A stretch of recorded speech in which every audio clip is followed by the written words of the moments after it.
The time for speeches is done. The first great test is here. My order to you all is simple, yet heed it well, and exert yourselves to see it done. They are coming. Kill them all.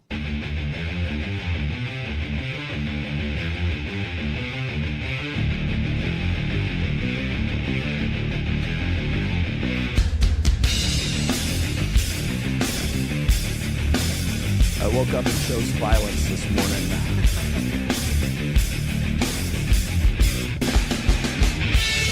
I'm really getting pissed off these days. I don't know. People want to say, man, you're getting old, man. You're just angry all the time. Like, no, that's Aaron Clary. You got me confused with Aaron. And it's a very, very goof afternoon to you too, my friend. Live from Las Vegas, Nevada, this is The Irrational Male. You got me for the next 2 hours. No, let me stop lying. Commander Kyle is in the battle stations. I might have Miguel come. Miguel Munoz might come and join us later. I have a lot of stuff to get into today. But let's start out with Bonnie Blue's child. Did you know she was just born? Kyle? Here. It's a boy. I have never seen a baby slide out so effortlessly my entire career. Is the baby mine? It looks like me. He's mine! No chance! Look at the eyes! That's my kid! Hey, how does it feel to have 1,000 daddies? I saw your mom's videos online. You probably had to get tested straight out of the womb. They kept making fun of me. They said I have 1,000 dads. A lot of kids don't even have one father. You have thousands. Nailed You that. don't understand how lucky you are.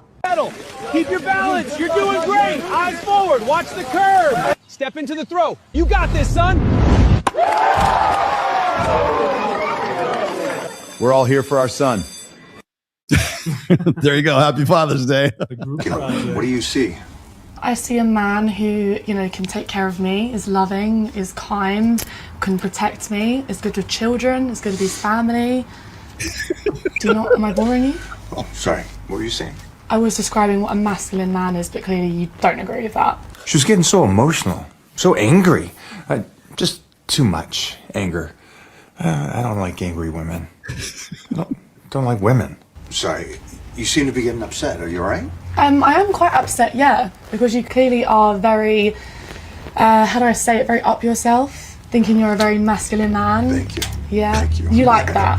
Does that make you feel good about yourself? It feels good. Clearly some self-esteem issues here, some deep-rooted trauma that we need to maybe uncover.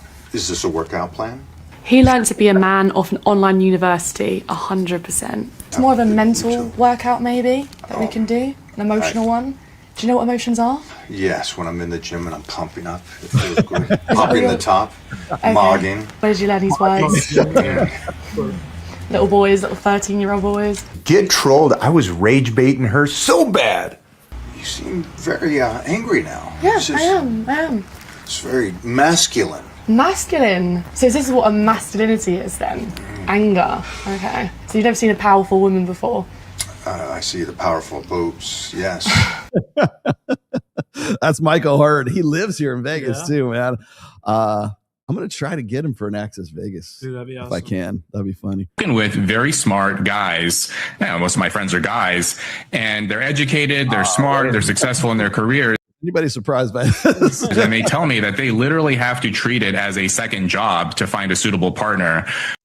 Rob, welcome, brother, to the Red Pill. Welcome to the Manosphere, Rob. If you have any questions, I'm here to help. Where they put in, they basically put their careers temporarily on pause to prioritize, how do I find a suitable spouse? How, do I screen for someone who shares the same values as me, and settle down and have a relationship and then get married and then have kids? You didn't used to have to do that. The mechanisms were already in place where young people would come together and find a spouse organically. Such as? And, you know, not many people are in a position to put in that much effort to finding someone, and it shouldn't be this hard. This is one of the problems in our culture. It shouldn't be this hard to find someone. Gosh, if only there'd been a book written about this a long time ago, or 2 or 3 or 6. I don't know, man. Jesus, man, we're in rough shape. We've got Rob Henderson. That's like now recognizing, just hit him with this, you know, yeah, exactly. Huh. Where can we go for information? You know, when the program's working, it's when your exes and the people you went to high school start messaging you, bro, you've changed. You're different now. You're fucking right, I'm different. I don't want to live the same life that I lived before. I get the girls that I want. I live the life that I want. I have my dream job now. I've built a brand where I can get hired at any company I want because I listened to what these evolutionary principles were. It's so funny. Hundreds of times I've had my clients say that. My ex-girlfriend who dumped me, my ex-girlfriend who cheated on me started messaging me and telling me that I shouldn't date this girl. My ex-girlfriend who dumped me is messaging me, telling me, she's like, I don't like that you're posting these pictures with all these girls. That's how you know it works. You notice women do not complain about their friends dating broke, old, fat, poor men. Complain about good-looking, rich men who f them and don't call them the next day. You don't complain about problems that don't happen. You complain about problems that do happen. She's only complaining because it's effective. Women complain about pre-selection because it works, not because it doesn't. Wow, seems like Rob could benefit. Now, all of his male friends could actually benefit from, I don't know, MOA or something like that. I think Margot Robbie is prettier or me? I think you're both beautiful. It's a trap. It's a trap. But who's pretty? Margot Robbie has a team of professionals that make her beautiful. Nobody knows what she looks like when she wakes up in the morning. Dude, you're dead. You are dead. You are so dead. Okay, so does that mean you think I'm prettier than her?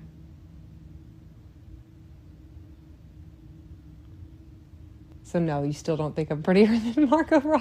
Okay, so here you have to remember. I have to stop it right here because I'll give you the correct answer at the end of this video. However, I have to stop it right here because this is this is the beginning of the end at this point. Okay, so what the guy is doing, and what most guys do, especially like guys who are sort of like beta males who get with a chick, I'm not saying that blue pill betas don't get with women. They do occasionally, get with chicks, right? And so what's happening here is he doesn't know what the right answer is, but he knows what the right answer is. Margot Robbie is way fucking hotter than you. Okay, that's the correct answer in all of this. But what he's doing is you can hear the dilemma. You can hear the internal conflict, the internal conversation that he's having with himself right now. Well, rationally, realistically, empirically speaking, Margot Robbie is way fucking hotter. But if I say so, and so it's having this internal conflict, is this war in his brain for the left side of the brain and the right side of the brain, right?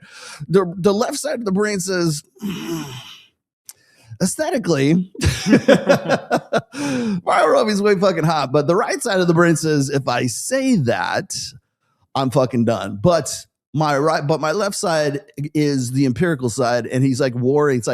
It's like the reality versus fantasy. Which one does the guy go with? Why can't you answer the question? You think Margot Robbie's prettier than me? You can say it. I think she's a beautiful person. Somebody somewhere is tired of her shit, though. Answer the question. I'm asking you a direct question. Why? Because I want to know. Why? Do you think, yes or no, am I prettier than Margot Robbie? Why? Because I want to know what you think. My husband, the man I've chosen to spend the rest of my fucking life with. Do you think Margot Robbie is hotter than me? I'll take that as a yes, and you're a piece of shit. All right, gentlemen, the correct answer from the jump, from the very first time she asks, none of this hemming and hawing, you don't have to do advanced calculus, you don't have to do trigonometry. The answer is always yes. Always yes. Yes, Margot Robbie is fucking hotter than you. I don't care if it's fucking Lena Dunham. Yes, she's hotter than you. I don't care what it is because it's already a shit test and it's already a trap. It doesn't matter who the celebrity is, okay? yes, she is hotter than you, and lean the fuck into it. This is a perfect opportunity for muse mastery, but also agree and amplify. The answer is yes, she's fucking way hotter than you. Are you kidding? She's a celebrity. You're not. That's it. Now, why is that the correct answer? Because you're fucked no matter what you do. If you say no, there's no way she believes you. There is no way. In fact, she's going to say, oh, you're just pandering to me. And that's almost worse than if you had just simply said yes. And then on top of that, if you go and you agree and amplify and you lean into it and go, yeah, she's fucking about 20 times hotter than you. Fuck, do you think do you have her number? Like, I mean, you have to just fucking go ridiculous, because if you don't go ridiculous, you don't call her on the bullshit. That's the bullshit right there. The dude was dead. And this is exactly what beta males do. As I was saying before, I was being facetious before. But the thing is this is exactly what guys do, is they go, do I want to be right or do I want to be happy? And if you go and you the very fact that he started like to even think about it, you're done. That's it. The answer is just default, just knee jerk. Yes, she is fucking way hotter than you. Does my ass look fat in these jeans? Yes, it actually does look fat in those jeans. You're right. It looks like the fucking surface of Mars, man. I mean, you have to fucking lean into it. That's the only correct answer. An answer that this guy clearly would never know. Conversation of what does a woman bring to the table, because a woman makes your life better. Like, I didn't marry my wife because she brought shit to the table. I married my wife because I loved her and she made me happier. No, you married your wife because she would fuck you. Let's just cut the shit, Christian dude. And when we were together, we were more aligned. My life experience became infinitely better because I was happier with her in it. I wasn't looking at, like, what do you bring to this relationship? Okay, that's because she brings nothing to this relationship. She brings pussy. She brings tits and ass. That's pretty much it. Anything beyond that, once you're in the relationship, sure, there's other benefits. That's icing on the cake, everything else. But all this guy is doing is confirming exactly what Andrew Wilson brought up with Tommy Lahren way back when on Pierce Morgan, right? What do you bring? Like, what's in it? What do you bring to the table is the exact same question as what's in it for guys. That's because what you're doing is you're looking at it from a transactional perspective, as I've said before, because men will die for women. There's no equal exchange of value. And so this guy's trying to find some sort of logical answer, some sort of spiritual answer, some sort of like, life has meaning answer. It's like, no, just call it like it is, and people have more respect for you. She has a pussy. That's really what it comes down to. And after that, maybe she's a good wife. Maybe she's a good, there might be some definite, learned benefits that come after that. Sure. But just cut the shit. Give a fuck. That's what men do. We bring things to the table. It is our duty to come forward with things and provide for the family, where it's her job to just be there, because I don't expect anything to be there. Got that? Just to be. This is what Tommy Lahren said. Just to be there. What our presence should be enough from her, other than us to have a good life together.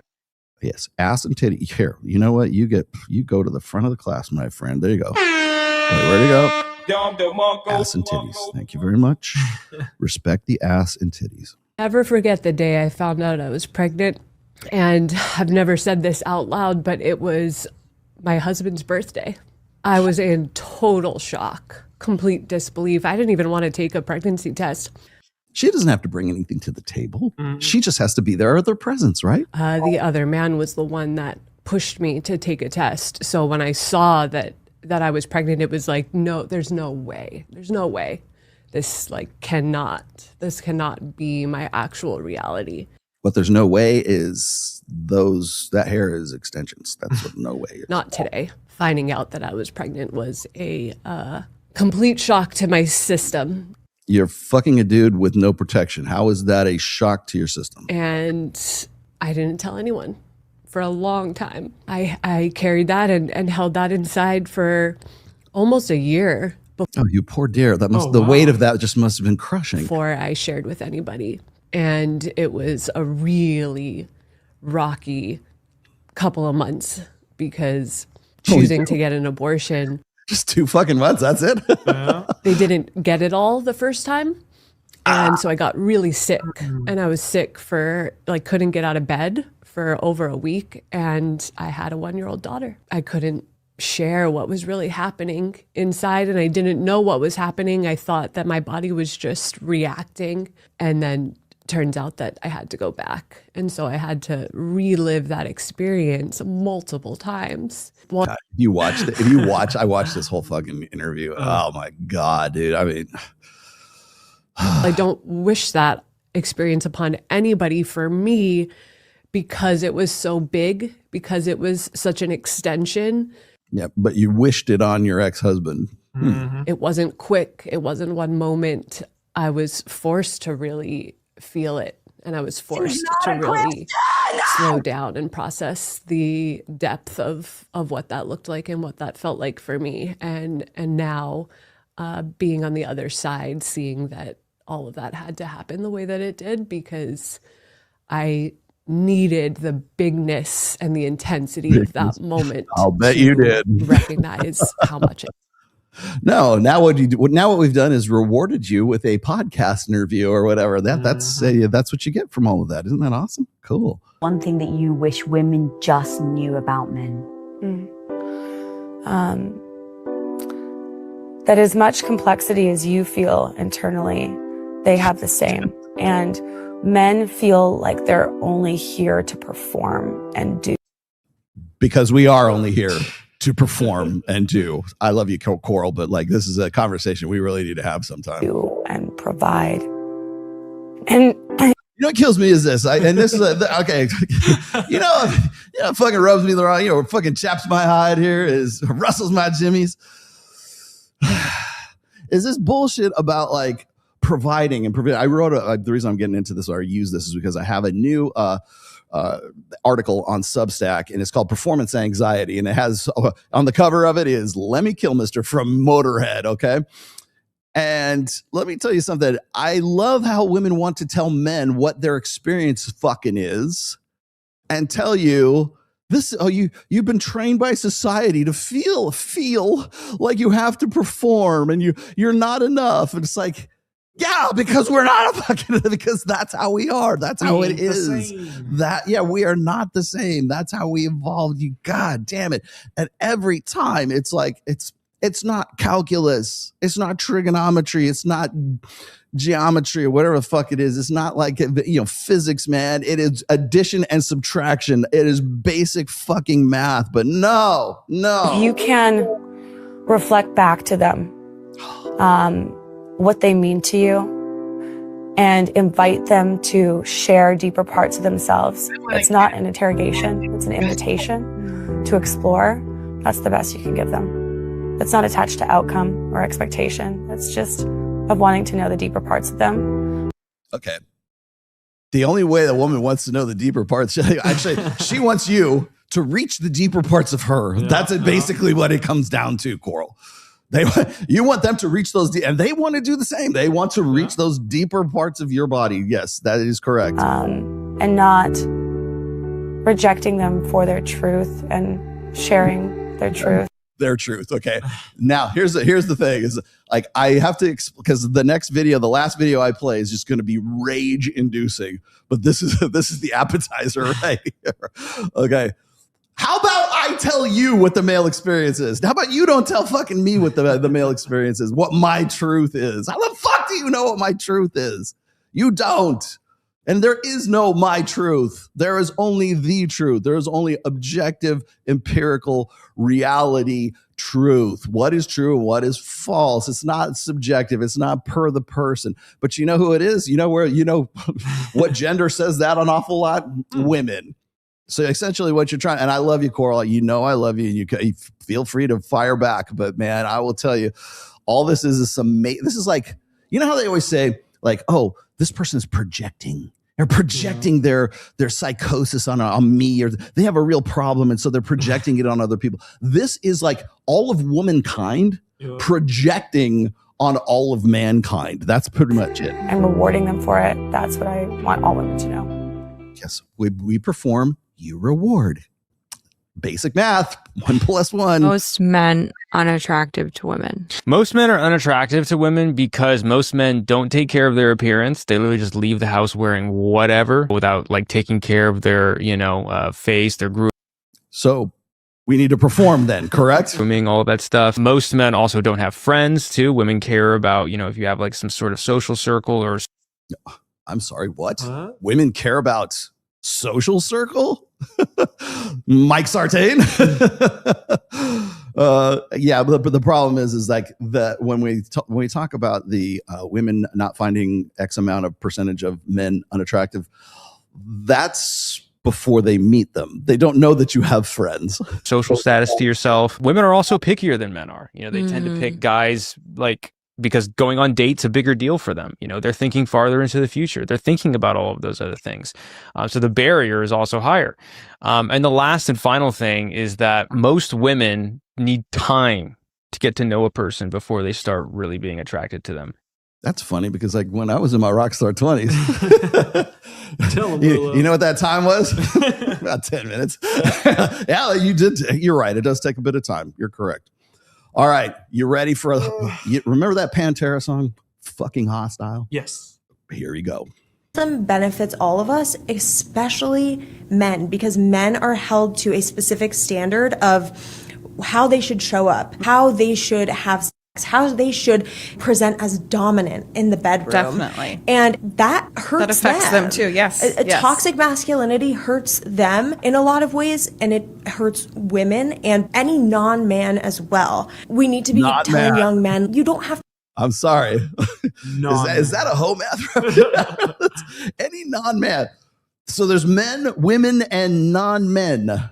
Maybe she's right. There are actually some. To take these medications to be valid or to be deserving of a sexual partner. But the things you do need to focus on are communication, respect, consent. Pleasure. Yes.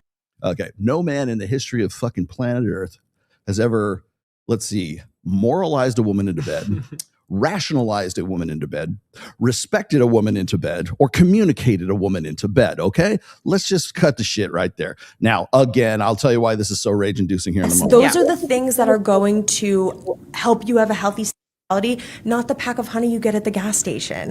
The pack of honey that you get at the fucking gas station. Okay, put me on. Throw me in there, sir. Welcome to the Rational Male. This is just... I don't know what it was about this fucking video, but it's like emblematic of like just this series of videos that I have been seeing constantly, just like this barrage, right? This battery of these fucking videos where it's like I guess maybe it's the caller daddy effect. I don't know, but like these two chicks back and forth. And you know what they're saying? They're saying, here's what men think. Here's what men are about. And everything they say is a chick. Is everything that they say. And so I wrote this essay. It will probably end up in a book at some point, but it was about performance. And I don't mean like sexual performance. I mean the burden of performance. Yes, I've written about that in the past, but this is the thing is like the problem that I have right now is because we're trying to foist this female ideal on the identities of men.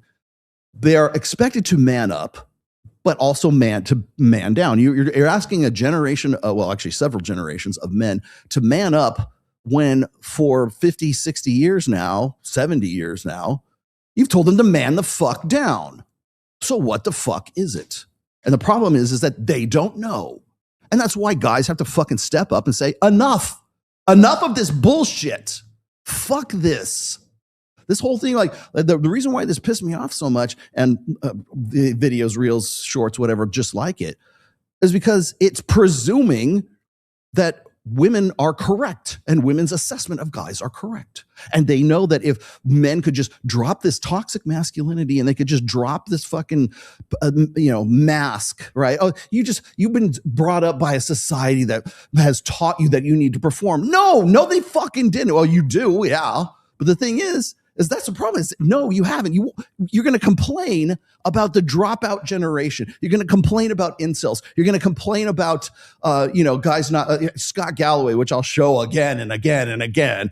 Guys need to go up their game. They need to go and do, put on deodorant and do all these basic shit. And then you'll get a girlfriend. Shut the fuck up, Gramps. Fuck, man. Call me Grandpa. Bring it. Let's go. So fucking sick of this narrative. Like we know what we're talking about. We know what the male experience. We're empathetic. No, you're not fucking empathetic. You're not even fucking sympathetic. It's this hubris, this common hubris. So proud, so self-fucking righteous about we know the male experience. And we know that if men could just drop this macho bullshit and feel and emote and that, they're much more complex and it's fucking trigonometry and all this other bullshit. We know that if they could just drop that, they'd be just like women because men are fucking subhuman. You're beneath women. And this is how you want to know about the power dynamics. There's a larger fucking narrative that goes into this. It's so much bigger. That's why I use the Matrix as the thumbnail today, because it's so much bigger than just like this conversation between these two chicks. It's a narrative, and it keeps getting repeated over and over and over again. It's propaganda. It's agitprop. It's agitating propaganda is what it is. And it has a message. It has a meaning behind it. And that meaning is fucking control. We know better than you, us chicks. This dumb bitch right here. The chick on segs, S-E-G-G. Just say sex, okay? It's the fucking 2026. Just say fucking sex, okay?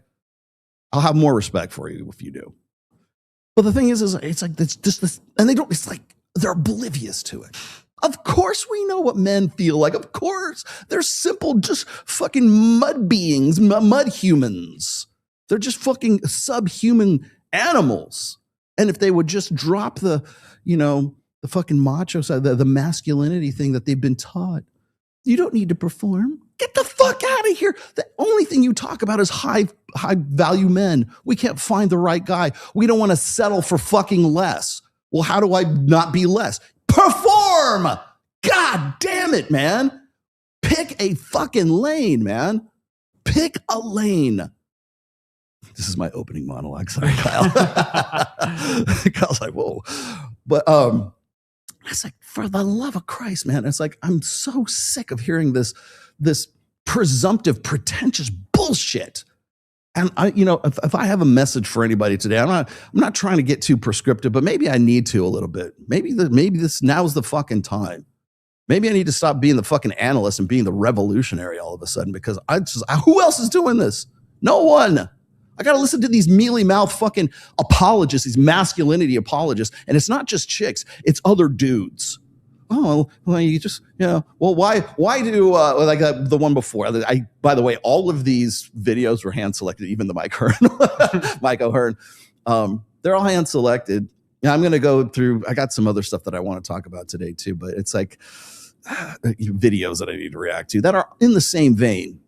But today's like message today, hi, I'm Professor Rollo Tomasi, and the title of today's short talk is why women don't know what the fuck they're talking about when it comes to the male experience. That's what we're going to talk about today. The Matrix fucking has you. The Matrix fucking has you still to this day. And I know people hate that. That sounds so cringe. It didn't sound cringe when it comes out of Tate's mouth, but when I say it, then it's fucking cringe, right? But the Matrix fucking has you. And here's how I know, because I keep seeing this narrative over and over parroted back by like dozens and dozens, and not just women, but guys too. Because they want to, God forbid, we don't want to piss off the little ladies. Oh, God, it's hubris, but it's like this obliviousness. Like it's not even an afterthought that they would go, maybe we're wrong about this. Maybe we should A/B test this before we like go and pop off about it on some podcast somewhere. Because we're influencers. I used to really hate that word, and I still do hate that word, but it is what it is. If I'm an influencer, so be it. I guess I have to be. But just the messaging and just the obliviousness of it, and just can you imagine me going, and saying the same shit about women?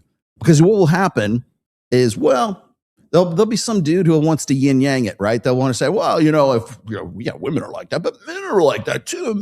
And you don't hear that when there's two chicks talking about men and male nature. You don't hear, men are pretty bad, but women fucking suck too. That you don't hear that. There. You only hear that when I'm on a show with somebody, and then somebody has to pop off and go and balance the fucking equation, the yin and the yang of it, right?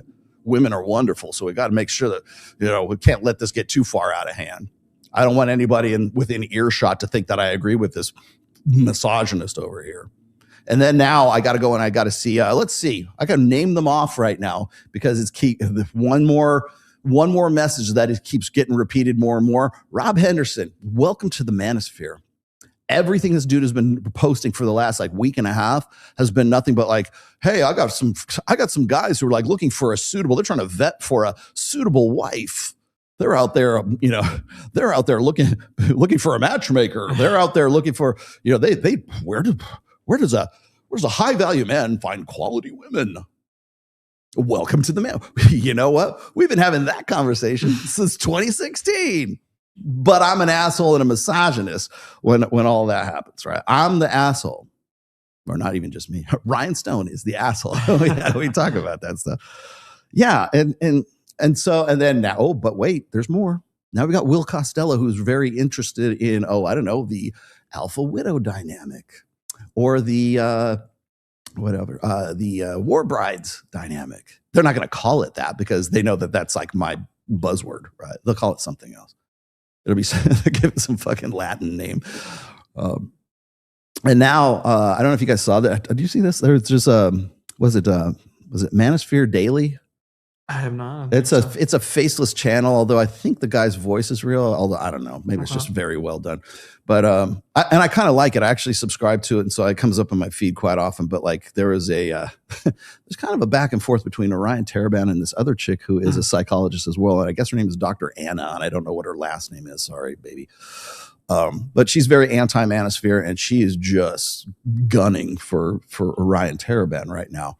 And the reason she is because she happens to have the same like Orion Taraban has a Psi D degree, and she has the same degree. And so somebody like in her, I don't know, in intellectual circle, her Mensa group said, "Hey, have you seen this guy before?" I might talk about that for a minute because that was interesting because I was watching the back and forth. Like Orion never talks about anybody. Orion just does what he does. Like if I give him grief, he never talks about me. If anybody gives him grief, nobody ever talks. He doesn't say shit. He's not a responder. Probably wisely so. I mean, maybe that's a good thing. I understand. Of course, I kind of know why he doesn't respond because he would be put on the spot and he would be forced to answer questions he doesn't really want to answer. But that's not me this time. That's Dr. Anna making this. Dr. Anna, fuck is her name? Oh, I should go and dig her up because I kind of want to know like how old this chick is, and I kind of want to figure out like she mentioned she has a Psi D, which is basically if you have it's a type of doctorate. So he is legitimately a doctor, but he got his doctorate from Altman University or something like that, which is a well-known diploma mill. And his background is actually in marketing before he got his doctorate. So, and not to take anything away from him, he is what he is. People, oh, you're professionally jealous. No, he lifts my material like ruthlessly. But other than that, I still got to respect the hustle, right? But I hated it because I didn't know who to root for. I'm like, get her. Nope. Oh, wait a minute. Here we go. There he goes. All hail the God Emperor. Did you register these weapons for the gun show? I am in better shape than Orion Taraban. What were we saying before the show? I'm in better shape than Clavicular too. Yeah. Come on. Let's I'll bet I can bench 225. Do you think Clavicular could bench 225? Or would it crush his sternum? Yeah, his clavicular would collapse. Yes. Clavicular, man. Clavicular is a product, by the way. So for all the people who are thinking that Clavicular is some sort of like organic, homegrown, Lux Maxer thing, Peter Thiel, look him up. There's a lot of money behind that kid. And he's kind of fallen off right now. I know his numbers are down because people have he's going to was he in France, right? And all these chicks are like, you need to leave the country, Big on English pig dog. But he apparently he's in France right now, and I guess his Riz isn't working or his game, whatever the fuck it is.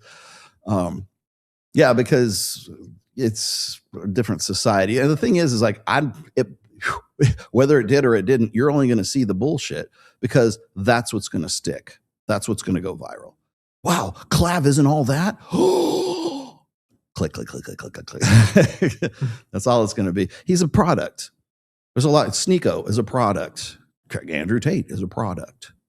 I'm trying to think who else is a product. There's a lot of people. There are a lot of people who are products, meaning that you see them because they're there to reinforce a narrative, and there's a lot of fucking money behind those guys.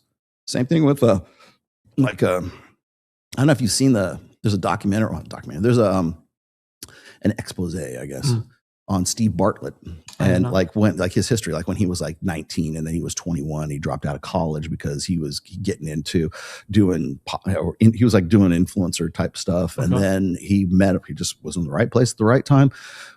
And the people he was there with had a lot of fucking money and put a lot of shit together. And it's like, there's that whole empire of Steve Bartlett and Diary of a CEO. What is it? Chris Williamson, all these guys. It's fucking lot of fucking money changing hands in those. That's why I told Mike, I said, because Mike keeps thinking, and he's right. Mike keeps thinking that we're never going to go on Steve Bartlett or we're never going to go on Chris Williamson or something like that because they're not ready to hear our message. No, we're not rich enough for them to hear our message. How come we can't get past the gate? Because the gate costs you, I don't know, about $2 million to get past that gate. If we had the money to be on those shows, we could definitely go on those shows because they don't give a fuck. They don't care. They want how the fuck did Destiny get on Steve Bartlett? How did he get on Chris Williamson? Well, let's see. He had the DNC and all of that bankroll and all of what Progressive Victory. He had a lot of money behind him. Kind of makes sense when you look at it follow the money, you know where it's going. And that's the whole fucking thing. Again, it comes back to this whole, what they don't want you to know about the red pill, what they don't want you to know about the manosphere. They're fucking scared, man. Who are they? Not the little hat people. Okay. I'm just saying in the mainstream in general, and not to say it's the woke and not to say it's the conservatives because it's both of them. It's the entire clusterfuck that is the mainstream, and they are scared shitless of the manosphere. And you know why they're scared? This is why they have to constantly de-emphasize it. This is why they constantly have to say, "Oh well, men would be women if it wasn't for them being socialized to be men." If they could just drop this toxic masculinity shit, they would really, be much more vulnerable and much more emotionally based. And if they would just go to fucking therapy, Kyle, we could all just get along, and we could all. They have such a problem with our egalitarian way of life and our ideologies. I just don't understand it. Well, yeah, because it's baked in, dear. But they don't want to hear that. That's the message that they don't want the mainstream to hear. That's the message. Because you know why? Because people will hear it and they'll go, "Fuck, he's kind of right." Like Mike and I have said this on Access Vegas a million times. The reason why they don't want us on Chris Williams, besides the money part, the reason why they don't want us on those shows, those A-list shows, is not because they're afraid of losing audience. They're afraid that their audience will like us. They're afraid that their audience will agree with us, because that whole empire is there to maintain one message. Is to maintain a gynocentric social order, is to maintain the disempowerment of guys, because you can't have those guys rising up. You can't have guys organizing. That's why they always say, "Oh, the manosphere and the red pill it's just the flip side of feminism. It's just male feminism." No, it fucking isn't. Actually, traditional conservatism, that's the flip side of feminism. What they're worried about is people will get the bright ideas, right? What was it? I did that one. I posted that one clip of Jimmy Carr and Jimmy Carr's solution to Andrew Tate and Sneeko and HS Tiki Taki. Of course, it's after the Inside the Manosphere goof fest. And why is it a goof fest? Why is it ridiculous? Because that's the message and that's the impression they want the mainstream to have of all of this. I will be very, very shockingly surprised if the ABC Australia interview, whatever it is that we did, like that me and Mike did, and they came on Access Vegas a few months back. If that even sees the light of day, I don't think I kind of liked Mark Fennell. I thought he was a pretty cool dude. He's like, I would hang out with him, but that doesn't matter, because it might be their producers and their editors that decide that they're just basically going to either run us up the flagpole, or they won't use any of the footage at all, which is probably the more likely scenario. And Mike was in London this last week. He was in London from, I think it was from Wednesday until I think he just got back yesterday. And when I was there, he hit me up for the name of this one woman who emailed me from I don't know if it was a BBC, but it was from a British documentary company that hit me up about 4 weeks ago, 4 weeks ago. And this, I was almost a week after we had done the ABC Australia interview. And maybe they heard something through the grapevine. I don't know. But this chick emailed me and she says, we would really like to talk to you. Can you set up a Zoom call so we can do a preliminary interview of you? By the way, preliminary interviews count. They're going to count, just so you know, because they're going to ask you, hey, we'll just let you know we're recording this, yada, yada. Okay, fine. I'm not going to say anything that's going to be like super incriminating. Anyways, if I can't do that, I got no business talking to these people in the first place, right? So they wanted to talk to me. I explained, what my background was because they didn't really understand like why they call me the Godfather of the Manosphere. All the standard, questions that I get asked all the time. But what I thought was curious is they wanted to know what my wife thought about my books and everything that I do. And I'm like, what, are you going to tell on me? Oh, please. She doesn't know. She doesn't know that I have 6 books. She doesn't know that I've been writing in the Manosphere for the last 24 years. She doesn't know. Please don't tell her. Don't rat me out. I want to stay married. Who the fuck are you people? Of course she knows what I fucking do. And so they wanted to know more about my wife. I'm like, what the fuck are you asking about my wife? They wanted to do an interview of me and Mrs. Tomasi. Okay. And then they wanted to do a separate interview of just her. I'm like, okay, I can tell you right now that ain't gonna happen. And not because I don't want it to happen, but she would never do it. She just doesn't want to. She does not want to be in any public light whatsoever. The closest we get is when I take her to Babes in Toyland. You want to know where Rollo Tomasi and his wife are? Like if we go out and we do stuff, you can find us at Bel Air, at the Durango Casino, the Durango Hotel. We go there at least once a week where you can find me there. That's my hangout. When I do have like a moment to hang out. Or you can find me at the dog park. We go there quite a bit. Sushi, we like It's Sushi, and Mr. Shada's is pretty good. I love their places here in Vegas. Nico's is a pretty good sushi place too. She has actually come to whenever I have a birthday, my wife comes down to the studio to bring me a birthday cake. Okay. So she did. You'll see her there. And let's see, where else do we go? Oh, and then of course I drag her along to Babes in Toyland occasionally. She'll be at the one in August. So if you really want to track us down, paparazzi, I'll tell you right now, those are the places we go. But my wife is not on Instagram. She is not on Facebook. She is not on Twitter. She's not on any fucking social media. And no, it's not because I forbid her to be on those things. She has no fucking interest. And you know why? Because I'm the one grinding my teeth over this shit all the time. And she's like, I don't want to have to deal with any of the shit you deal with. She just doesn't, right? Simple as that. She's a good old country girl, and she just does not. She has no interest in that whatsoever. She has an interest in this guy. That's it. But I thought it was funny that they were asking me about that, and I think it's because of the interview that Louis Theroux did with Justin Waller and Kristen, right? Yeah. And I'm curious to know that perhaps that they wanted to sort of hit on that, or they were going to make a documentary about, the Manosphere wives. What's wrong with these poor enslaved women who have given up their independence for these fiendish men of the Manosphere? I'm spitballing here. Maybe that's not what they're going to do. But yeah, it's the narrative. Like, why would you want to do that? Why would you? So anyway, I missed my point. My point is this: is like the same chick hit up Mike while he was in London. Yeah.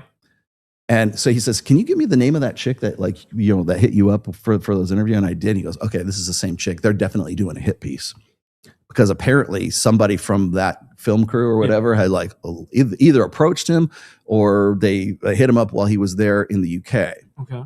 And I can only imagine that they would want to interview him and Harper and just Harper. Right. And I'm just like, He's like, I'm not going to do it. I'm like, yeah, it's probably for the best. But we did do the one with ABC Australia, and that actually turned out pretty well. But again, do I have high hopes? Do I have faith that any of that stuff's going to even be in that documentary? And even if it is in that documentary, how many people are going to see it? How well, how well distributed is it going to be? Probably not all that. But and why is that? So I'm going to give you a really quick story. One of the reasons why I'm kind of harping on this today is because we talk about evolutionary principles. People want to say, oh, the red pill, just take it out of context. I'm like, okay, fine. If you think that we take evolutionary principles out of context, or if you think that we take the data out of context, I saw Steve Stewart Williams, who I have a lot of respect for, even to this day, but he can't get the manosphere red pill stink on him, so he has to kind of like distance himself a little bit from it. Same thing with Rob Henderson, same thing with Will Costello. We have been saying the same thing. These guys have been saying, hell, we have been, in some cases, been using their research data to reinforce points we've been making as far back as 2002.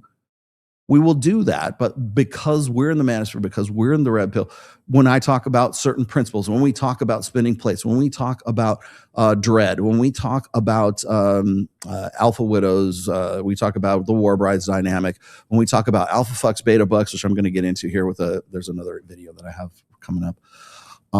Actually, I shouldn't even say that. It was actually what was it? Oh, it's Dr. Anna and Orion Taraban. And one of the things that Dr. Anna was saying about Orion Taraban was that Orion Taraban has a video, and the video is titled the two types of women, right? Okay. And this is where I'm going to take issue with Orion too, because I understand where he's going and I get it. But there's so much more to it than you can actually fit into an 8-minute, 12-minute video that he does.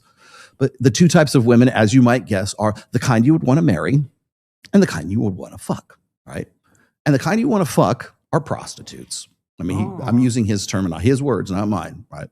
They're ratchet whores. Whores. They're whores, to use John Zerka's vernacular. And then there's mommy, and then there's, good wife and would be good for your kids and everything else. Now, if you were to ask someone who is as, well, let's say, logistical and as pragmatic and practical and, well, let's be honest, cynical as Aaron Clary, Aaron will tell you they're all whores. You just finance one and you pay one. One's retail and one's you finance, right? One you have on the fly and one's just kind of like, pay as you go, right? Guys like, and I'm not saying I agree. I'm not saying I disagree necessarily. I think it's a conversation that should be had, but we can't even have the fucking conversation because when we do, we get called misogynists. When Andrew Huberman has it with Chris Williamson or Rob Henderson has it with Will Costello or whoever the fuck it is, then it's in the interest of science. Science. But you're saying the same thing. Yeah, but you're a misogynist. Ah, shit. Just lead with that. We'll be okay. No, but the thing is like, so he's talking about the two different kinds of women, right? Now, if Orion would have just said dual mating strategy, maybe we could put it politely. Or we could just say alpha fucks, beta bucks. That's essentially what we're talking about, right? Alpha seed, beta need. Okay, there's the kind of guy that women want to fuck, and there's a kind of guy that women want to marry. Same thing. But Dr. Anna has to bring it up. And of course, she wants to apply some sort of Freudian, Jungian terminology. And she says, this is the Madonna whore complex. Yeah, it is.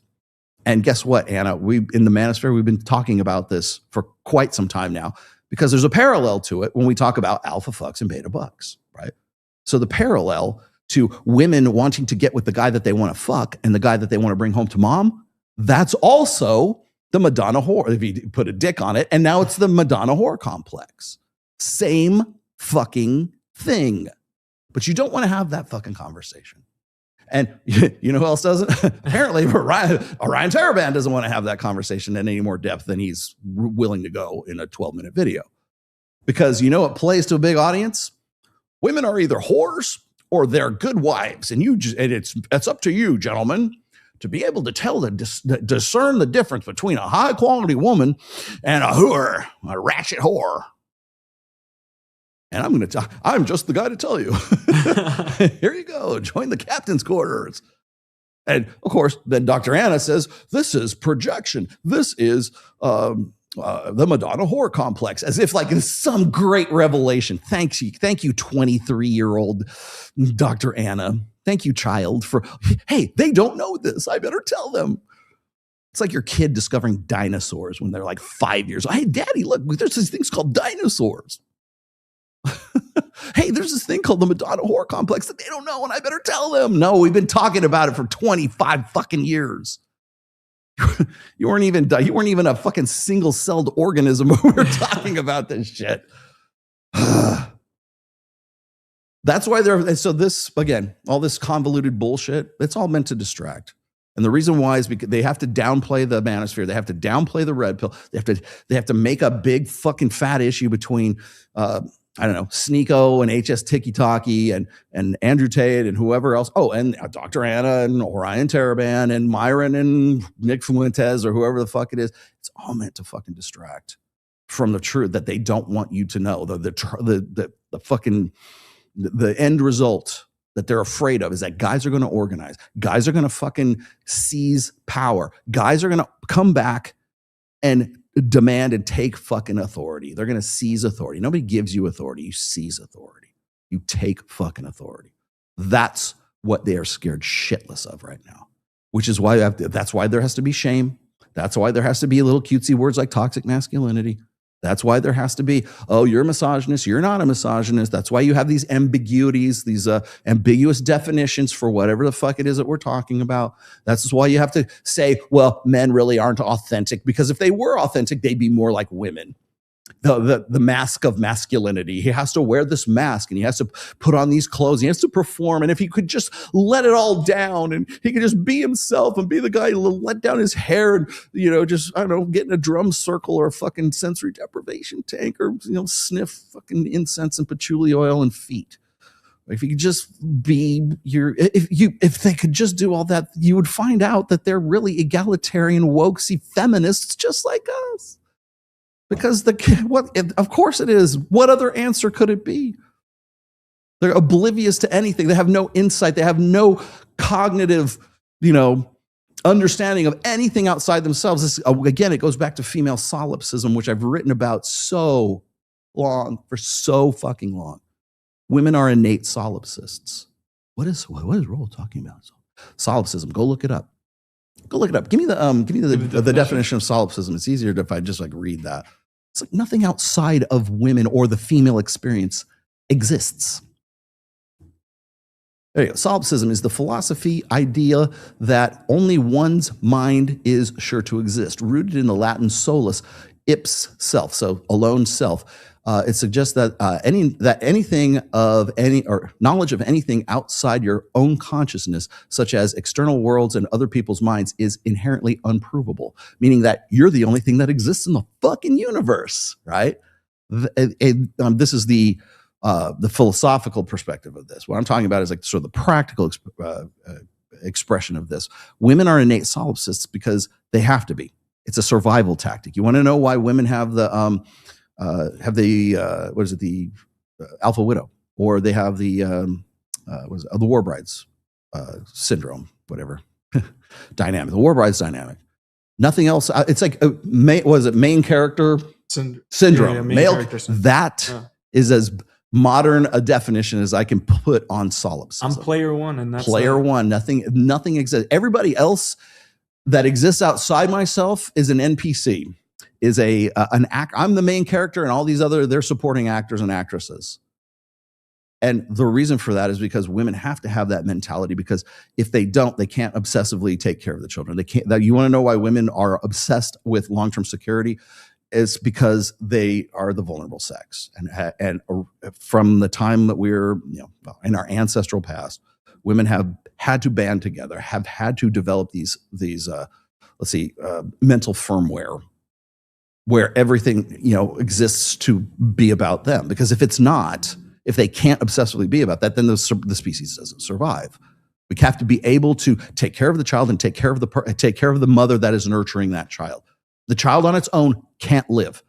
Only the woman, only the mother, only the nurturer can protect the child, and then the man on top of that, right? But the woman has to have that mentality. And if she doesn't, then we're not the apex species on planet Earth. We can't exist without female solipsism. So when people go, "Oh, Rollo, this seems very immoral. And it seems like women are leveraging solipsism." No, it's like hypergamy, right? People want to say, "Oh, women are more hypergamous than others." No, you're hypergamous. That's it. "Oh, it's horrible, Rollo. It's immoral. It's unethical. And women do this." And I'm like, no, it's only unethical if you're on the sharp end of the fucking hypergamy stick. That's the problem. There's the hypergamy is a feature of human nature, or female nature, but human nature, not a bug. We're the apex species on planet Earth because of hypergamy, because women are solipsistic, because women obsessively want to. That's the maternal instinct, right? When women don't have that, they tend to kill their children, or they just wander off and die. So yes, we had to have evolution selected for solipsistic women. Evolution selected for women who have hypergamy. Evolution also selected for men who had an internal innate sense of jealousy. Women too, but for different reasons. There's a lot of stuff. So anyways, I can quote the dynamics and the principles all day long. But if I say that, I'm a misogynist. If Andrew Huberman says that, or Rob Henderson, or Steve Stewart Williams, or anybody else who is our intellectual betters, then well, let's go on Chris Williamson and talk about it. But see, here's the thing: is one of the reasons why I think that I call them the ivory tower. I'm sorry, I don't mean I shouldn't be so derogatory, but these are like the guys who want to be the movers and shakers. It's what I call pop evolutionary psychology. It's not pop psychology; it's pop evo psych, right? And it's not enough for Rob Henderson or now Steve Stewart Williams or Gad Saad or Will Costello. It's not enough for them to just be research psychologists. It's not enough for them to just be evo psych guys who go, like plumbing the mysteries of the human mind or evolutionary, like why do we do what we do? It's not enough. You have to be an influencer too. You have to be in the limelight. You have to go on podcasts. You have to write books. You have to do all this stuff so that you can remain relevant. I'm sure there are other researchers whose names I don't know of and you don't know of either. And the reason you don't is because they're not influencers, because they're not pop evolutionary psychologists. So we have to bear that in mind. You have to understand this is like the reason why they hate the manosphere so much, or the reason why that they fear the manosphere so much, is because we ask questions that they don't want to answer. So if we take their same data and we go, for instance, I've done this before. When I was talking about the war brides dynamic, even Rob Henderson has made reference. He doesn't call it the war brides dynamic, but he made references to the fact that women in colonial America, when they were taken hostage by Indian tribes, and then they were rescued from the white settlers, they didn't want to leave the tribe. And they say, well, it's Stockholm syndrome. Yeah, well, why does that predominantly manifest in females and not in men? Well, because they're evolutionarily predisposed to that. Okay, I can say that. I can connect those dots because I don't have a college tenure to worry about losing my fucking job if I say those things, but they do. They worry about that because their pop psychology influencer brand relevancy is based on being as measured as they possibly can and being and not answering those kinds of questions. Anything that would be unflattering. One of the things that gets me is like if I bring up like the fact that we're up to 38 now individual instances of female teacher, male. Well, so one of them's female, but pretty much all the male student statutory grape situation. They don't want to touch that. Even Rob Henderson tried to touch that. And you know what he did? You know his conclusion was? Well, the boys enjoyed it. So I guess, let's just move along. Really? So the 79 from 2024 and the 91 instances from 2025, the guys got the rocks. Hey man, where were these girls when I was growing up? Right? That's your professional psychological answer. But I'm the misogynist. I'm the one who's like tracking all of this, but I'm the dick. Okay. But the problem is like we see the data, we take this stuff, we hypothesize things according to what the research is saying. We would put this stuff together.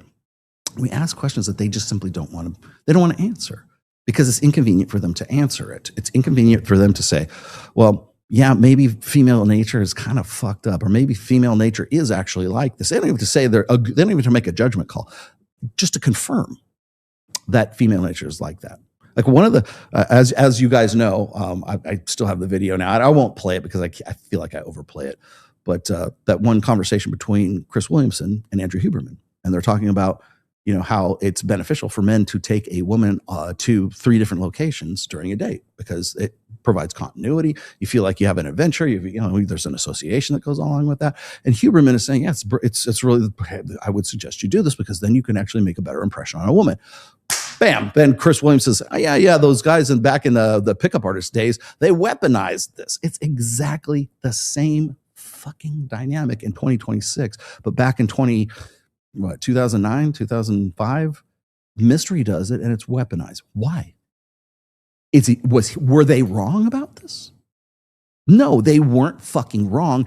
They just asked the wrong questions that you didn't want to answer. And now Huberman feels comfortable enough in 2026 to answer that question and answer it the same way that Mystery did back in 2005. Hey, if we take girls to 3 different venues, we isolate, we bring them there. Women have the rapport is there. The seduction goes along a bit more smoothly.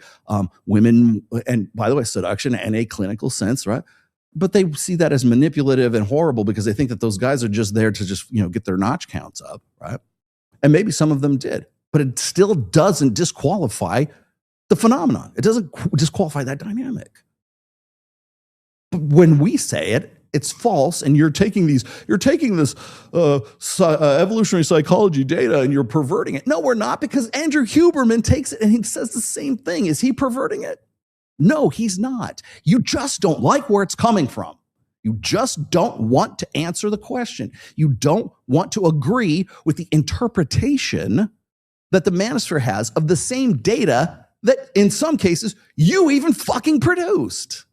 You don't, there's data and then there's the interpretation of that data. And it all comes down to who's doing the interpreting. Is it a guy who says, you know what? Maybe this part of women's nature is kind of unflattering, but this dynamic is true. If I say it, oh, you guys are distorting it and corrupting it and invalidating it and it's weaponizing it and everything else. But if Andrew Huberman says it, or Rob Henderson, or Will Costello, or David Buss, everybody drink. If he says it, A-okay, you're good to go. There's your clip right there. There's your clip right there. It's good to go. No problem. See, that's the thing is we're really discussing, and I can't even call it an implicit bias. It's a implicit bias. It's an overt bias. It's actually implicit and overt. I guess that would be it. I'm trying to think what the opposite would be. You're just confirming your implicit bias. I'm not implying anything. This is what I'm saying right here, right in your fucking face, man. There always has to be some defense of the female, right? There always has to be the yin to the yang. And guys in the red pill just go, here's the data. Here's what we're coming up with. Right or wrong. You want to talk about it? No. Why? Because you're a misogynist. You're going against feminism and the gynocentric social order by even asking the fucking question. But you guys don't have a problem when that dumb bitch starts talking about male nature and how this is. You want to talk about somebody who's corrupting and pretentious and presumptive about the male experience. How come you guys don't give her, that chick in the last video, how come you don't give her the same level of scrutiny that you would give me or anybody else who's in the quote unquote adjacent to the fucking manosphere? How come you don't give them shit? You don't. And I'm asking why. Why don't you? Why don't you want to answer this? Why don't you even want to have the conversation? You know where the manosphere will always excel and will always defeat the mainstream? We're willing to have the conversation. You are not. You want to talk about how, these manosphere guys are just talking to their echo chamber. No, we're not. I'm happy to talk to fucking anybody. Anybody who wants to have a civil, rational, discussion about any of the topics that you think that I'm wrong about, or maybe it's even your data, right? If you want to have that conversation, the manosphere is always here to have that conversation. You know where you don't get that? You don't get that from guys who are in the ivory tower. You don't get that from our intellectual betters. You don't get that from the gatekeepers of all this shit. Why? Why is that? You accuse us of being an echo chamber. You accuse the red pill of being this sort of, shibboleth, this monolith, right? This they don't want to hear anything outside of what they want to hear. Fuck. Dr. Anna, please come on the fucking show. Dr. Taraban, even come on he don't even want to talk, right? And I can't really he's kind of in this weird, fence riding shit. Like, people want to put Taraban in the class of I'm trying to think. He's been on Soft White Underbelly. He's been on Lex Friedman. He's been on, I'm trying to think where, he's been on, he hasn't been on Tom Beaulieu, but he's been on Tom Beaulieu's wife's show, which is saying something. So he's kind of like somewhere between the red pill and our intellectual betters, the gatekeepers, right? Please, let's have a conversation about this. The first thing I'm going to ask you is how much my work has actually influenced yours. That's exactly. Trust me, if I ever get on a show, I ever get on a podcast, if I ever get on a panel or whatever, and Ryan Taraban's there, the first thing I'm going to say is, dude, how much of my work has actually influenced your shit? First thing out of my mouth. Trust me. Anybody who wants to put me on a show with Taraban, that's what I'm going to say. For you, fair warning. But why? Why can't we even have the conversation? Because they're fucking scared. Why would they be scared? Because it goes against a narrative. They don't want men to feel empowered. They don't want men to be emancipated from this bullshit.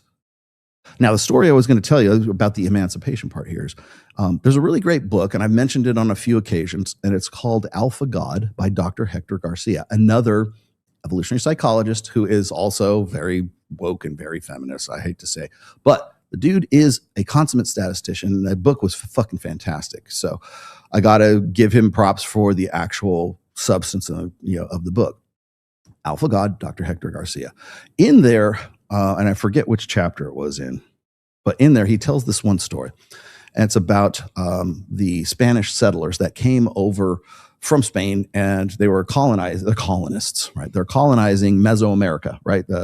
South America, in through Mexico, into your ancestors. Yeah.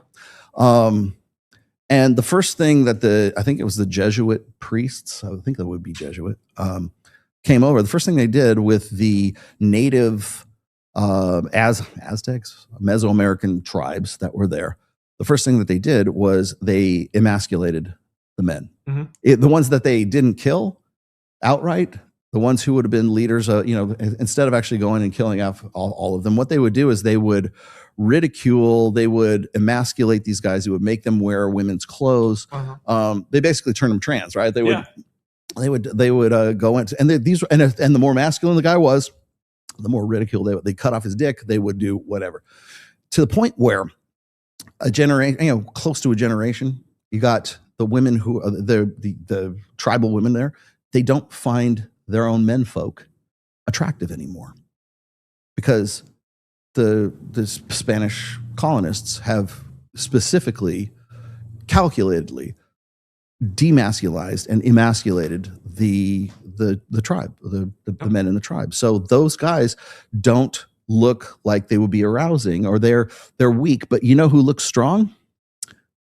The settlers, the Spanish soldiers, and that's exactly what happened. So now you have this interbreeding and everything else goes, and so you've got this sort of like eugenics project. They don't call it that, but the way that they facilitated this, again, Alpha God, Dr. Hector Garcia, the way that they facilitated this was the Spanish settlers would emasculate those guys to the point where even the most masculine one still looked very effeminate, and the women didn't choose them. I would argue that we're doing that on a mass scale right now. I mean, that's still happening in Mexico, man. Yeah, even just on the choices. Look at all the telenovelas and everything. Yeah, I would say we are doing that on a mass scale right now. Certainly in the United States. Certainly since, certainly since the advent of hormonal birth control. Whether it's intentional or it's not, must be the Jews, must be the Rockefellers. I don't care who you think it is. The fact still remains that we constantly hear all this shit about like, oh, men aren't men anymore. Where are the good guys? Where are the masculine men anymore? Man up, man up. Well, you've been telling them to man down for 4 generations.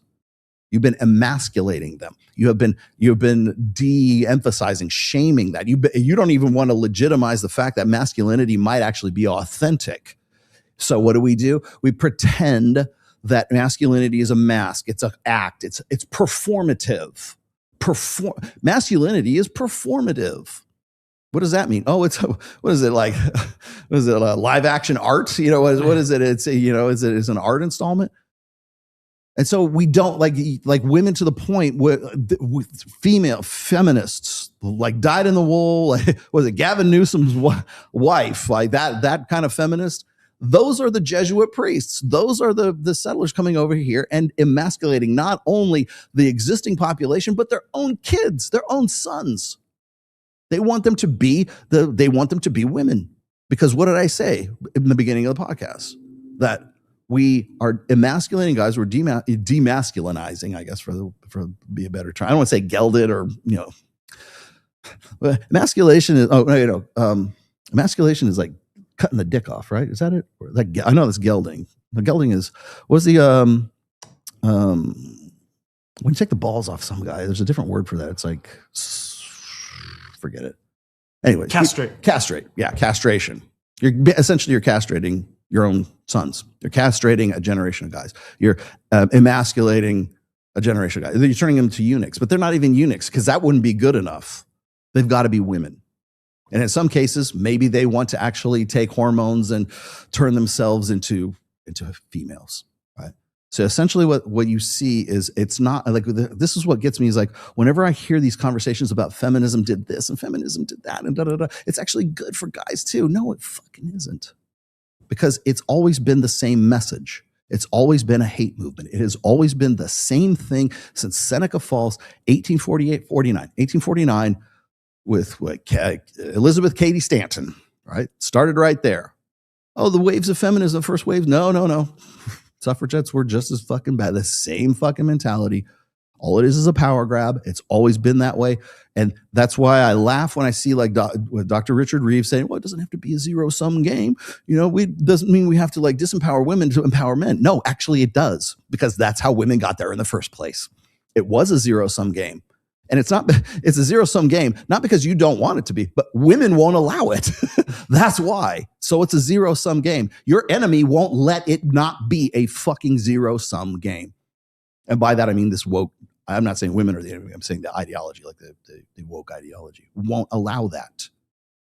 They want the tribe, they want the Aztecs to be emasculated. They want that, because what happens is then if we can keep women, if we can keep men at the same level as women, then they never rise up. The reason why they did this and Hector Garcia goes into this. The reason why they did that was to establish and maintain power. So they're already selectively breeding. That's number one. Mm-hmm. So they breed with them. But the other thing is that's how they maintain power. And they never came back from it. Those empires, Aztec empires, died as a result of that. And of course, smallpox and chickenpox and everything else, everything they brought over, all the diseases they brought over too. Don't get me wrong. But as a result of all that, of replacing the male population with their own, essentially, that's how they maintain power. That's how they conquer the conquistadors. That's how they took over, by taking out the menfolk. And any guy that got his ass up and in their face, they'd just either kill him or they would cut his dick off. Same fucking thing. And that's what's happening at a mass scale right now. And anybody want to argue this with me and want to have a conversation about it? I'd be happy to, because we're in the manosphere and we will actually have conversations about this.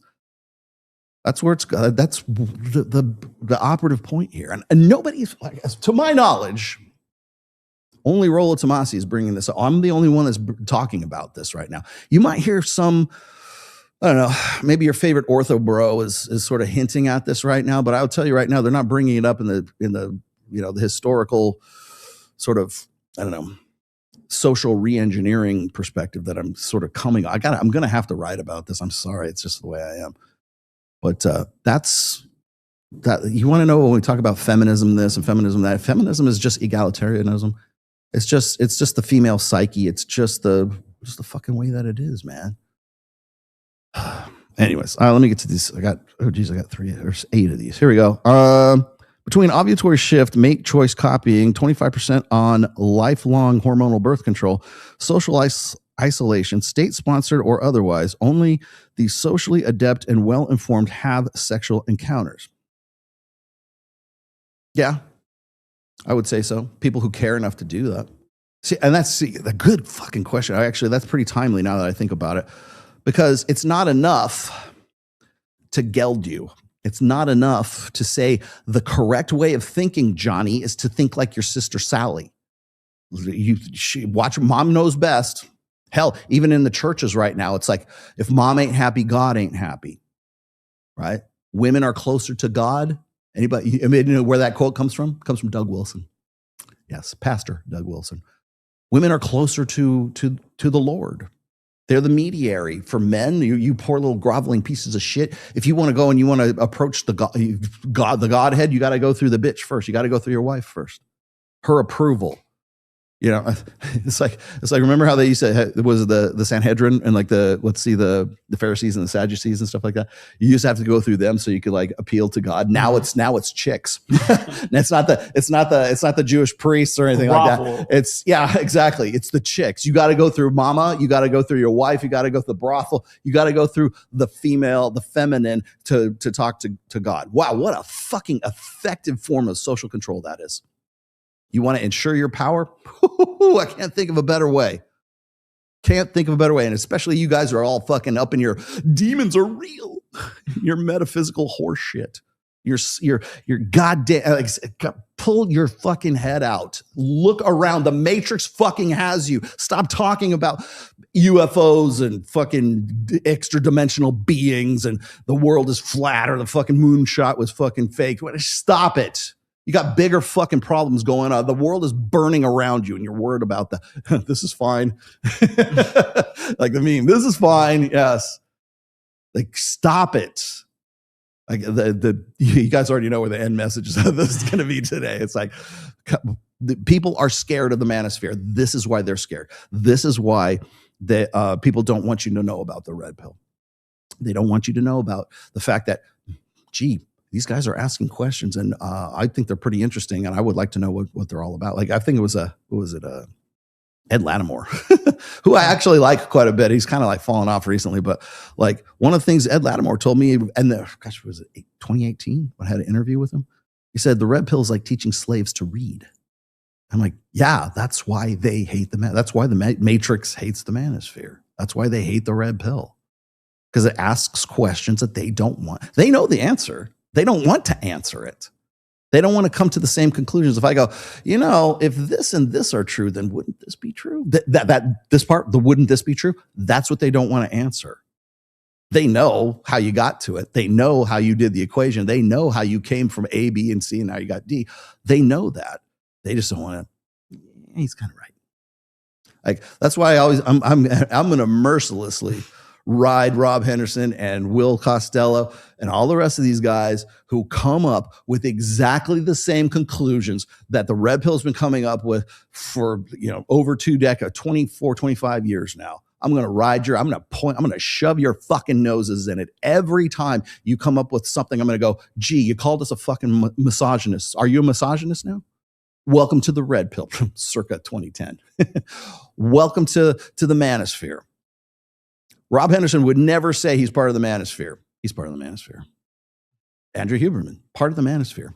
Joe Rogan, who fucking hates the manosphere. You're part of the manosphere.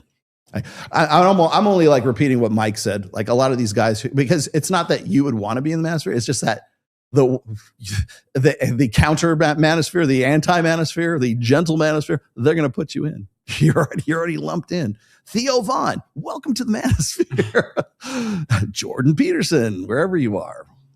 God, I heard he's not doing well these days. But anyways, yeah, I was going to say is that the thing is like when you're asking those questions, it's like they just simply don't want to have that conversation. They don't want to come full circle. But very good observation. Women tend to make false accusations against me to put me on the back foot. Okay. Is this controlling? It's not a test because of the tone. Do I walk away? Well, yes. You walk away. Why? You needed to pay me 35 Zarafinas or whatever the fuck that is. False accusation about what? That you fucked them? That you raped them? What's the false accusation? That you looked at them the wrong way? Like, you got to be specific, my friend. I can't help you unless you're more specific, unless you tell me what's going on. Sometimes when I see stuff like that, and I know it's coming from, what is ZAR? I don't even know what the currency for ZAR is. Zimbabwe? Like, what is the ZAR currency? What is that? South African rand. See, I was right. Okay. You're in South Africa? Yeah, I imagine they are making false accusations against you. To put you on the back foot? No, they're doing that because they want to take you down. Because they're not they're trying to put me on the back foot. No, they're trying to take you out of the game entirely. Is what they're trying to do. Is this controlling? Fuck yeah, it's controlling. Do you want me to tell you? Do you want me to give you permission? Yeah. If you're going to ask me for like, hey, when this and this and this happens, then is that this? Like, can you be a little more vague?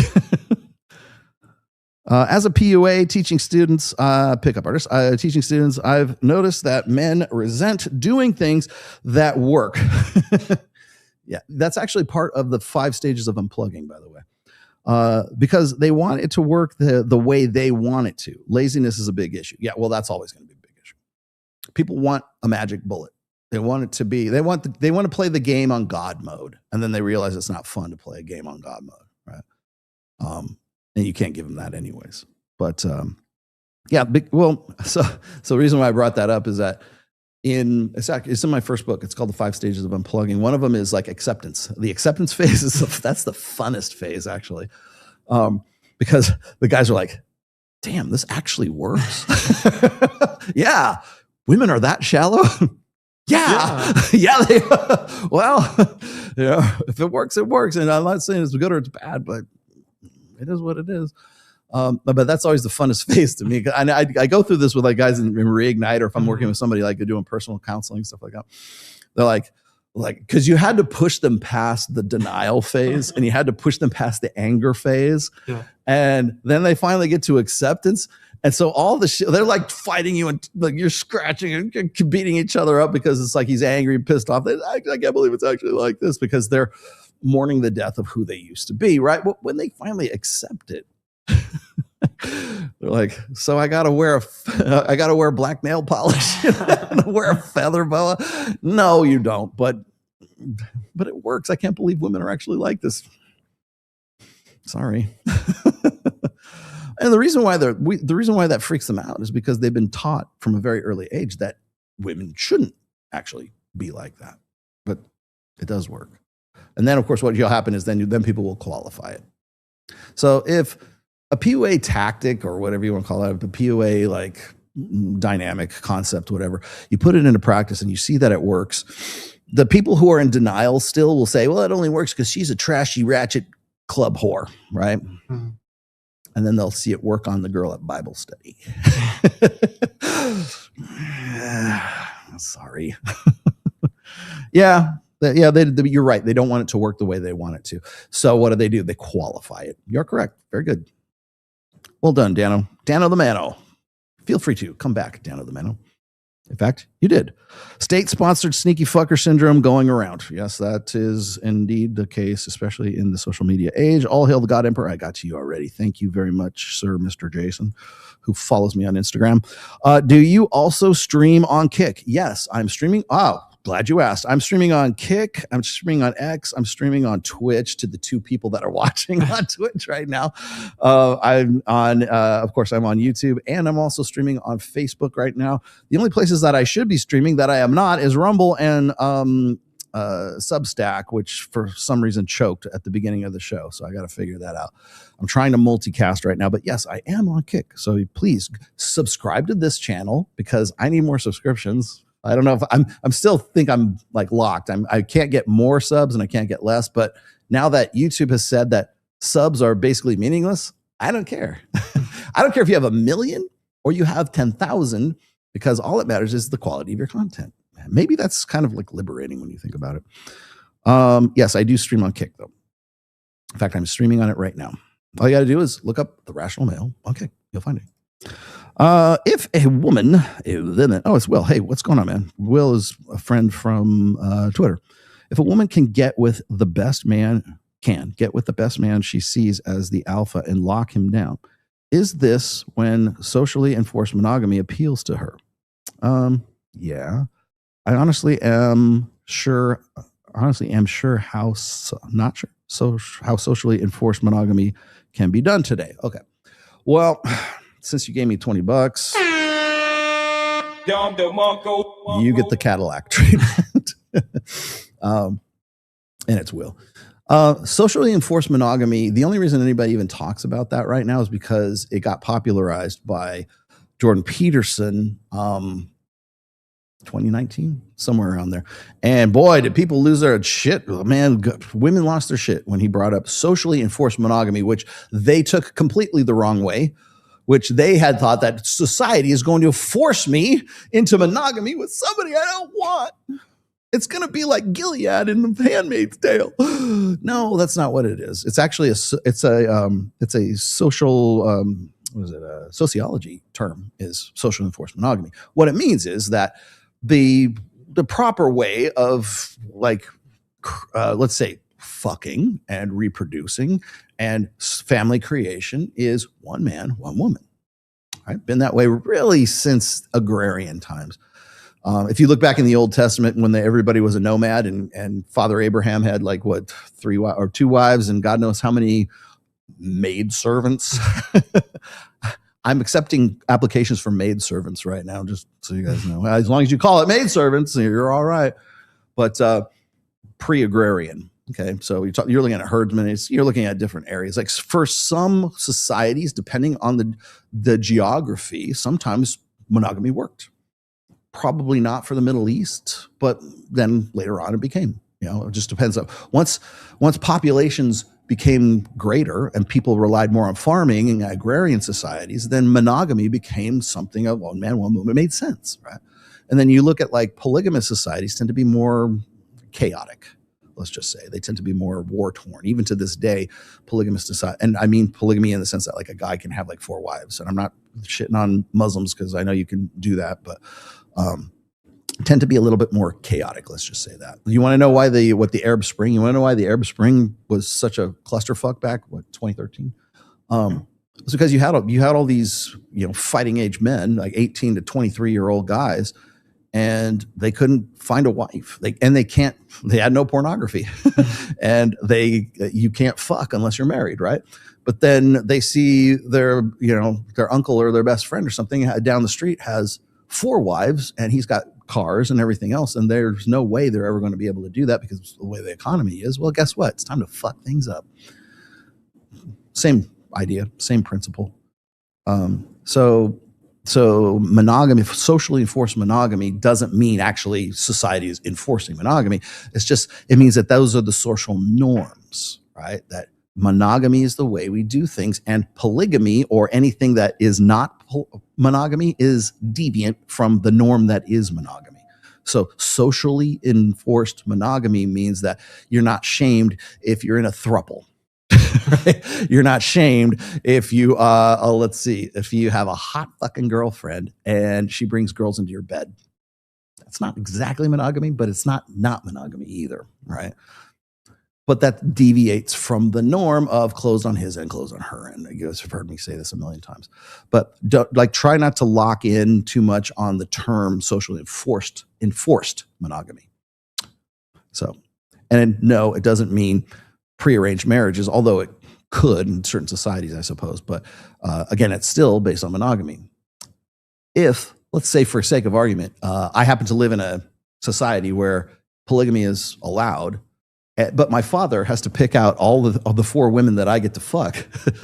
Is that socially enforced monogamy? Yeah. Or is that socially enforced polygamy? Just depends on what the norm is. Depends on what you're called. See, that's the thing that gets me is I love it when I get into these conversations. And I think I've got into this conversation with Andrew Wilson once or twice. But Christianity Judaism, Islam, they don't have monopolies on marriage. They've been doing marriage since before those religions existed. Hell, they had marriage in feudal Japan. They had marriage in dynastic China. They had marriage in ancient Greece and Rome and all these other places all over the, hell, they had it in places like I don't know, like Samoa or Hawaii. You ever see, dude, have you seen Chief of War with Jason Momoa in that? It's like a history of the Hawaiian Islands. No. Dude, that is a fascinating, like, to me anyway, I don't know, but it's a fascinating, like, societal kind of story anyways, but it really, so you can see, like, there's marriage on the Hawaiian Island. Look, this is an indigenous population on the fucking island, and yet they still have marriage. Long before Captain Cook, that is the guy that before he arrived on the scene. Or the Philippines. The Philippines used to be islanders. They were like funny little that's what they call them, flips, right? Funny little island people. I say that because my best friend is Filipino. But then when the Spanish again conquerors came over there and fucked things up for them too, they got around. Then they took over the island. But I was going to say is that they're getting married there too. Marriage isn't just a religious thing. It's kind of like a human thing. And I look at it from my perspective, anyways. Just this is me here. I look at it as a formalization of monogamy. Like, we need to have a ritual. We need to say, everybody in the tribe needs to know that I'm marrying this bitch and you don't fuck my girl, okay? So the kids that come out of this girl are my kids, okay? And if I'm the tribal chieftain, then I get these 3, 5, 10 bitches right here. They're all virgins.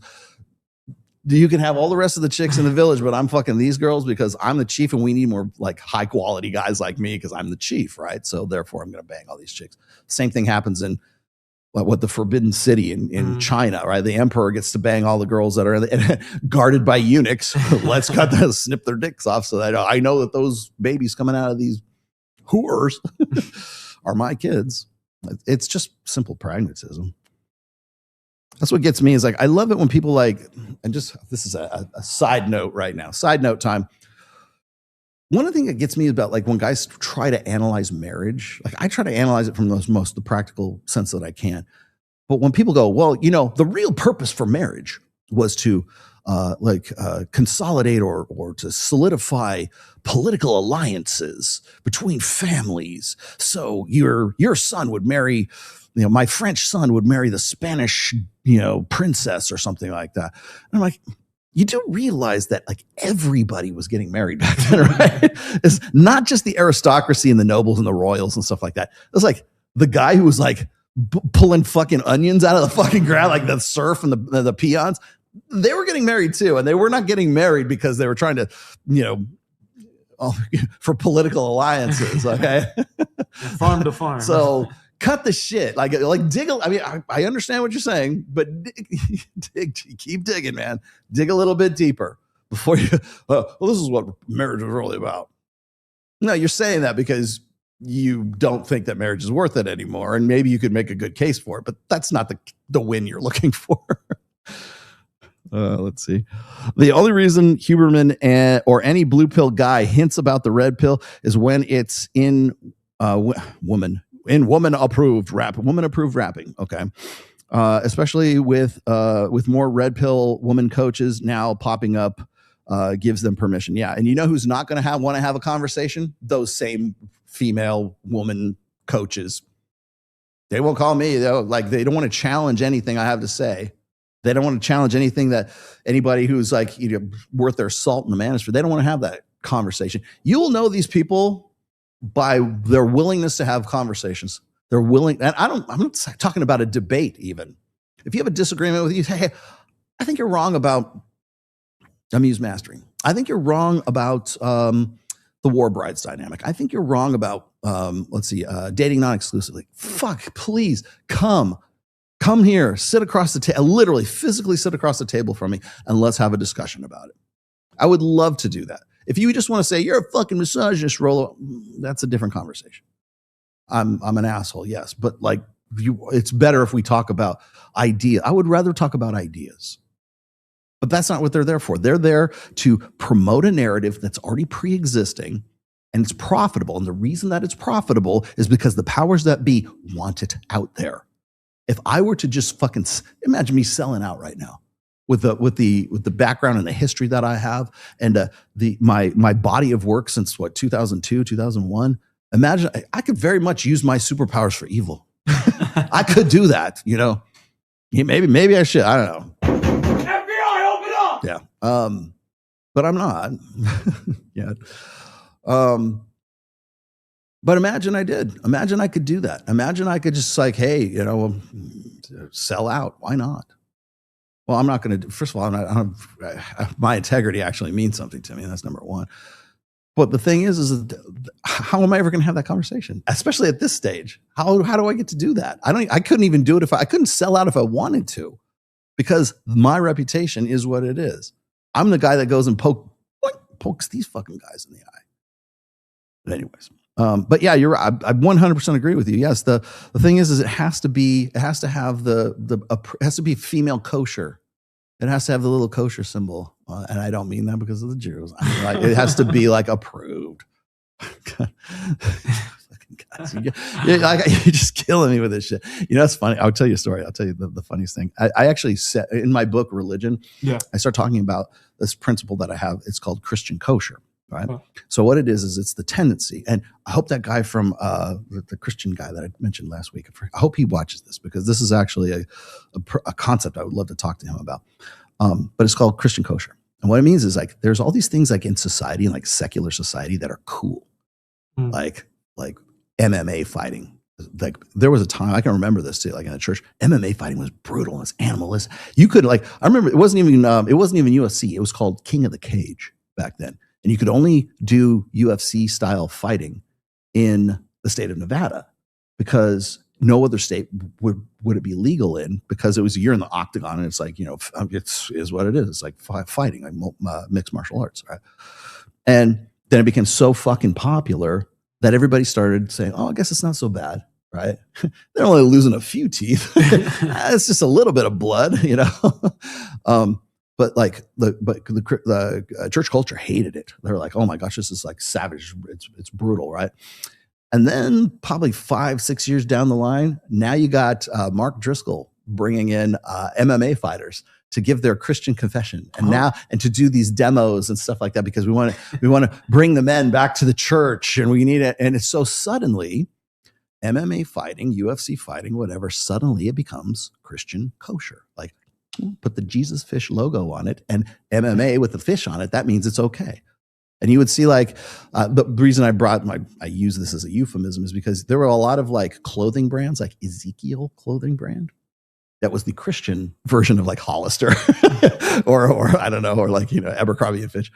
And then I remember when I played Dungeons and Dragons, and it was the Satanic Panic, and every evangelical Christian guy just thought that we were summoning demons. Hell, there's probably people today who think me and Vince and TJ and everybody on Masculine Geek are summoning. No, we're just summoning the stupid, nerdy, you know, we're summoning our inner 13-year-old is what we're doing. But I remember when that was like, this is real. And those chick tracks. Chick tracks were these like tiny little comic books. And they're all usually black and white. And it was like some just over the top, like just exaggerated stories about like heavy metal music and how satanic it was, and how satanic Dungeons and Dragons was. And because it was a comic book, they would hand it out to kids and they go, oh my gosh, is that really what it's about? Chick tracks. I bet they're fucking collectibles now too, because they were so kind of rare. Then the Lord of the Rings movies come out, or like the Marvel movies come out, which they didn't really like all that much, because maybe the villains were too like satanic for them, right? But then they realized these are popular, and if we say that there's actually a Christian undertone or there's this subplot that you're not really figuring out, and it's really biblical. Christian kosher.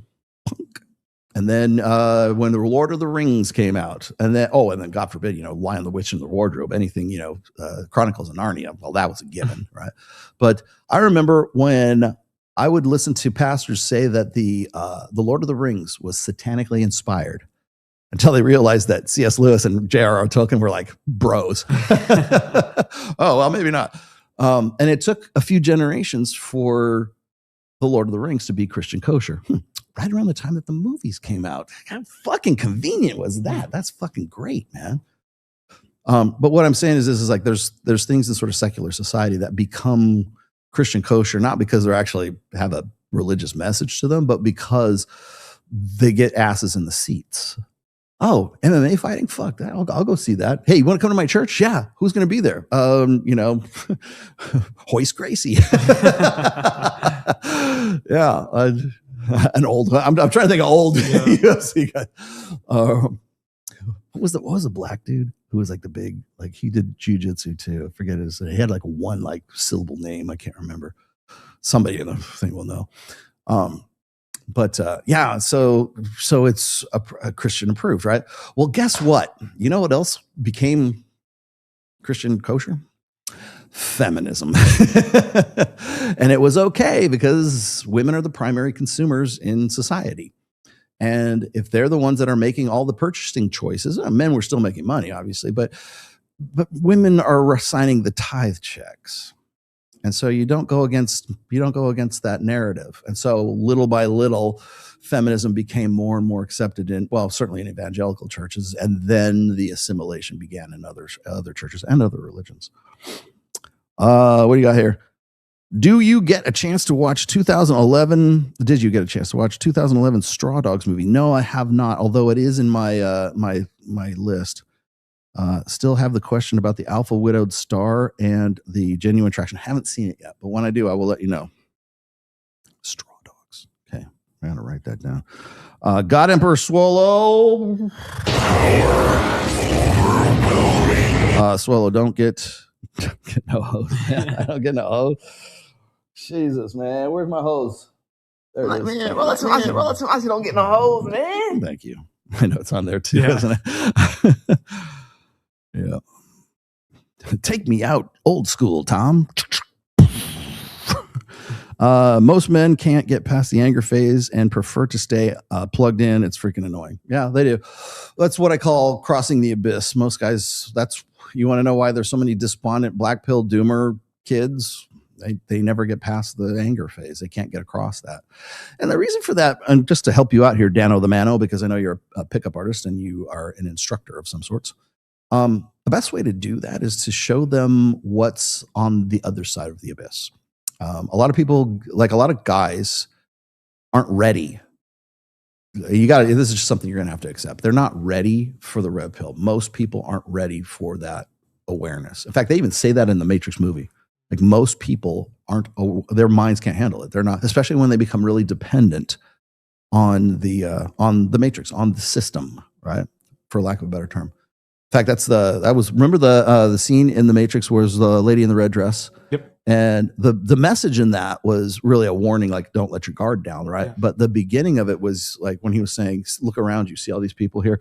What do you see? You see the minds of the people that we're trying to save, plumbers, lawyers, doctors, just average people. Mm-hmm. But most of them are so hopelessly inured and so hopelessly dependent on the system that they will fight to defend it. That's exactly why you get the annoyance right there, because people's expectations in life are dependent upon a system that they've been sold from the time they were kids to really the time they get Alzheimer's and they forget about everything, right before they die.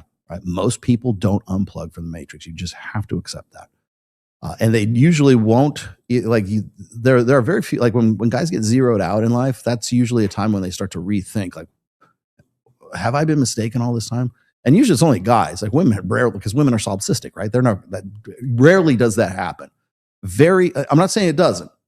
Only in very rare, women who have a bit more intellectual, women who are a bit more self-reflective, like women who have actual real insight. It's not that, because I've seen women make changes. Honest to God, I've actually seen women make changes. But the one quality that those women have that is common to all of them is that they had a capacity for insight. And I've mentioned this before, like when people keep saying, well, Rollo, what should I look for in a woman?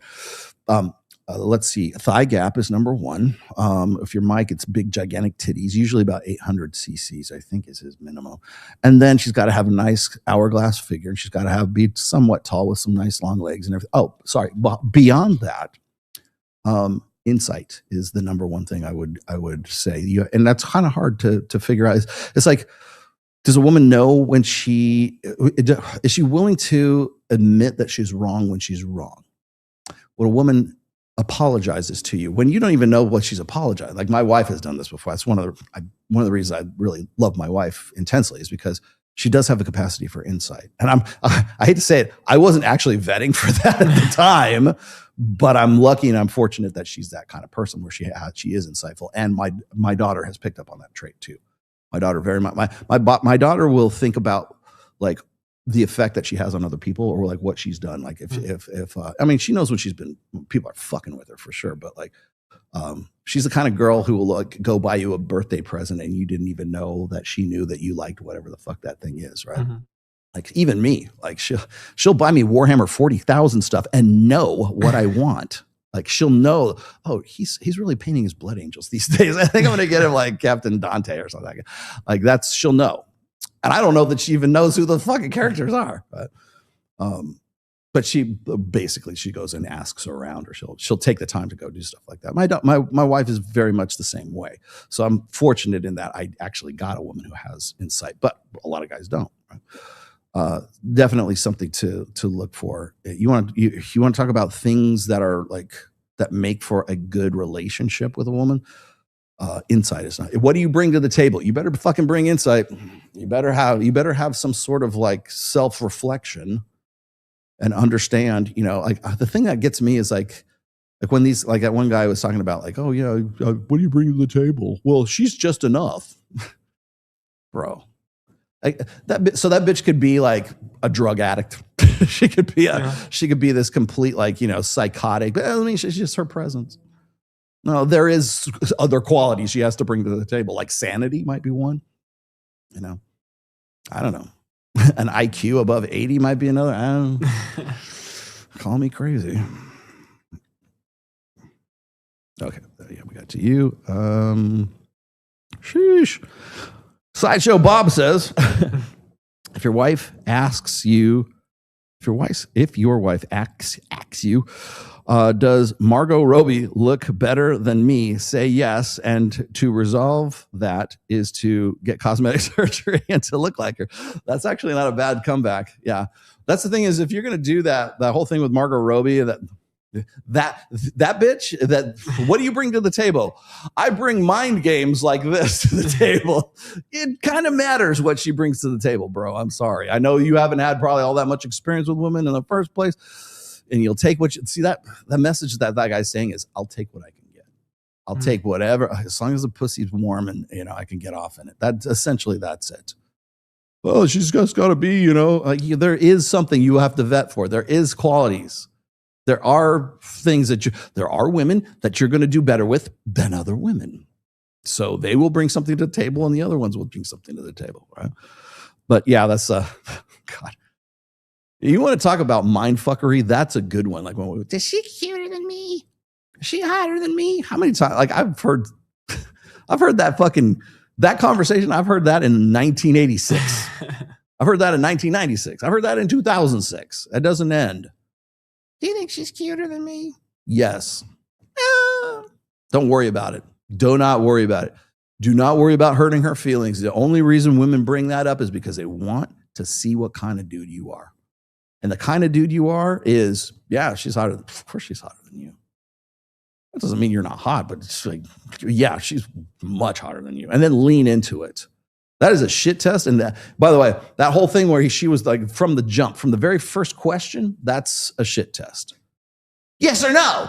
Am I hotter than her? Like that. Now we've progressed. Mm-hmm. Now we've matured from shit test to grand mal seizure. Now you want to avoid all that stuff that came after the first question could have been avoided.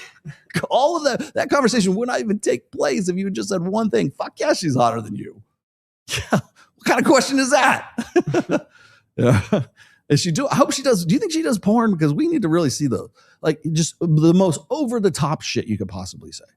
Lean into it. And for Christ's sake, don't feel bad about doing it because you're doomed either way. If she was going to get pissed, then she's going to get pissed. But I will tell you this, I would rather go out on she's hotter than you and she gets pissed off than you're just telling me what I want to hear. You're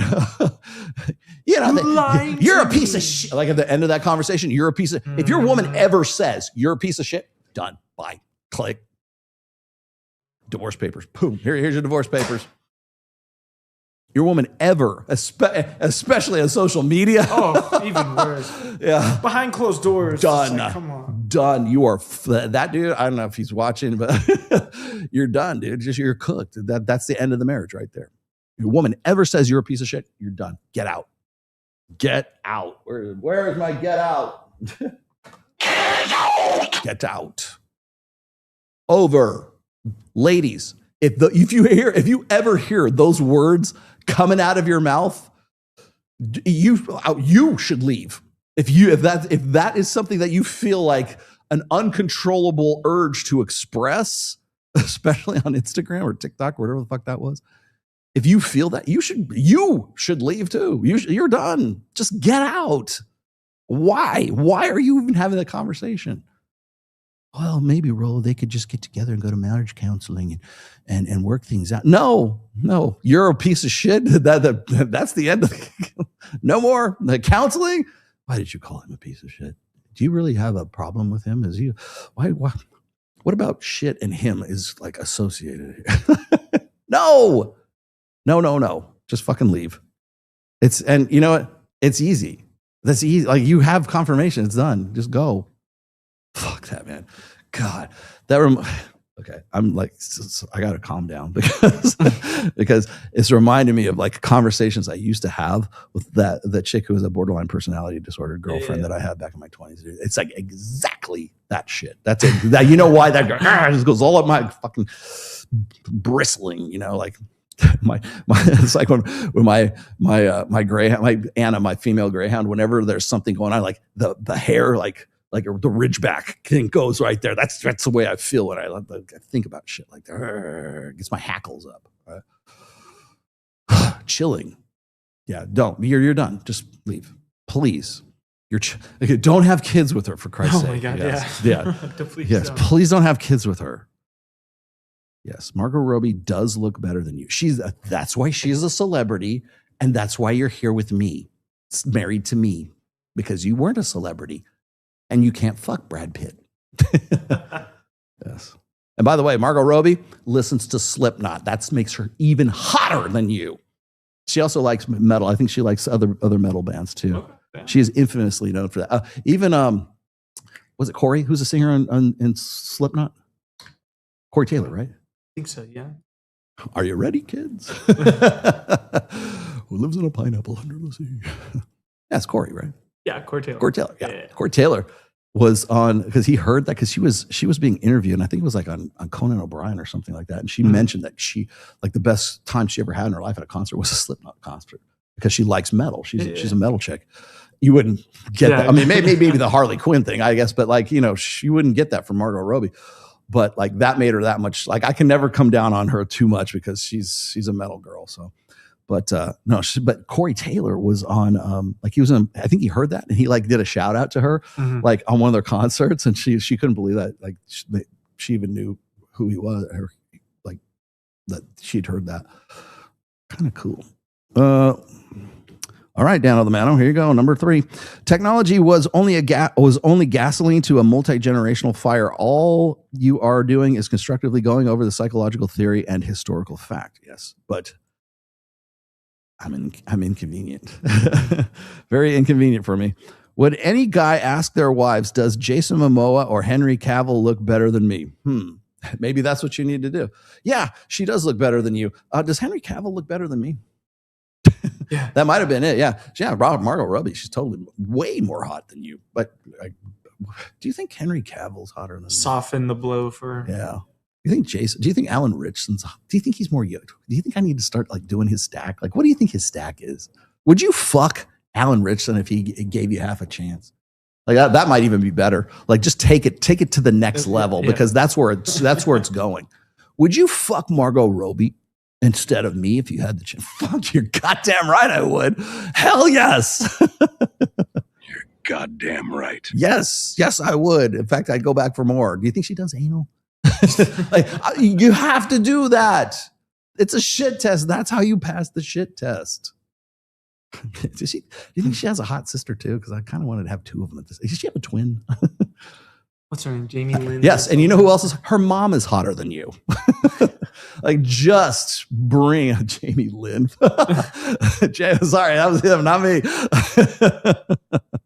Jamie Lynn is hot. Very, very hot. I love you, Jamie Lynn.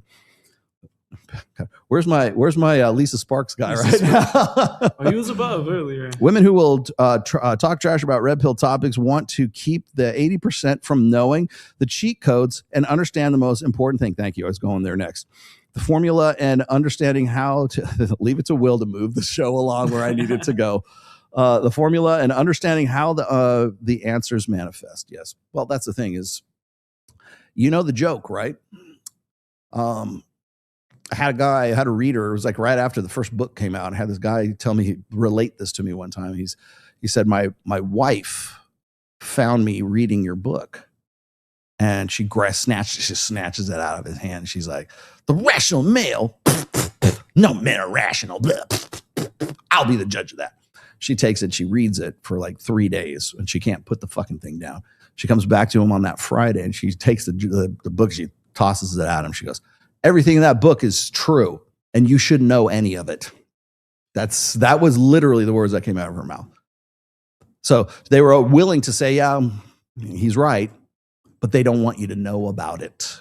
And that's because it gives up the game. And you guys I've said this before, is that another reason why they don't want you to know about the red pill is because it fucks that up. It fucks up the timeline. Like where's the timeline here? Oh, what is this? Rolo got that BPDI, PTSD. I kind of do still. Hey, man, at least I learned something from that shit. People, he's really hung up on that. That's what, what's funny is, and I've had people just recently ask me this. Well, you know how I know when people are trying to do a hit piece on me when they're doing an interview? The first question out of their mouths is, so who hurt you? Like, what was the thing that happened back in your past that turned you into the misogynist you are today? What was the catalyst that made you into the bitter human who just hates women? And what was the one? Did your mom not love you enough? But they put it in other terms. Like they'll go, can you go back to when was the time? Did you ever in your past have a girl who kind of blew you off or jilted you? And the thing is if you say, well, yeah, there was this one chick when I was 14, and that's all I need. That's all they need. Just that little thing. Well, Mr. Tomasi related to me about the one girl who really broke his heart, and this is why he's so fucked up. That's all they want. And they will mold those words into whatever the fuck they want them to be. That's how the game is played. You're correct, sir. Anyways, getting back to the idea of, where'd I go? Where's that one? Moving things on. So they don't want you to know what I'm telling you. They don't that you want to know why Tate is what he. I mean, Tate basically just all this stuff that Tate has ever mouthed has been a derivative from my book. Okay, I'm not ashamed to say that. I will say point blank, I'm the first guy that ever interviewed in the Manosphere. I'm the first guy that ever interviewed Andrew Tate. I didn't know what he was about back then. So people go, oh, you knew that he had cam girls? Yeah, I did. But that was 2017, right? I did 3 interviews with Andrew, and I did 1 with Tristan before anybody knew who the fuck. They were not household names back then, trust me.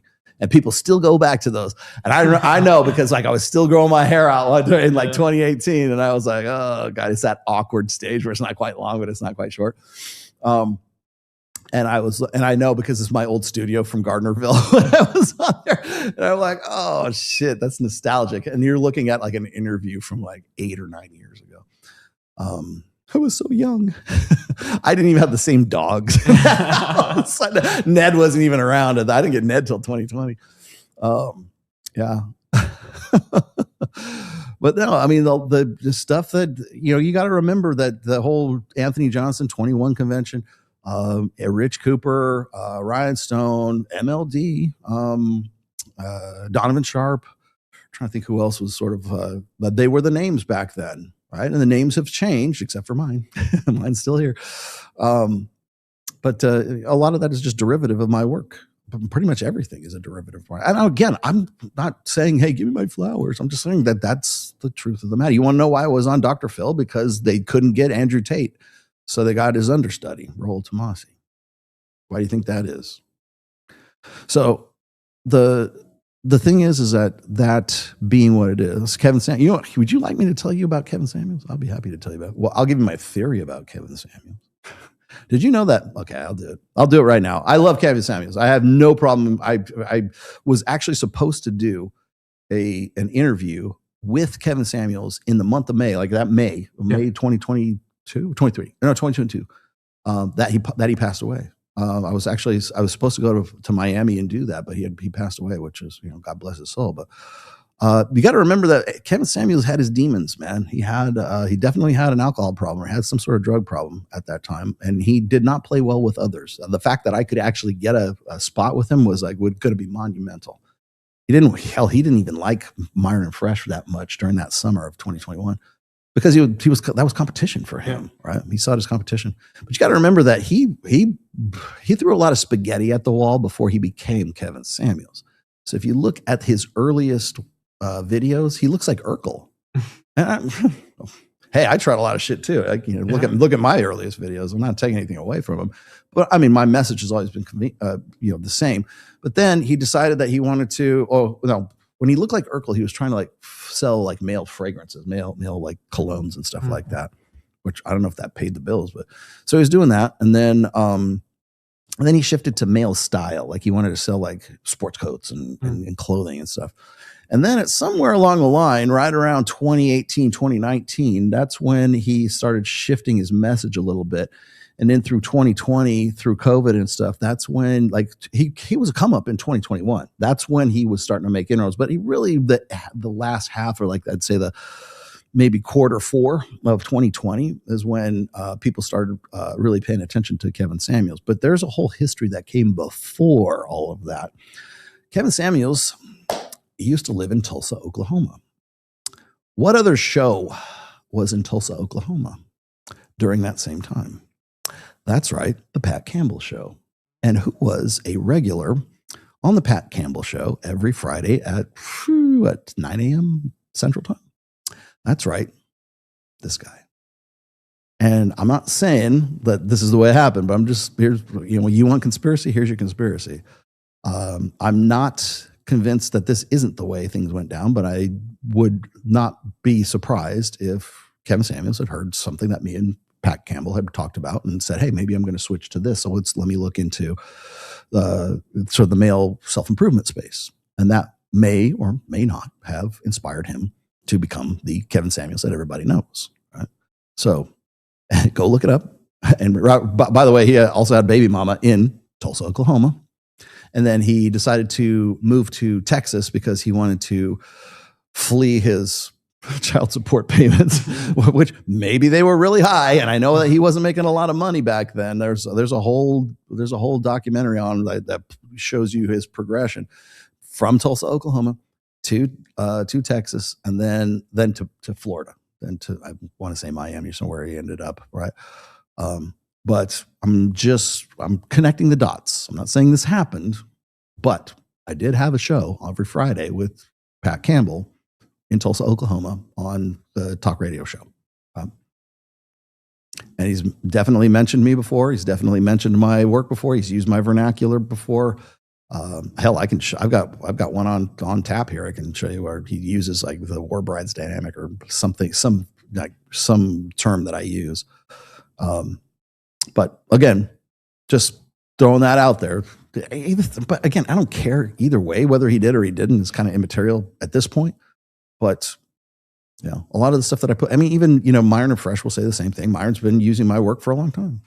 Okay, fine, good.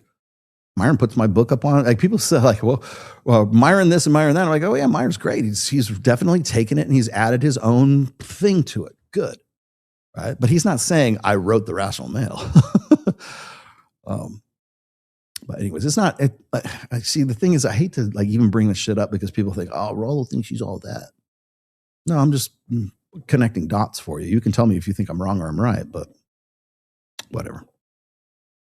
Exactly. Let me see. Tulsa, Oklahoma, Black Wall Street Massacre. Yeah. Let's see. Who else is going to give me shit for bringing this up? You just tell them you only adopted the dark. I was born into it. Thanks. Isn't that like, what is that, Bane? Yeah, exactly. All right, Bane. Even I knew that was Bane. That guy with the sword on Facebook lifts your material. The guy with the sword.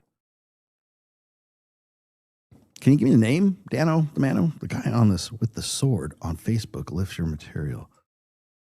There's a lot of guys with swords on Facebook, or they have the Spartan helmet. Spartan man lifestyle. Yeah.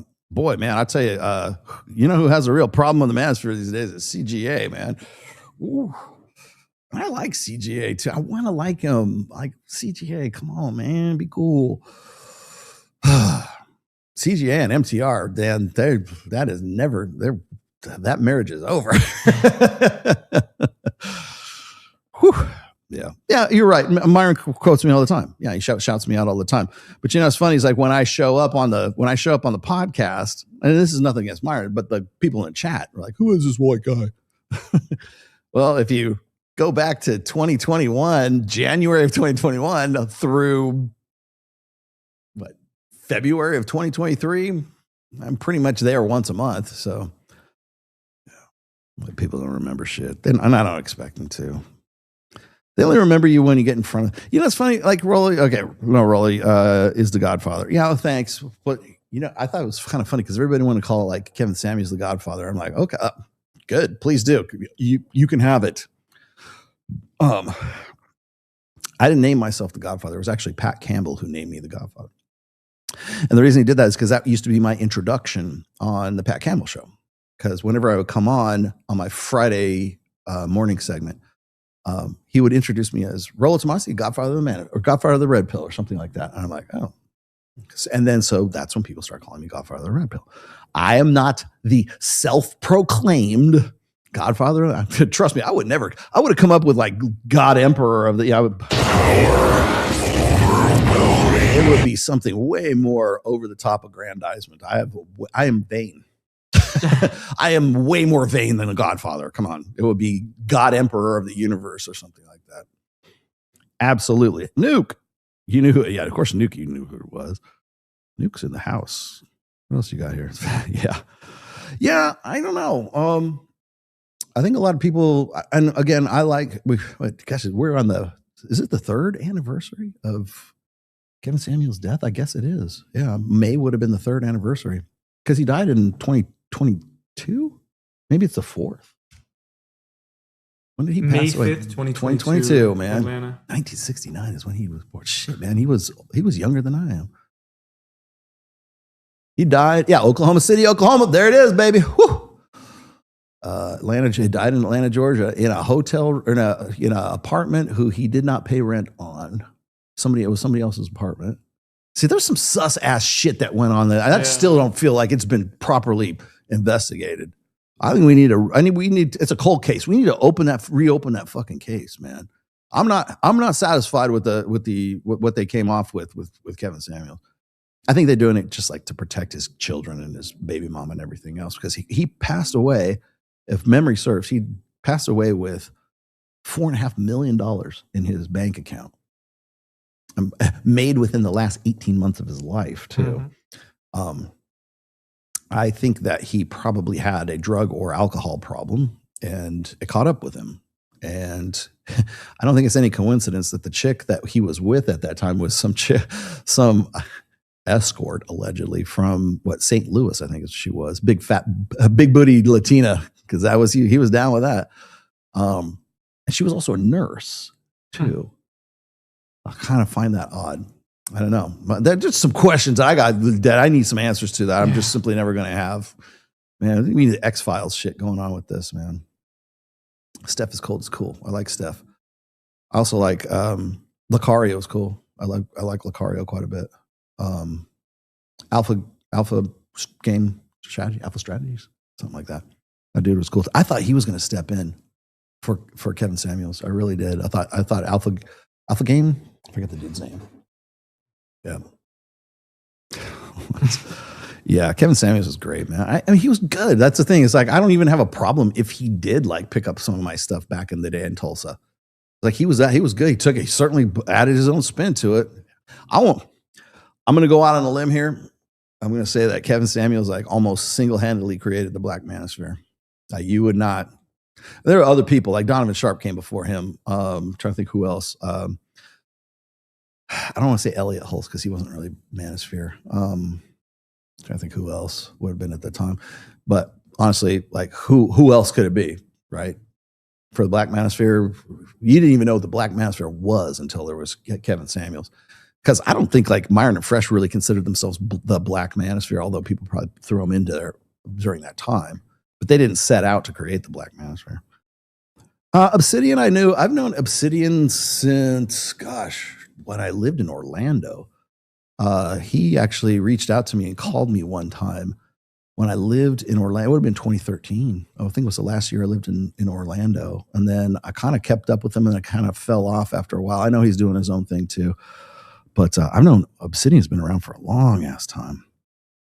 Tommy Sotomayor, yeah. I like Tommy too. I've been on 2 shows with him on Fresh and Fit. Tommy's funny as fuck, dude. Now that dude should be like a stand-up comedian. Patrice. But see, the thing is Patrice was like, if Patrice was still alive right now, yes, absolutely. I think if Patrice O'Neal was still alive today, I think he probably would be a bigger player in the Manosphere. Well, certainly than Kevin Samuels, but he would have been a bigger player in the Red Pill. And I don't think they would call it Red Pill, but he would have been a much bigger player. That's why when people go, well, Rollo, all these guys, Tom Likas, I like Tom Likas. I quote Tom Likas in my first book. I love Tom Likas. He hates me, but I like Tom Likas. Fuck you, I hate you. I like you. No, fuck you, I hate you. Go die in a hole somewhere. I love you. Like, how do you fight against that? I like Tom Likas was Tom Likas was proto Red Pill. Like he was Red Pill before anybody like knew what Red Pill was. He was one of the first voices for sure. Patrice O'Neal along with him as well. I will always give those guys flowers. As I said, I've quoted Tom in at least 2 of my books. Tom hates me because he thinks I'm like that guy in Reno. Tom had potential to do a lot more than he did, but then he lost his mind on politics and everything else. So what can you do? But Patrice O'Neal could have been bigger were he, still around. Definitely so. Eddie Murphy was not Red Pill. If Eddie Murphy was Red Pill in the 80s, everybody was Red Pill in the 80s because that was just the way we used to think, right? You could get away with so much shit. O'Shea Duke Jackson. Yeah, okay, but Angry Man's Black Pill though. I can't really say Red Pill. I've been on shows with Angry Man too, way back in the day. The nurse was likely married to another man. I ain't saying she was, but I ain't saying she wasn't. I do know this though, that in the beginning, when Kevin was just starting out and he was just sort of coming, he became Kevin Samuels, right? He was no longer Urkel trying to sell, men's fragrances, and he was no longer trying to. I mean, he lifted website material from other people, but like he was just trying to move things along more. He wanted to be. I understand why he did what he did as far as his like marketing is concerned, but he would do interviews. He was on Fresh and Fit back in the early days. He would like later, right before, like the months before he was on Fresh and Fit. I was surprised when they asked me if I would go on a show with him on Fresh and Fit, but I think that was the only reason that they were ever going to get him was because they wanted to do a tag team with me and him. And I'm actually surprised Kevin even agreed to it because he did not play well with others. like later on. He would not do interviews with people. He did in the beginning. I think he did with, was he on No Jumper? He was on some, no, World Star. He was on World Star Hip Hop is what he was on. He was on World Star. And that's when he was just sort of a come up at that time. And he was on his way. Right. But once he became Kevin Samuels, he didn't want to do collabs anymore. And that's when the bad blood started between him and Fresh and Fit, I think, which was completely unnecessary. But I think that the reason why he didn't play well with others is because once he got to a certain level, he was bringing all of his demons along with him. And that happens to like Jordan Peterson. Same thing happened to him. Like when you are Jordan Peterson and you're making $80,000 a year as a college professor at the University of Ontario or whatever, and you're making $80,000 a year, and now suddenly you go from $80,000 a year to $80,000 a month on Patreon, and you're making millions. I remember when people say, well, he's worth $10 million. Well, now you've gone from being somebody who made $80,000 a year to a guy who has now made $10 million a year.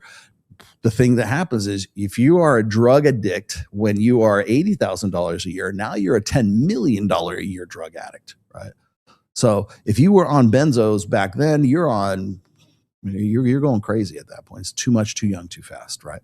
And I feel like, I know I'm not supposed to say that. I think what happened is that a lot of the demons that Kevin Samuels had from his past followed him, and now he has $4.5 million in his bank account, right? So I've got this nice big booty Latina, and everybody, he drank too much Red Bull. Dude, Red Bull does not stop your heart like that. I'm sorry. Red Bull might stop your heart if you're on, I don't know, amphetamines. But it does. I say, oh, he had a weak heart. I think one of the reasons he had a very close, like he only had like 2 or 3 like really close friends that he would work with. And that was it. Like he was a one-man project, and that was it. So, oh, what do we got? Let's see. Who's giving us grief today? Suck my cock. Okay, you wanted that. Did you want this? What are you going to do about it? I'll suck his dick. There you go. Bye. Wait. I didn't say that. Oh, is this chick again? Snowball Girl? Did we ban her already? I thought we'd banned her already. Do we need to ban her? No, they were trying to say a dice quote. Oh, okay. It was a saying in the. All right. I got. Where should I go with this? I've got. So these are. God, the Mike O'Hearn thing was so fucking funny. I almost want to play that again. Let's see. God, those are pretty good too. No, I have this one video that I know what I'm going to do. Here we go. Topics.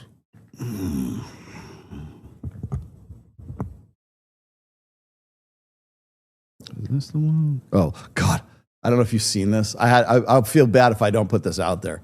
Okay, file this under oops. There we go.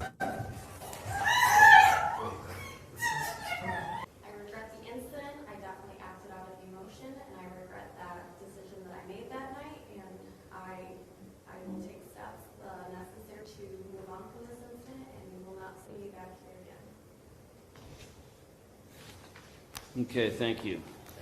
Okay, so let me give you the build-up here. This is the court video of this chick who is being sentenced for stalking her ex-boyfriend at like 33 different times and going to his place of work and everything. She violated the restraining order, and she believed that she and the prosecution, because she's a defendant, she and the prosecution had come to an agreement as to what her punishment was going to be and that they were going to settle this thing. But that's not how things work in a criminal case. That's in a civil case, that might be how they work. But in a criminal case, that's not how it works, baby doll. So and this is how it worked out. I'm going to place you on 18 months of community control. You'll be ordered to have no contact with Mr. McKenzie, the victim. In this case, as a condition of community control, you are to wear a GPS device for the first 90 days. You'll be on house arrest with work release. You'll be ordered to undergo mental health counseling, particularly for to establish healthy boundaries, and you will serve the first 7 days of this term of probation in our county jail. You are ordered remanded. We hadn't agreed sentence. You didn't agree with me, Mr. Kinlan, and I am charged with sentencing. Because you don't like the sentence? No, because we don't like the way the court has interpreted the facts. Mr. Kinlan, did you talk to me about sentence before you pled your client? You were not available, Your Honor. I'm available all the time, Mr. Kinlan. You chose to plead your sentence to your client. We only met with you one time, Your Honor. At this point, we'd ask to withdraw. I'm offended that you would make the insinuation here that I don't work enough. Please. Don't ask me. Sorry. Please not knowingly voluntarily. Your bad practice is not my problem. I don't think it's my practice. We're done.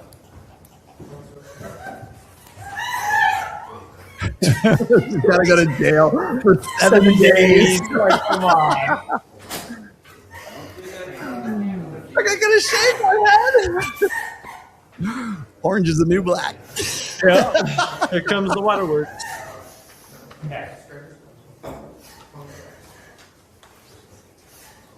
You are remanded to the court. Listen, hold on. This way, bitch.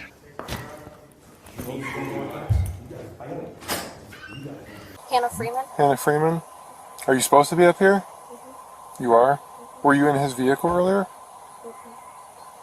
No? Well, we went to get dinner together, but You guys, where'd you guys go get dinner at? Kings. King's? Kings, yeah. Raising Cane's? Which one? North Olmsted. North Olmsted? Okay. Well, we got a complaint from him that you were in his vehicle tonight and you're harassing him and stalking him. I mean, I don't know what to tell you. Okay. Did you take some items from him last night? Is your phone in the car? I am. I'm putting it down. I'm putting it down. Step over I'm putting it down. If you ever turn around, put your hands behind your back. You don't got anything on you that's going to stick, poke, anything like that? No. Put your hands together like you're praying.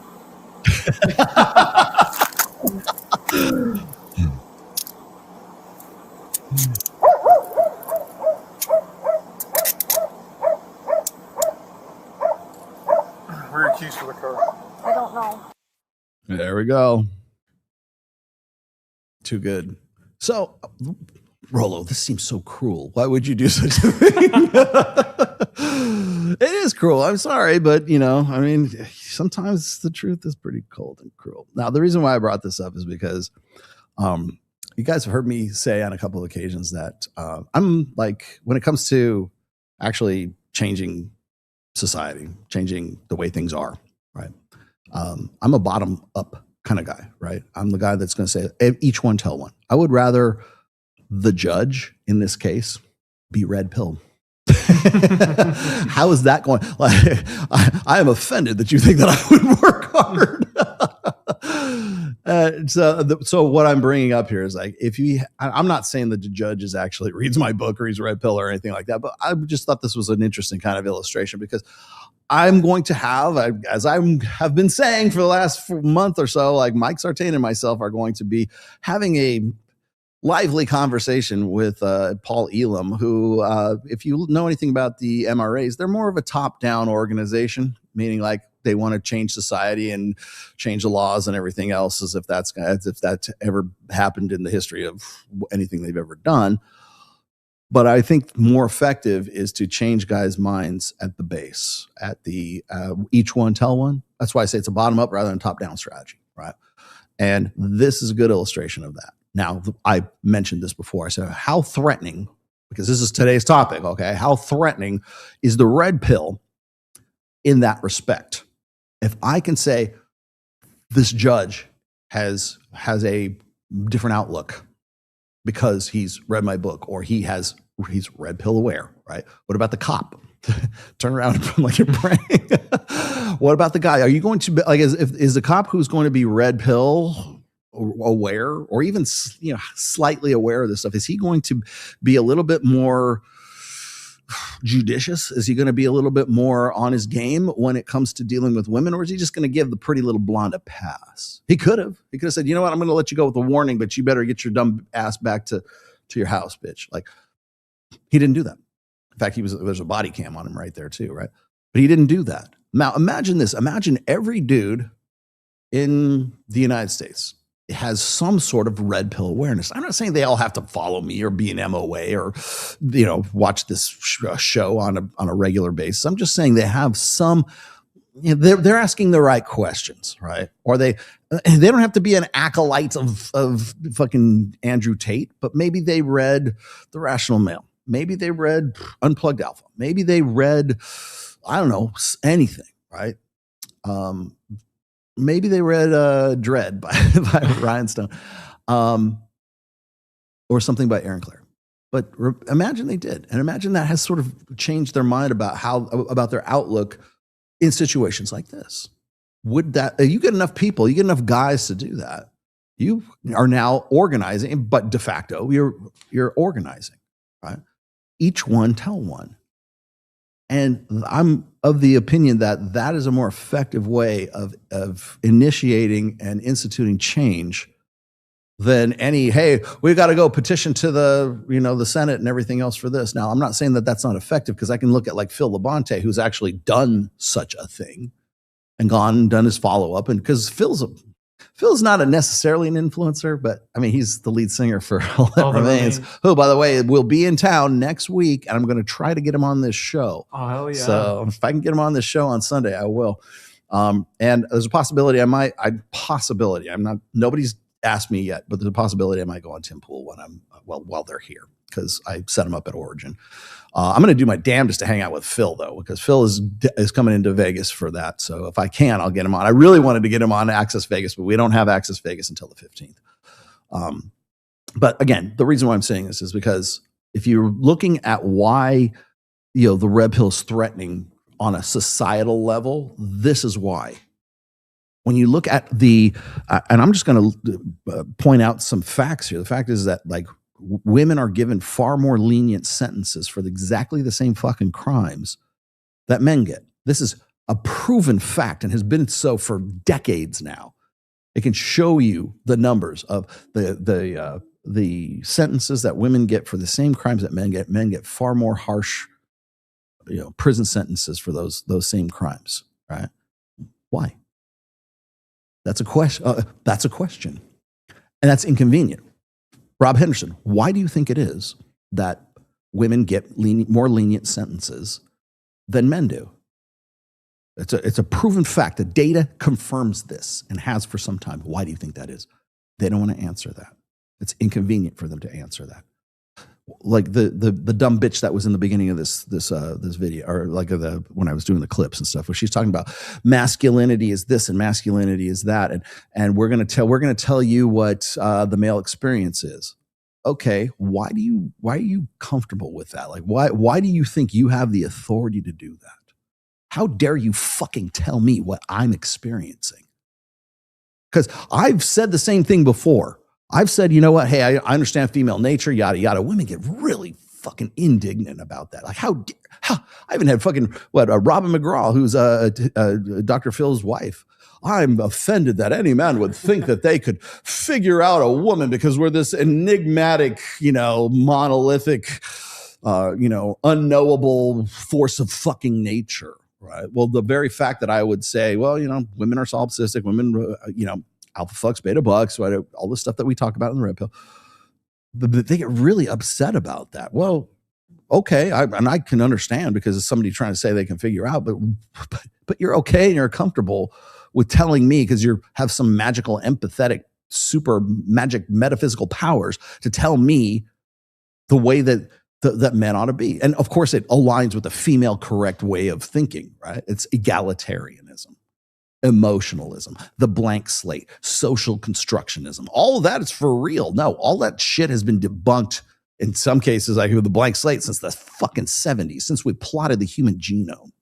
since we figured out what the 4 laws of behavioral genetics. Thank you very much for making me aware of that, Steve Stewart Williams. And again, I would love to ask Steve the same question. Like Steve has been I love Steve, and this is no burn on Steve Stewart Williams because he's got a great book. I'm about a third of the way through it right now, because I'm highlighting it as I go along. But the thing that gets me is like he just put out this essay on Substack about how he can't, like, he had trouble publishing or putting out some sort of article about male, like his book is called A Billion Years of Sex Differences. The very fact that he's saying those things, they don't want to hear that. Like he had the article is about how difficult it is for scientists such as himself to get published. And he was literally having the same problem with the people who are supposed to publish that article. Now, my question is this: why do you think that is? Why? Why do you think, Rob Henderson? Why do you think that it's so difficult for your guy friends to find a suitable woman? Why? I'm just asking, and that's the question you already know the answer to, that you don't want to answer it. The manosphere will be glad to answer that question. And that's why you have a problem with them, because they're saying the shit that you can't fucking say. Remember what it was? Nick Krauser. Nick Krauser said that, this is back in he's a pickup artist. Nick, people don't even know what I'm talking about. Nick Krauser once told me, he said the manosphere, in 15 years of the manosphere, pickup artist, 15 years of pickup artistry has done more to advance the understanding of intersexual dynamics than 150 years of psychology and sociology and everything else. You know why? Because the pickup artists can go, they have the luxury, they have the liberty to go out and field test all this stuff that is based on human nature, that's based on female nature, that would never be published in a scientific peer-reviewed journal. It's still there. The data is what it is from these guys. I'm saying it's unscientific for them to go out and do field reports and stuff like that, but this is what's happening. And lo and behold, later on, maybe experimentally, evolutionary psychologists, evolutionary biologists, whatever, come to the same conclusions. They're right, but the pickup artists are weaponizing it. Why is okay? So the question is, why is that? Why is it difficult for you to get published in a scientific journal? Why is there a crisis of replicability? Why is it that and I'll tell you right now why, because for the last almost 2 decades, well, 15, 16 years anyways, I shouldn't even say that. It's actually more than that. It's probably like 2010. There are more women in every field of psychology when it comes to like getting an academic degree in all fields of psychology than there are men. Do you think that maybe that had something to do with like influencing the crisis of replicability? Do you think that had something to do with, I don't know, Marty Hazelton's work being p-hacked? You guys, you know what p-hacking is. Possibly, but those are conversations you're never going to have with me because it's inconvenient for you to do so. What are you looking for? The statistics for it. Oh yeah, how many women have women in psychology? Graduate degrees for psychology. I actually have a graph for that.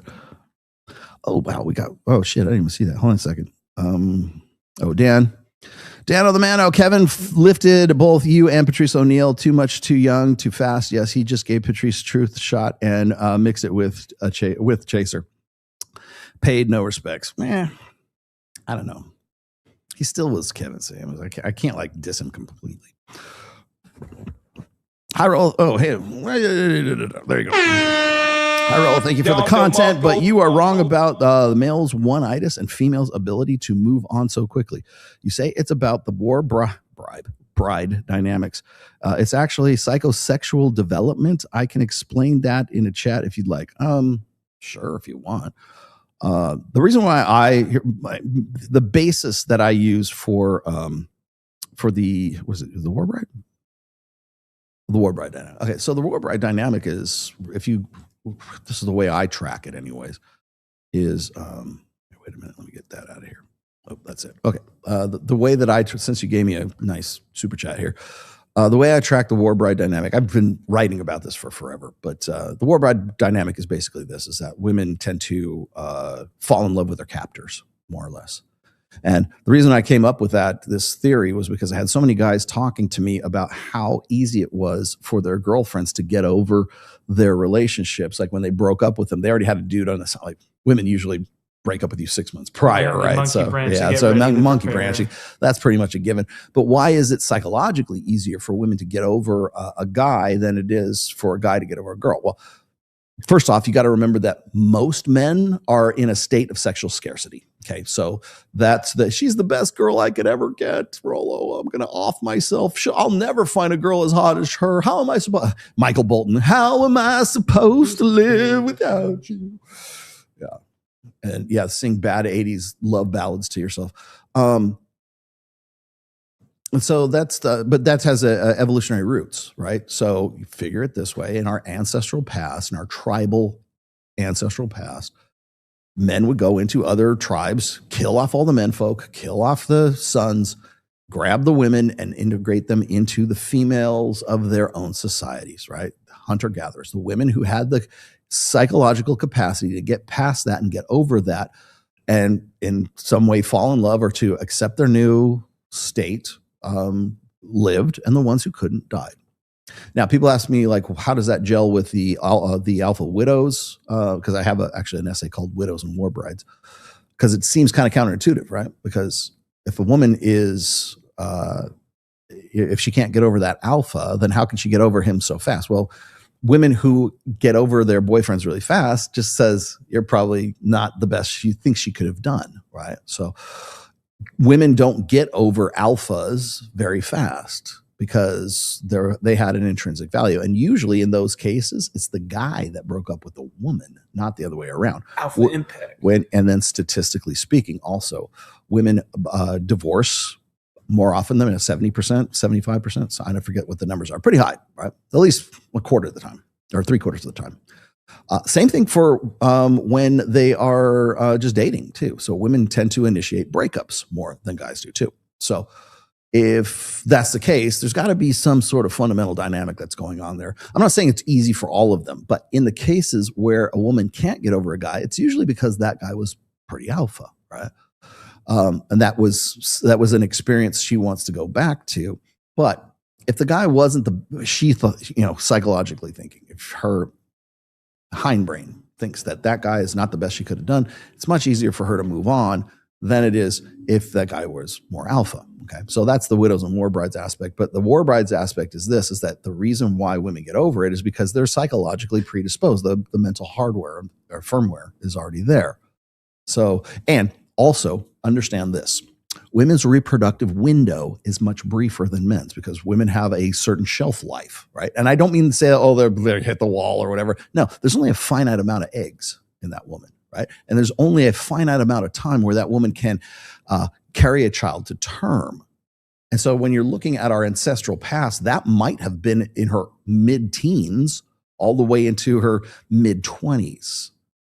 And now we're looking at women who are like, average age of first marriage is 30, right? Or you're looking at the average age of first child, I think, is 28 for women right now. I'm not sure what the actual numbers are for that. What is the average age of first child for women in the U.S.? I love that we can just look this up on the fly. 27 and a half. Yeah. There it is. I was almost right. 28 years old. So 27 and a half years old is the average age of first child. That is astronomically it was old. A mean and 21 years old in 1972. Mm-hmm. Yes. And even then, right? Yeah. Like in our ancestral past, you have it like women having children as early as 16 was probably not all that uncommon. Now it's 27 and a half. So, but you're looking at a biology and you're looking at a mental firmware that was evolved back when our mortality rates were much higher, and the average lifespan was much shorter. So you still have to consider that was instrumental in programming the firmware, right? So when that woman is getting over that guy, let's say you got a girlfriend, she's 23 years old, she's going to get over it really quick, because she's only got a certain amount of time before she's got to have those kids, right? And maybe even that's a mental thing, but there's still that understanding that there's a finite amount of time for that woman before she hits menopause or before she gets to the point where she's not, fuckable anymore, whatever you want to call it. And again, I'm looking at this from a biological perspective. I'm societal. I'm not saying it's right or it's wrong. I'm just saying that that's what plays a part in that mentality. So it's not psychosocial, because if you're going to add social to it, then, well, all bets are off, because you could say, well, they're repressed from this or they're repressed from that. Okay. But from a biological perspective, that's why it's the same thing with hypergamy. When people want to say, well, my culture is less the women are less hypergamous. No, they're not. They're actually just as hypergamous as any other culture. It's just that your culture represses it, or has rules for it, or has buffers for it.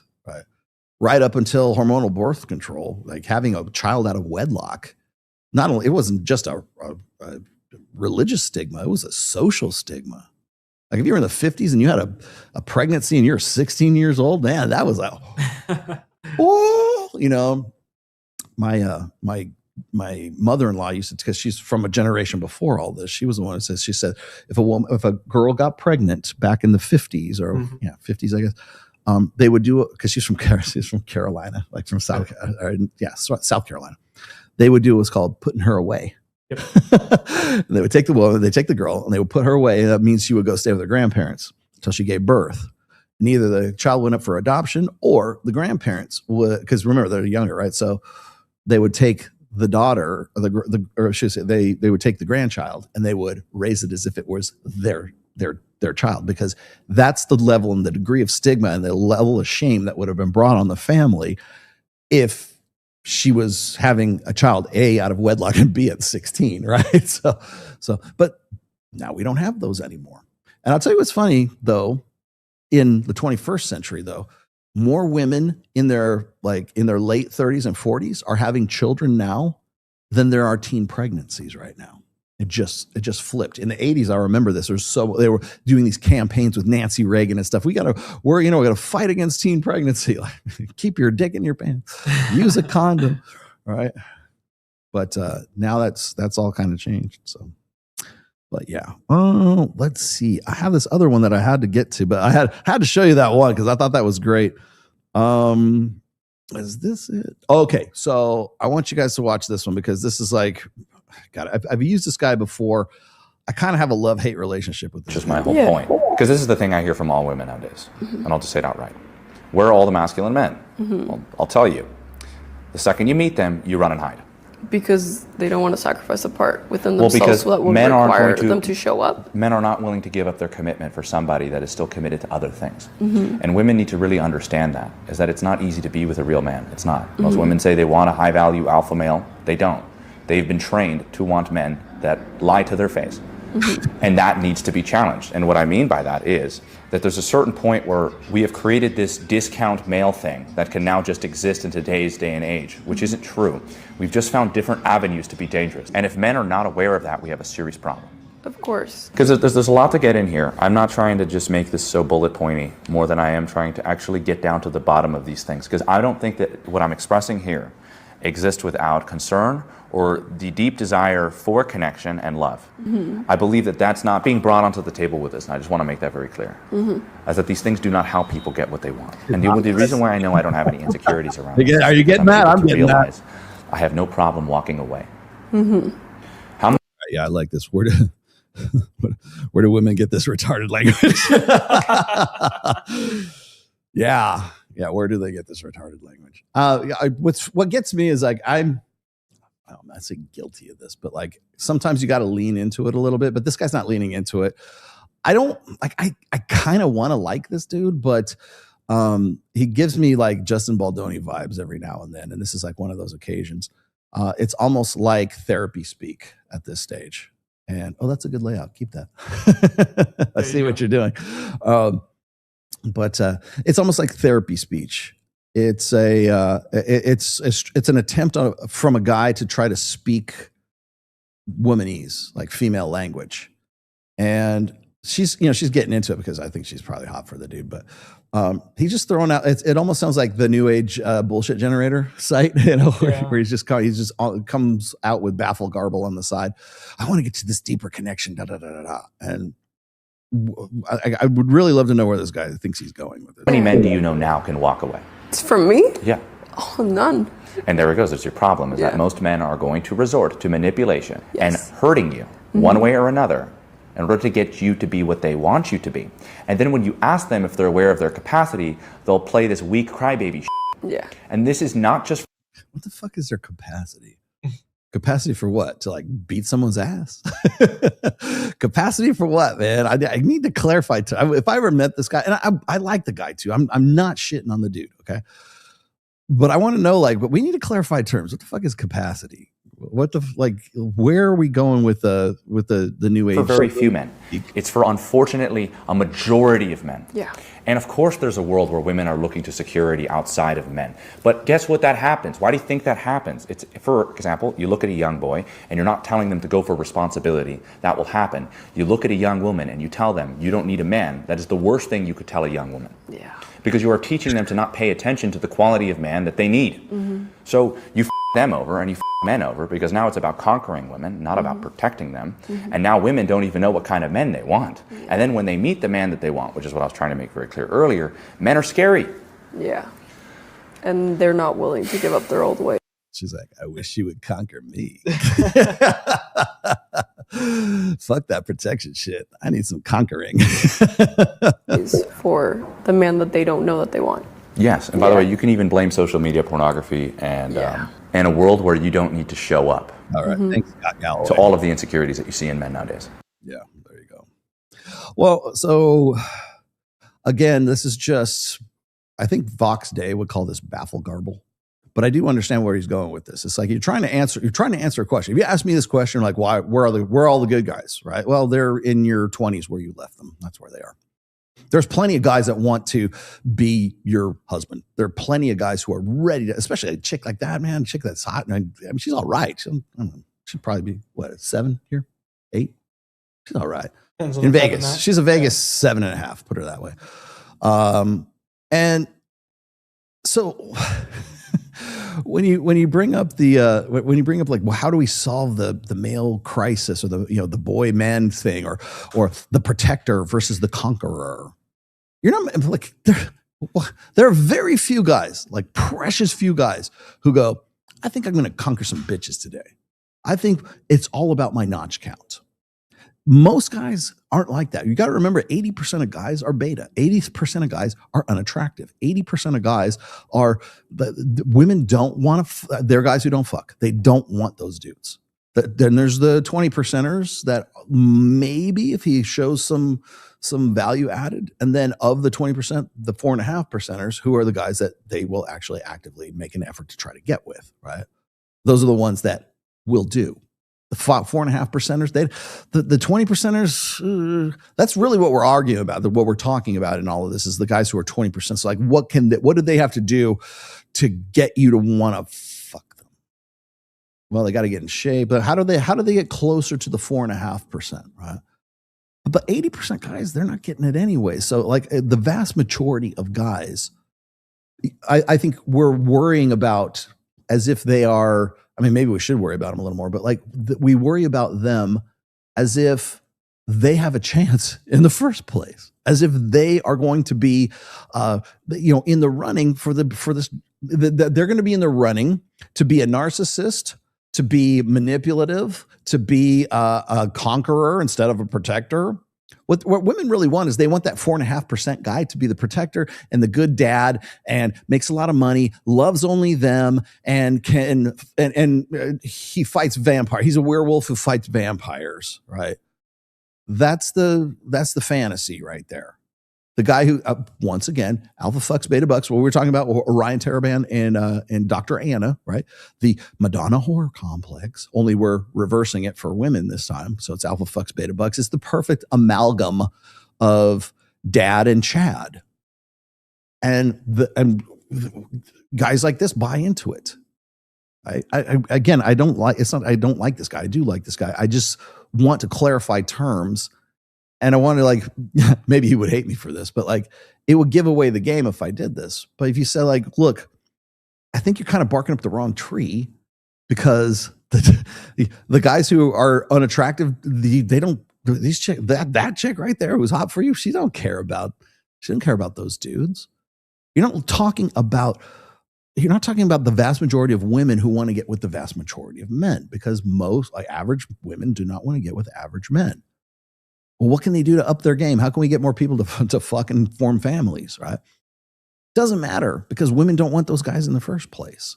So the real question, the real qualifications here are not about who's a protector, who's a conqueror. Oh, you're going to set yourself up. You're choosing men who are going to be, they're weak little bitches. No, you're choosing men because they're hot. You're choosing men because they look like a good sexual experience. And then you're hoping that maybe you can turn Chad or Cad into dad. And that's a pretty tall order, especially today. But to say that there aren't guys who wouldn't love to just fill that role is lunacy, especially when they're younger. Like, ladies, if you want a guy to commit to you, look for a younger dude. Look for a dude who's still naive. Look for a guy who's not quite 30, who is still blue pill, who doesn't listen to Rollo Tomasi or doesn't read the Rational Mail. Look for guys who are dumb and naive, who still have a soul, who still have this idea that they are going to that they're going to be noble and a white knight for you. Like, if you want a guy, you want to marry a guy who's just going to be ride or die, who's going to be committed to you, you got to get the guy who still believes in love, still believes in I would say love because the magic, still believes in the magic side of things. Because once that guy gets hammered flat by women and he gets to be 30 and maybe he's still single at 35 and he's actually starting to come into his own, he's hitting his stride, don't complain about that dude. The 35-year-old guy who is just hitting his stride, don't complain about him wanting to fuck younger women, especially at 27, right? I'm not even saying really young. I'm just saying like 23, 27, somewhere around there. Because now he has sexual selectivity because he now realizes how the game was played and he's not naive anymore and he's not stupid anymore. One of the reasons why they don't want you to know about the red pill is because we give away the game. Because we tell you what you can expect. I mean, I've written a whole book about it. What to expect from women at different phases of their maturity. That's what it's about. So, and speaking of the magic here, there he is. There's Mr. Miguel. Miguel, you want to come and comment on some of these? Yeah. All right, let's do one or two here before I get out of here. Ladies and gentlemen. What's going on, brother? Miguel Munoz. What's up, man? How are you? What's up, man? My partner in crime. my partner in bankruptcy. Oh, wait. Yes. Yeah, that's it. Oh, you're not going to be able to hear this. I have to take this off, don't I? Yeah. There we go. Konnichiwa, arigato. What are you doing, man? You're doing more red pill stuff these days. Yeah, I'm doing a lot more. I've been reviewing a lot of like the looks maxing space. Oh, really? Yeah, really? and really? like, oh yeah, a lot of gene maxing too, which I'm like pioneering right now.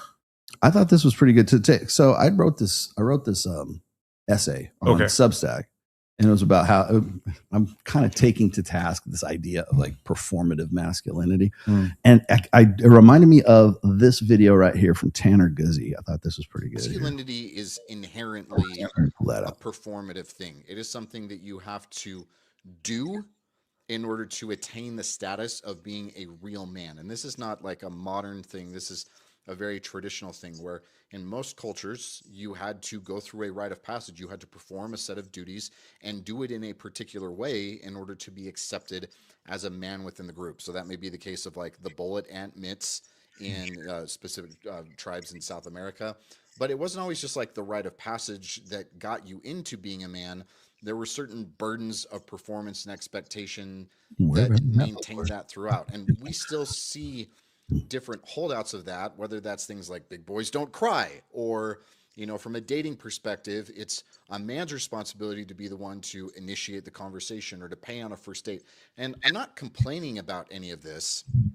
I don't think that it is a problem that men have performance standards the same way that women have beauty standards. But I think where things get so messy in our current culture is in two different ways. The first one being that it used to be that the group understood what those barriers were, what that performance was.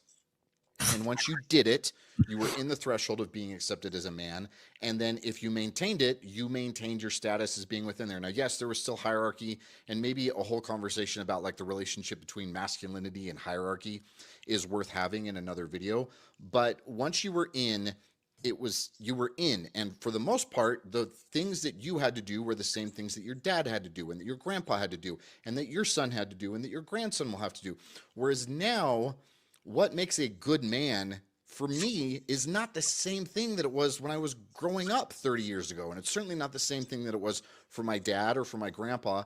And on top of that, it's not even something that was determined by like the elders within the tribe, but it's something that more and more feels like it is determined by trends and youth and algorithms and profit and all of these other things that in and of themselves are not bad things. But when we put them as kind of like the arbiters or the creators of culture and the things that determine, is this man valuable? Is he attractive? Is he toxic? Is he whatever else? Then that becomes a problem. And then I think the other thing that's an issue That's actually really is that for the most part, this was done for the respect of men. And now it feels like more often than not, this is done for the attention and the attraction of women. And I think that leads to the nebulousness of it. So again, I don't think it's inherently a bad thing that masculinity is a performance, but we've lost our way in what that performance is and whom it is that we're performing for. There you go. Trying to have a blanket statement, you guys. Yeah. I mean that's absolutely important. I mean, I'm glad he kind of said that second part there at the back half of the video about like kind of like the algorithm and how it's pushing. But he's absolutely right in this sense, because like in our ancient societies, it was the older men, the elders that kind of set like as well as the women as well of the tribe that had like these rite of passages as well as like these traditions that we're going to do. With now in the social media age, who's popping? It's always usually the younger guys. It's a lot of younger guys, and a lot of the older guys, because technology had just, and maybe this will change in like 40 years after, like there will be content creators that have been around since like the beginning of YouTube, basically, right? Because like YouTube, came out in 2005, 6? Yeah. Right. Like that, yeah. So like maybe that'll change, but it's kind of this weird thing where like this social media technology just jumped into it, and then like we're aging along with it, but like there's always a new crop. And then a lot of the older tubers and Instagram guys and TikTok guys and, eventually older TikTok guys, they're just not as popular. So like the culture always goes towards whatever the young guys are doing. Right. And what are the young guys trying to do? Get pussy. Yeah. Well, yeah. I mean, see, that's the whole thing is like, he's like, I've talked about this before. It's like, what do you do it for? It's a crisis of motive, right? Do you go to the gym and work out because you want to get pussy? Well, yeah. Do you go because... But you're ogre maxing, Do you bro. go... Ogre max? Is that a thing now? That's a new thing, yeah. Ogre maxing. I'm ogre maxing. Or do you do it for you, right? Do you do it because of some like spiritual... I look like this for me. Or you could say, well, I want to be healthy. I want to be able to lift heavy things. All of that is like, even if you just do it for you, like, I'm vain. Okay. Okay. That there's nothing wrong with wanting to get pussy and working out to get pussy, wanting to do it because for you, or wanting to do it because you want to stay healthy and you want to survive a car crash or something, some shit. You like can do that. all of them at the same time. Yeah.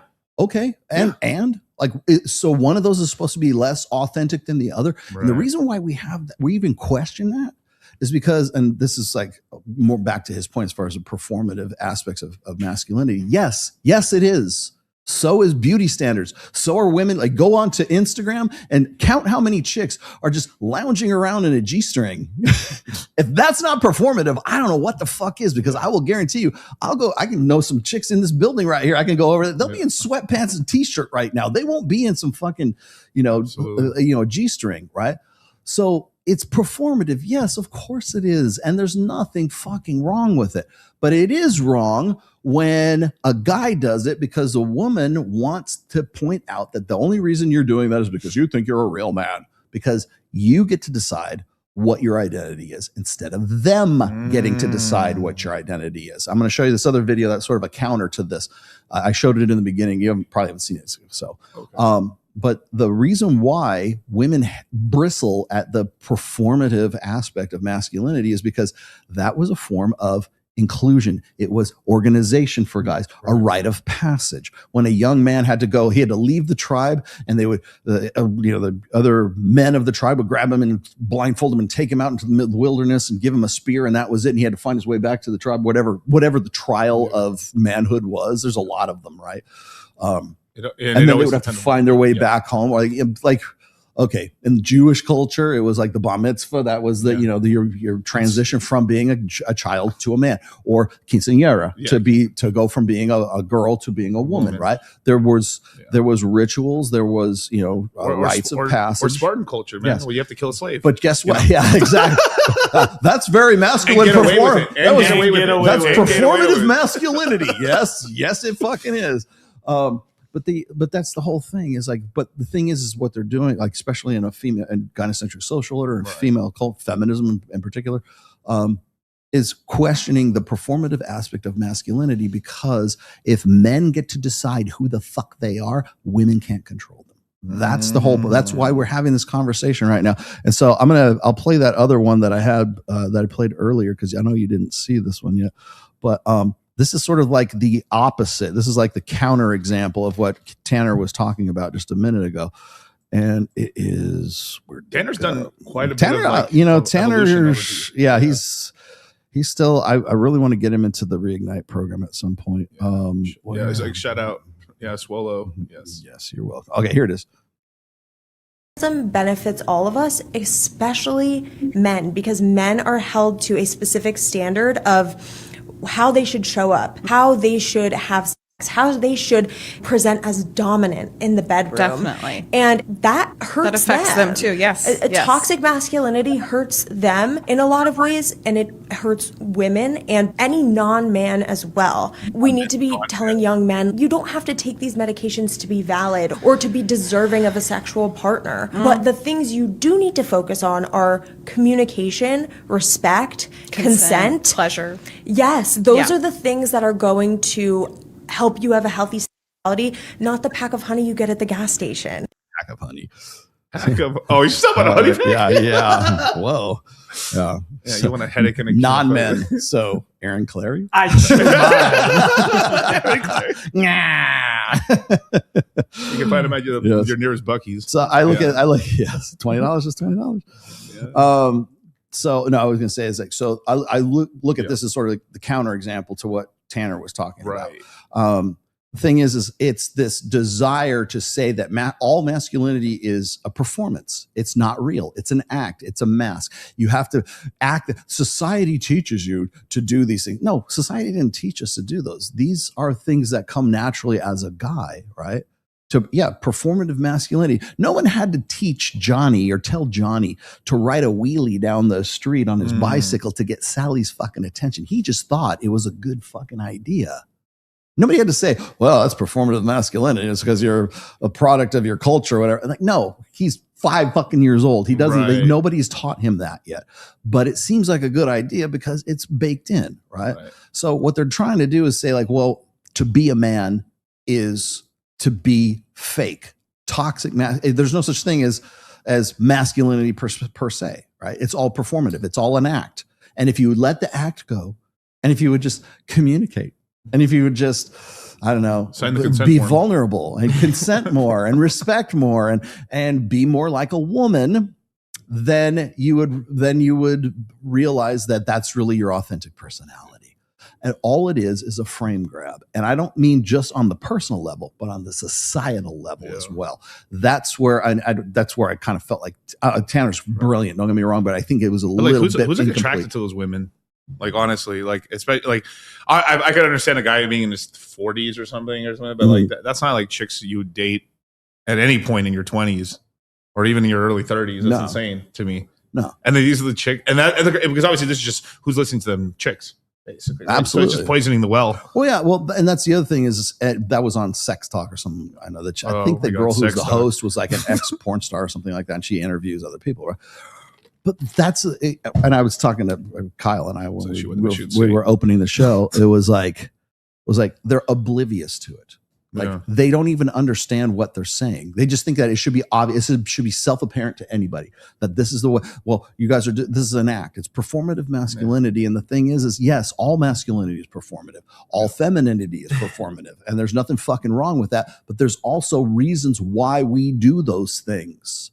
And what you're saying is that if you perform as a man, then there's something fucking wrong with you. If you perform as a woman, well, that's just how it is. You're a human. Female solipsism. That's why I said that men are subhuman in today's culture. Because if you're pretending to be something you're not, okay, well, what am I really? A woman. As soon as you figure out how to lose all this, masculine pretense, then you'll find out that you're actually just this sweet little, stuffed animal that we want you to be. And the fact is like, no, guys aren't like that. And the very fact that there would be this presumption that they would know what, that they had some sort of magical, metaphysical, supernatural empathy to figure out that, well, this is how men actually feel. Fuck you. How about I tell you how I feel? How about you have a dude on the show who disagrees with you? How about you have the fucking conversation? The manosphere will have the conversation. You will not. You want to talk about an echo chamber? Oh, the manosphere is an echo chamber. Fuck you. Come in here and sit down. I'll be happy to talk to you. How fun, since she was a porn star, how funny would it be to get one of her male porn stars on right? There? Yeah, Who fucked her on camera? Yeah, it'd be really funny to see that point of view. Yeah. Well, I'll just give you a final example here. Is when Mike and I were being interviewed by the ABC Australia at Roll and Smoke. I told you this story. Yeah. So we're there. We're almost about ready to wrap up, and as we're getting done, this couple, blue-haired feminist and her boyfriend, weesh boyfriend was, and they start raising hell. They're like, "Fuck you, incels, you guys!" They thought that we were MAGA or something like that. They just gave us so much shit. Like, you guys are fucking incels. No, the guy said, "What? You have to shoot your videos here because you don't have a podcast?" Bro, just if you fucking knew. It's crazy they're eating barbecue. Wouldn't it be too spicy for them? No, it wasn't Korean. It was a Roll and Smoke. Roll and Smoke. Yeah, Roll and Smoke. But okay, so when we're on camera, originally I thought maybe this is a plant, but it wasn't actually. Really? And it wasn't a plant. Wow. They were actually, it happened organically. But our first response, me and Mike's first response was, hey, if you just come and sit, they could have sat right across the table from on those bench style, picnic tables. Things. Yeah. You could really come in, talk. What did you disagree about? Like, we wanted to have the conversation. No, they just blew out. They didn't want to be on camera. They didn't want to have that conversation. Even Mark Fennell, the guy who was the host, was trying to get him to come in. Yeah. They wouldn't do it. That's what I'm talking about. We'll have that conversation. Rob Henderson and Will Costello and all the rest of these fuckwits who have been dissing us for God knows how long. They don't want to have that conversation, and there's a reason why they don't. Because we will ask questions that they don't want to answer. That's why. Because our interpretations there's data and then there's interpretations. They don't like our interpretations. Now, as I say this part right here. All right. As I thought about saying this in my head, I also thought of the other side, the guy side, and I'm like, fuck, am I leaning into this as well? Which is like, as soon as these chicks start getting a little older, the two girls are in that video, podcast right there, right? As they start getting older, they start basically telling other women what they should find in men. And it's almost like a counterintuitive strategy because they're basically telling chicks how to completely fuck over their relationships and then find bad dudes basically for them, right? Or just find or put expectations on their boyfriends basically. That's intrasexual competition. Correct. They want the guys that that everybody else wants. But then I think fuck, am I getting older? And then I start talking podcast to dudes how to get pussy. Am I? Am I doing the same fucking thing? And then I don't think so, but I don't. It's kind of funny when you think about it a little bit. It's kind of so funny. You've been leaning over into red pill stuff on Cultivate Crypto and Moon Gang. Oh yeah, for quite a while now. I mean, I started it's because crypto was so hot in 21. There really wasn't that much time to do it. But as we got into 2023 and 4 and 5, a lot of the guys who came under us as well as the industry really grew. A lot of guys gotten richer and richer and richer. The guys have gotten 4 or 5 years older now, and they started dating. There's guys who are 18. They're now into their early 20s now. Yeah. And they got some change in their pocket, and some of them are doing mistakes. Other ones are like follow the red pill correctly. Mm-hmm. And then industry people are just making terrible mistakes. And we're starting to, the industry is starting to get so big that we're starting to get like our version of e-thoughts. Yeah, in the industry, kind of already have. It already has. Even back at I was going to like with PulseCon, I was like, "There's a lot of chicks there." No, it's like we're kind of going through my intro music and stuff. I have that one with Ben with BitBoy on there. Yeah, and I'm like, that hits a lot differently these days, man. Yeah, I really. Do I have your attention now?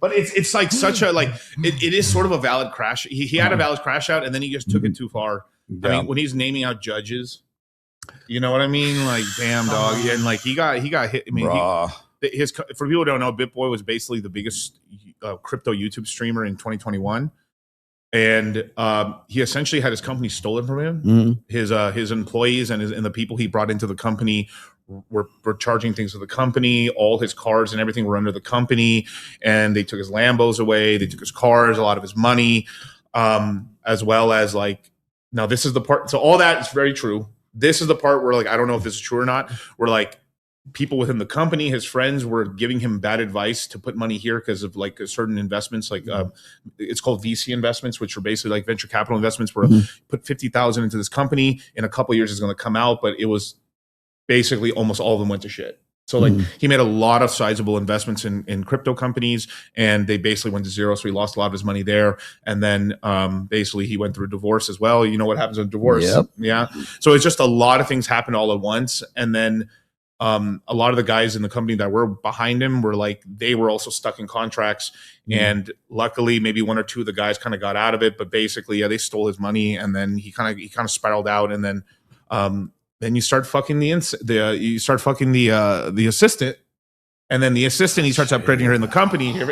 It's like all the classic mistakes, man. It's all the I love the guy too. I tried to help. I remember when you introduced me to him that one time. I was like, oh, bro. And I think that was just when he was going through his divorce. Yeah, he had just started like publicly dating that girl, and then there was a video where like the girl. Now the video looks really bad, but like the wife knew she was in the car. So, but in the video, it looks so horrible on social media where like he gets arrested, he gets pulled over by the cops. Who's in the back? Nobody's in the back. Who's in the back? Leslie's in the back. And they're like, because his wife, him and his wife, like did this whole thing where like, I fucked up. I'm sorry. The wife forgave him. We're gonna work through this shit. And then like the next thing is like, who's in the car? Leslie. It's all a police dash cam. This bitch. Oh my god! Geez. And then she was obvious. I mean, look, I met her too. She was nice to us. She was really cool. Was being kind of a manager, helping us like do interviews and stuff with BitBoy. But then like obviously she wasn't really stopping him from doing drugs. Clearly. Yeah. And then as soon as the money go, then they go. Mm-hmm. What's this guy? Oh, is this our dude? Wait, I'm looking at these six. Oh, these aren't super. This is the other guy. He was so this is what he wanted to say. He said, is due to the fact that little girls are first in love with their mother, then at the age of 2 fall. Okay, so this is all Freudian stuff, right? Yeah. Girls learn to fall out of love at age 2. That's a pretty tall order, my friend. It's Freudian stuff. Little boys fall in love with their mothers and stay in love with her for their entire stage of their psychosexual development. Yes, Freud, thank you. In other words, little girls learn to fall out of love at age 2, while little boys stick with the same woman all the time. So what you're saying is I should have a rotation of girls every 2 years. Okay, got it. They'll learn. Okay, so it's. Okay, I got you. All right. So no disrespect. Yeah. Yes. Okay. So he's Freud. No disrespect, but Freud was coming up with those ideas long before we had any understanding of evolutionary psychology, evolutionary biology. We had a minimal understanding of anthropology. We had a minimal understanding of neurology. We had a minimal understanding. By the way, I'm not picking on Freud. I would say this is one of the reasons why I have such a problem with Carl Jung as well. Did they contribute to psychology? Yeah. But have we moved on? Way moved on since then? Yeah, we plotted the human genome since then. Okay. Right. So understand what they were saying at the time, but they're not gods. They're not, I think a more robust understanding of the war bride's dynamic is not so much we're going to learn, to fall in or out of love when we're it's just okay. It's the same. I'll say the same thing about attachment theories because I keep seeing that one dude, Ginger Prometheus, or whatever the dude's name was. That's what they call him. I forget the dude's name, but he's like this attachment theory dude, and I'm like, dude, that shit is like that ship sailed back in the late 90s, bro. Nobody talks about attachment theories, but it seems new. It's kind of like talking about The Secret. The Secret, it's kind of, I'm not saying it's like, woo-woo magic. I mean, it was a legitimate psychological theory back in the day, but so was MBTI, okay? Like Myers-Briggs, and it's been proven to be astrology bullshit. And in light of the 4 laws of behavioral genetics and in light of our understanding that genes play a predominant role in determining your personality. I'm not saying that's the only thing, but seriously, go read Steve Stewart Williams' latest book. It's called A Billion Years of Sex Differences. He goes into it right there. It's like parenting, important, but not as important as your genes and your wife's genes. Those are as the a new those father, are I'm the very things. offended Those by are this. things that are going to set the course for a child. So the moral of the story is like know how good your genes are and select the hottest bitch you can find, or the girl who's in the best shape. There's one of the reasons why. Like, are you talking about gene maxing? Gene maxing, ogre maxing. Ogre. So wait a minute. So let me get this last one here right quick. Because when provisioning and protection masculine is taken for granted, post-materialism, people focus exclusively on esteem and belonging, the feminine. Well, the thing is like, I'm not going to disagree with that. Yeah, sure. But the thing is ever since the rise of gynocentrism, which occurred really around the mid 60s, ever since that time, we've leaned more towards a societal structure or organizing of society in a way that women would organize society, right? Because if you empower women and they take position of political, religious, social power, how do women organize a society by women for women? It looks a lot like where we're at right now, right? It looks like communitarianism. It looks like egalitarianism. And it looks like it so much so that dumb bitches like this one on the last video, they're completely oblivious to the fact that there's probably another way of doing this, and it's the hierarchical way, right?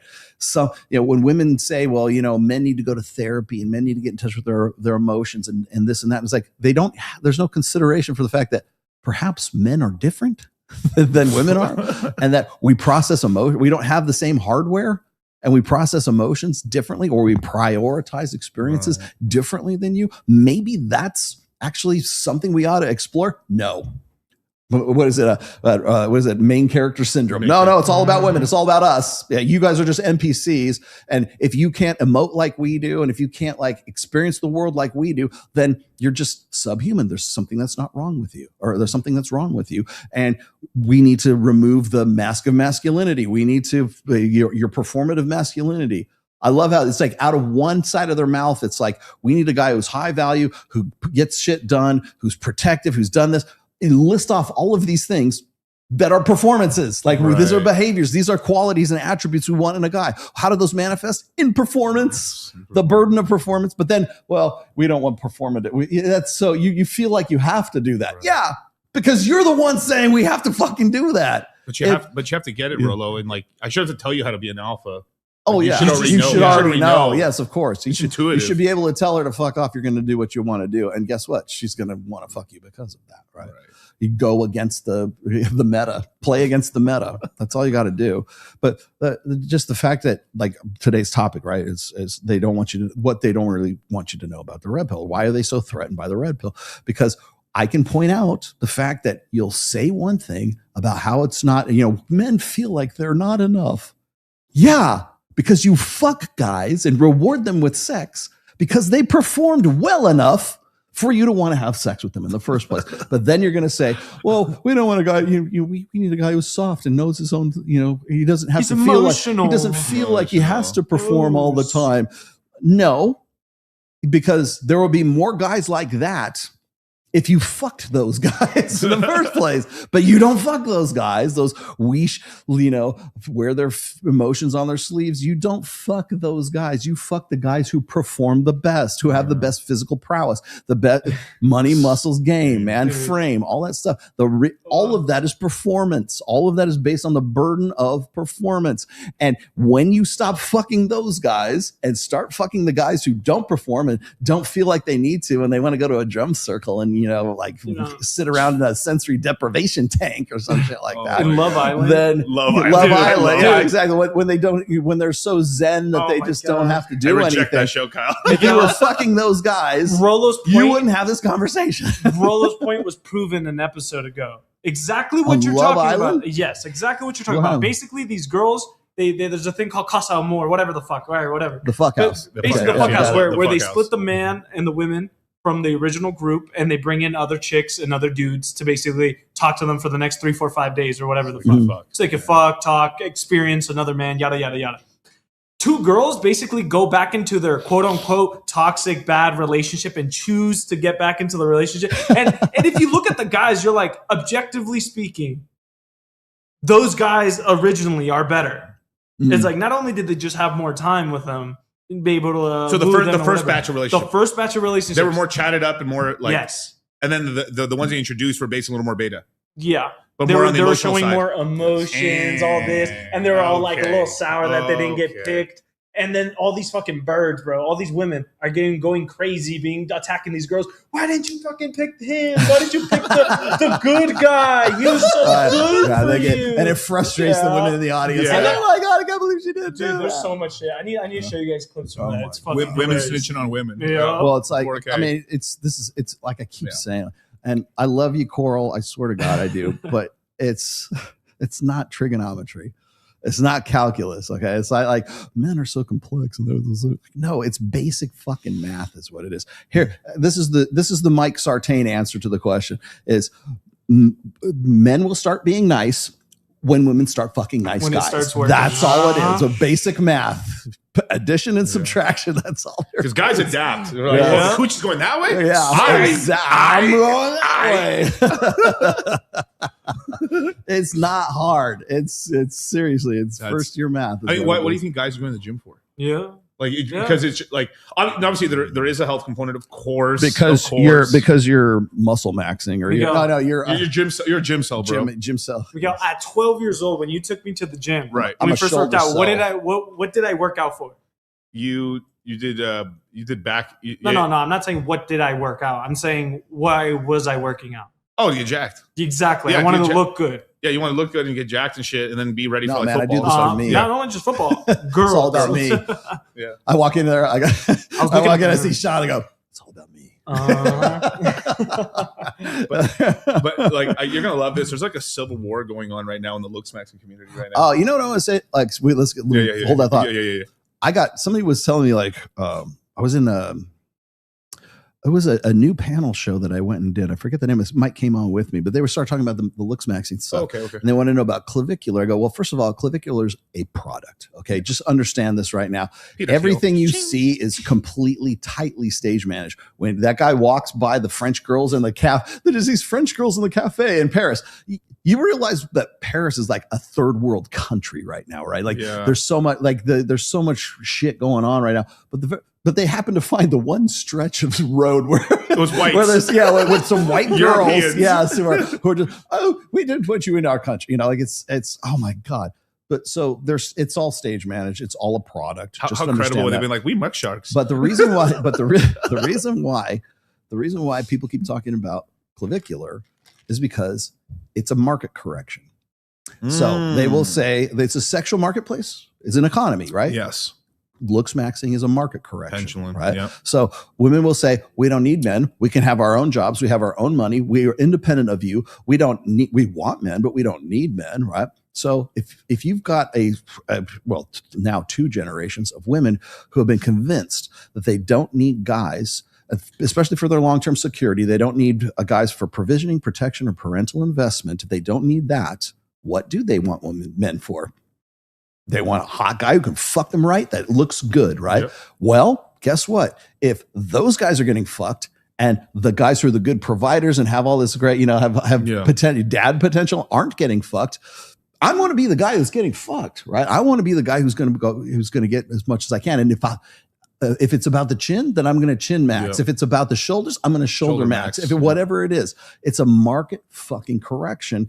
And no one is saying this right now. Absolutely nobody that I can think of is pointing it out in economic. Maybe Aaron Clary is pointing it out in economic terms. Clav and looks maxing is a market correction, and I think people know this. They just don't want to say it because it makes women look bad because they're going, well, it's not news to us. They don't. They might not want to. They might not want to fuck Clav, but they want to fuck a guy that looks good. They want to fuck a guy that is like the alpha fucks guy, because it's not like you can say, well, women marry this guy or women want to have a relationship. Yeah, they want a relationship with a guy who's like sort of, has a job and everything, has good prospects and stuff like that. But in the meantime, who do they want to fuck? They want to fuck. I don't say they want to fuck Clav, but they want to fuck a guy who looks good, because that's all there is. They have the beta buck side is already accounted for. What's left? Alpha fucks. Alpha fucks. Yeah. Sorry, go ahead. What about the looks maxing? And you're absolutely right about like manufacturing that sort of stuff, because like even like someone like Androgenic, right? He would like find chicks and it's like, okay, I want you to just walk this way. Androgenic is the guy that was the cry on demand guy. No, that kid? No. He was the one where like they pulled his wig. That's follicular. It's the one that they pulled his wig off and he had no hair. Okay. Yeah. He's so basically, he would ask chicks. He's like, okay, this is for rage bait. I want you to say you're fucking ugly. I'm not going to go with you. And he would make videos. So he had videos where he's picking up chicks on the on the street. Yeah, and then chicks would come like, you're ugly. No, we'll never go out with you. And he's like, see, this looks maxing shit doesn't work. He was doing, and like, so a lot of people thought like he's getting pull up the cover. Yeah. Of Look What the Cat Dragged In by Poison. No.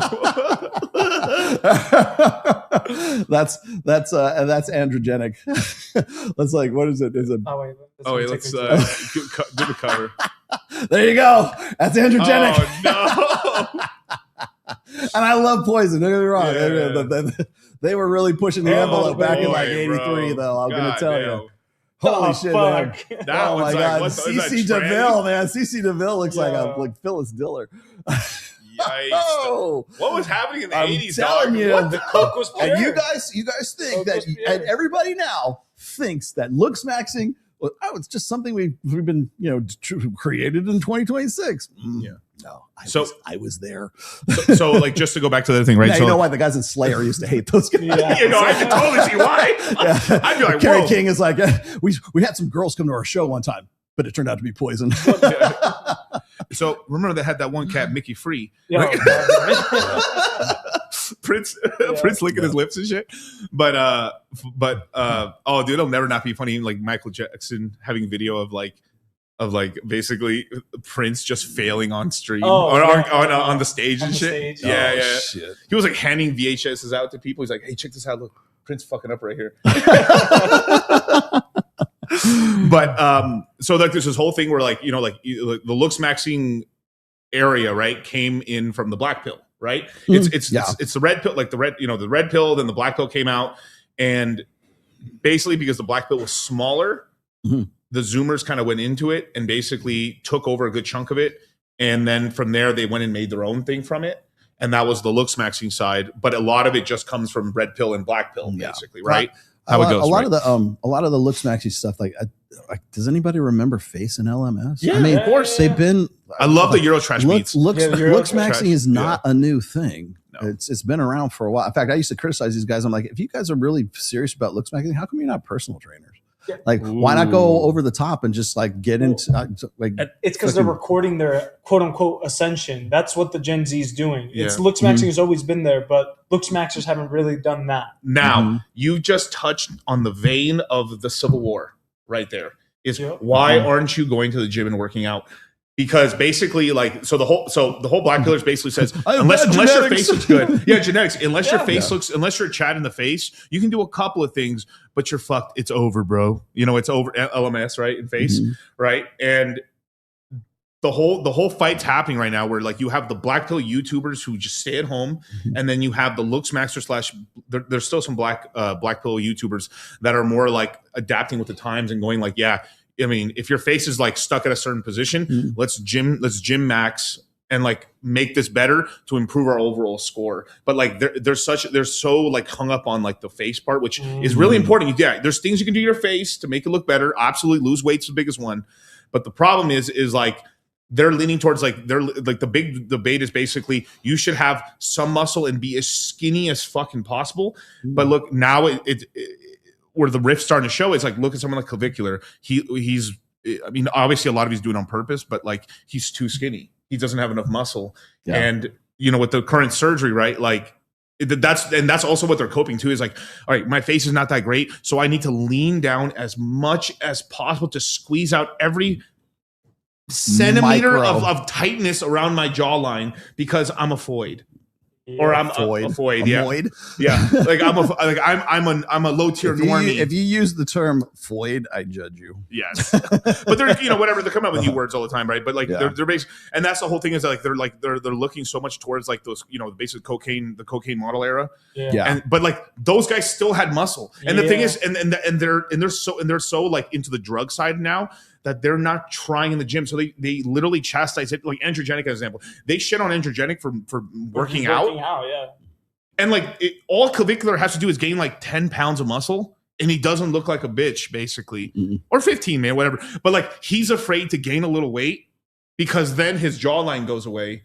And now he's chopped. So he's stuck. Chopped, he's stuck in this really bad point where like he's IRL streaming all the time. And the problem with him is like now he's like, he has to go on a lean bulk. Yeah. And then get on some drugs. And like for people said he shouldn't have gone, motherfucker, he was taking meth, dog. I mean, I was dihexa, whatever, but like he was taking drugs. Like he was taking all these drugs, bro. He doesn't care about blasting, he'll blast, right? But the problem is like he has to go to the gym and actually work out, and they don't like the gym. Yeah. A lot of these guys do not like the gym. They don't like making effort. They would rather have a fucking a magic key. Yeah. The only effort they're willing to do is like, okay, I'll take some drugs and just sit here and just starve max myself. They could just do one fucking cycle. Let me Gandhi max. That's why when I hop on cycle, I just can't wait. Actually, if Clav did a cycle at Trent, it would probably kill him because he doesn't have enough body weight to like support that. Yeah. To support like because it puts stress on your system. Yeah, like and also too like there's only like I think Dr. Todd Lee talks about this. Is there's like a professional bodybuilder could take a couple grams of steroids because they have 150 pounds of muscle. Yeah, to be able to absorb it, because like if you don't have a lot of muscle, what happens is when you blast a lot of roids at a high dose is that you hit you basically hit the saturation point in your muscles, and then it goes off into your hair.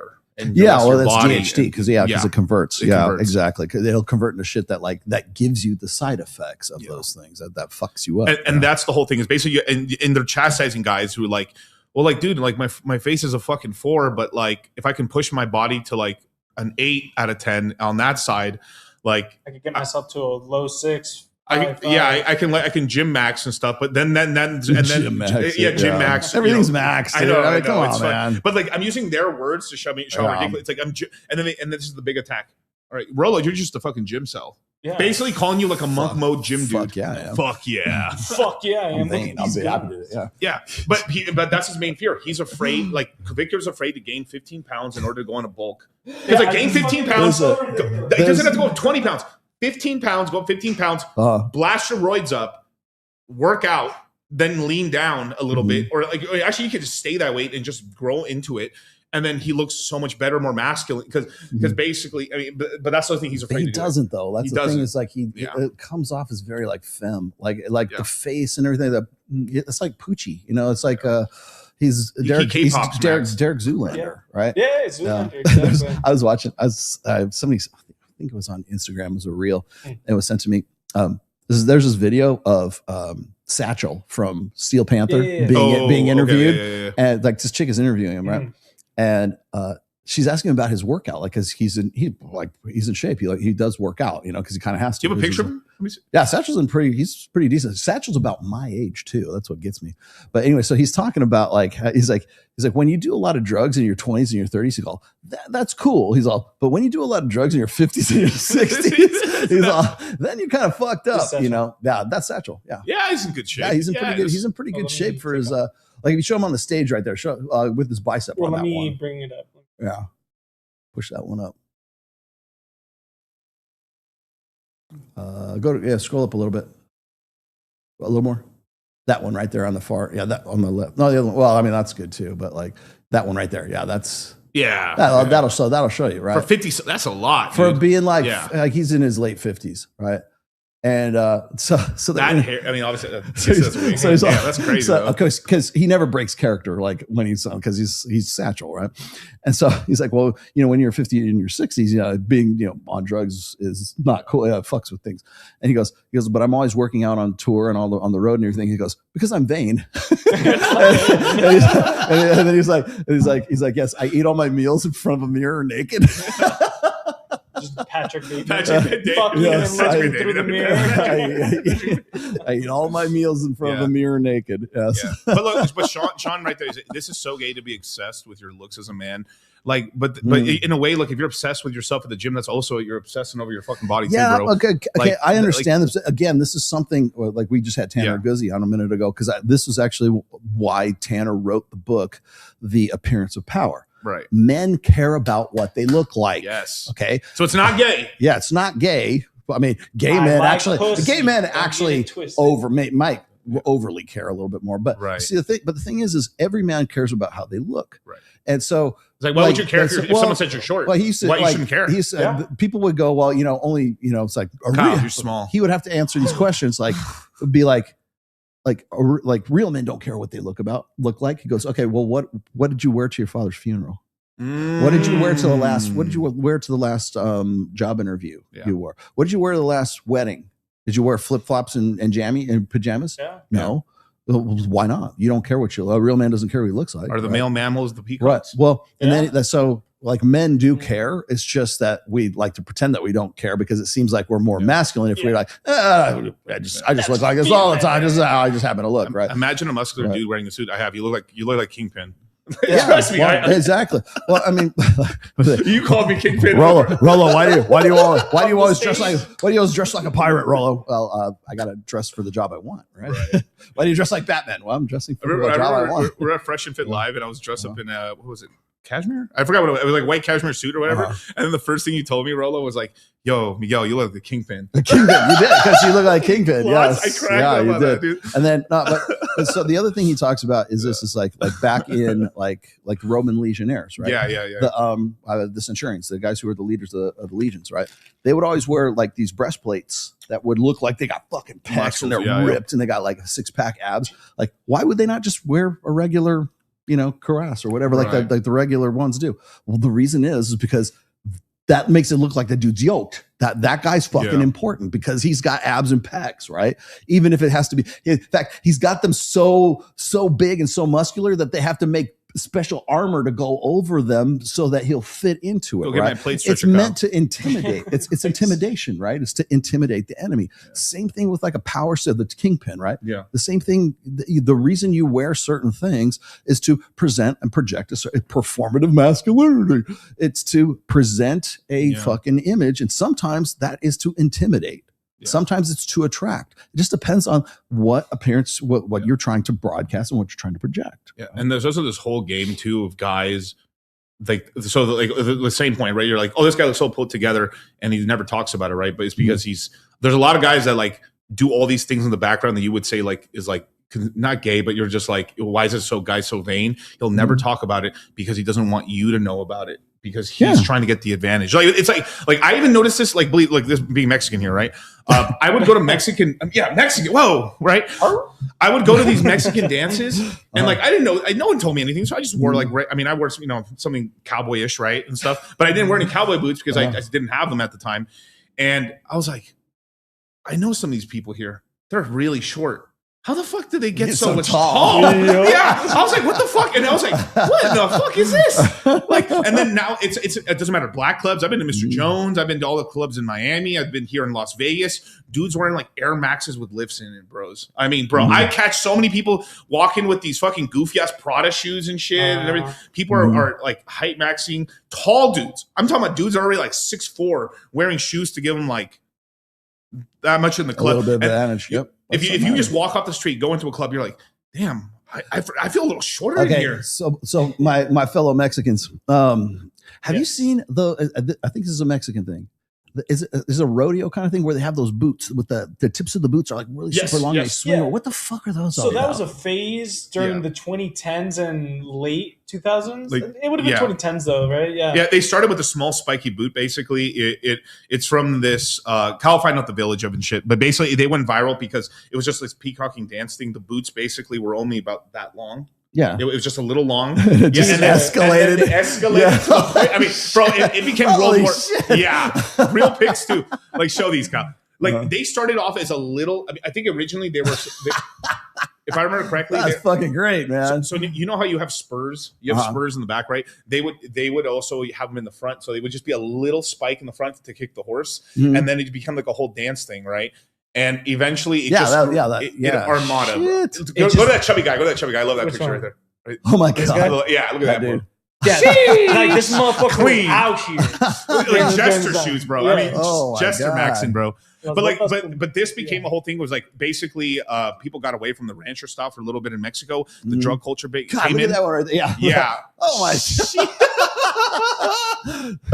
And you guys are worried about looks back. Yeah. Oh, and then no one's shitting on these guys because, dude, some of the dudes with the tightest jeans on the planet are in this zone, right? And here's the thing: is that what happened is that there was this whole modernization push in Mexico for a while, where everyone was wearing suits and kind of wearing more city clothes. Then the drug trade got huge in Mexico. All the drug traders were basically rural Mexicans, farmers, like we're come from farmers as well, right? And they were still wearing the OG caballero cowboy Vaquero. So basically, what happened is, all right, you start wearing, all gold Rolexes, all this stuff and they started manufacturing the finest versions of like vaquero wear. So that became the style. So basically, if you wanted to be a cool drug dealer, like everyone was wearing like hip hop style, you want to be the coolest drug dealer, dude, you start wearing narco clothes, which was ranchero clothes. Well, okay. And then that's why it blew up and shit. So every time you see like old time Mexicans and stuff, they were kind of like copying, because the coolest people in the world back in the day were the narcos, and then the narcos that were making all the money and stuff. So as kids, they saw growing up, the dudes who actually had F-150s back there in Mexico with cash were drug dealers, and they were the ones getting all the chicks and had the guns. Were all narcos, so they all dressed like that. So even my dad dressed like that. Not even just that, because they also had a lot of the corridos and a lot of the storytelling songs paid for by a lot of drug money. By the drug money, and then the same thing here, even in hip hop and hip hop as well, dude. Yeah. Like you had it too, where like all the 80 guys in the 80s were all drug dealers. So people started dressing like drug dealers and gangsters in the 90s and stuff. It was all from seeing that as kids, because it's like, who was getting all the chicks, who was popping. Yeah. And then back in the 70s, who was the people who had pop and who had money? It was the pimps. So they started dressing like pimps. That's what happens is you grow up and you're like, that dude's fucking cool. I want to be like that. So you do your version of it when you get the cash. And then that's what it goes like and then that. by the time you're able to do that, like the movement's over. Yeah. The movement now is drug users. Yeah. So. And you haven't had that in like, let's just say in the cowboy-ish, but they're still making fancy cowboy clothes. It's just like the good looking cowboy dude wearing cowboy clothes. You're like, I need to look like that. Then even in white culture, I tell you, what got me, and just a little personal anecdote, what got me into, I'm not a fashion guy, right? You're wearing 40K, bro. Yeah, but no, I remember hanging out with Fresh back in the day. I think it was in like 2022, right? And it was me and him and Hero in the his old Evo. His old Evo, and the top was down. And we were going to the fashion district in Miami, right? Yeah. And so he's like, and I just out of the blue, he's like, hey, let's go check this shit out, right? And so we went to the Off-White store, and we went to Bathing Ape and some of these other places, right? I had no idea that they're like urban brands, right? Like, am I going to be like a white guy trying to be like a black guy? He's like, no, you can just check this out. So I got my I still have them to this day. He got me some Off-White glasses, some sunglasses, the white ones that I have that I'm in all the time. That's where we got, and then I got a bunch of Bathing Ape stuff there as well. And I didn't realize until that point, like just how fashion conscious, brand conscious. Yeah. Everybody is in Miami. Like if they see you, or like for instance, I have, I'm gonna rat out Aaron Clary. Beautiful. Then I think the next time when Aaron was there, Fresh took us out to go get Yeezys. You wanted to get us Yeezys, right? Was that the boat shoes you got? The boat shoes, yeah. Everybody thinks they're Crocs. Those are not Crocs. Those are like $800. Well, I bought them new. They were $800. My plastic costs more. Yes. So that's fine. I hate it too because like I expect people to know that those are Yeezys. Yeah. White people don't know that those are Yeezys. Yeah. Black people know those are fucking Yeezys, man. Yes. And so we're there and in the Yeezy store, whatever, like because they have a whole store, and you have to the have, Adidas pop up, and you have to have an appointment to go there too. Like you have to get into the fucking store, right? And Fresh has an open invite anytime he wants to go. And we're there, and Aaron Clary is with me too, and we got fitted for Yeezys and everything. And I got some black Yeezys. I thought they were pretty cool. I actually wore them on one gig I played with Trial of Ascension. Yeah. But nobody in Reno knows who the fuck, what the fucking Yeezys are. And so I had them, and then Aaron Clary, he got these Yeezys, and then he's like right before we were about to leave, like in the day we were about to fly back, he goes, "You want these shoes?" Like, I can't want these shoes. So he gave me I have some tan ones and I got some black ones. The tan ones were his, and so I have those. And those are the ones I use all the time. They're perfect for deck shoes to go fishing in. And then I used to use jet ski. I use them on my jet skis because they're perfect for that. But if you walk through Miami Airport with Yeezys and bathing ape shirt, and you got Wolf Whites, and you're white. People look at you a little weird. I didn't know why, but now I kind of understand why.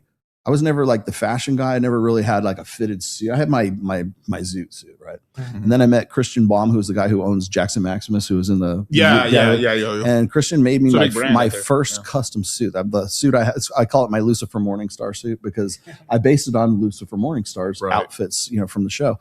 It's the one that I wore on Dr. Phil. Yep.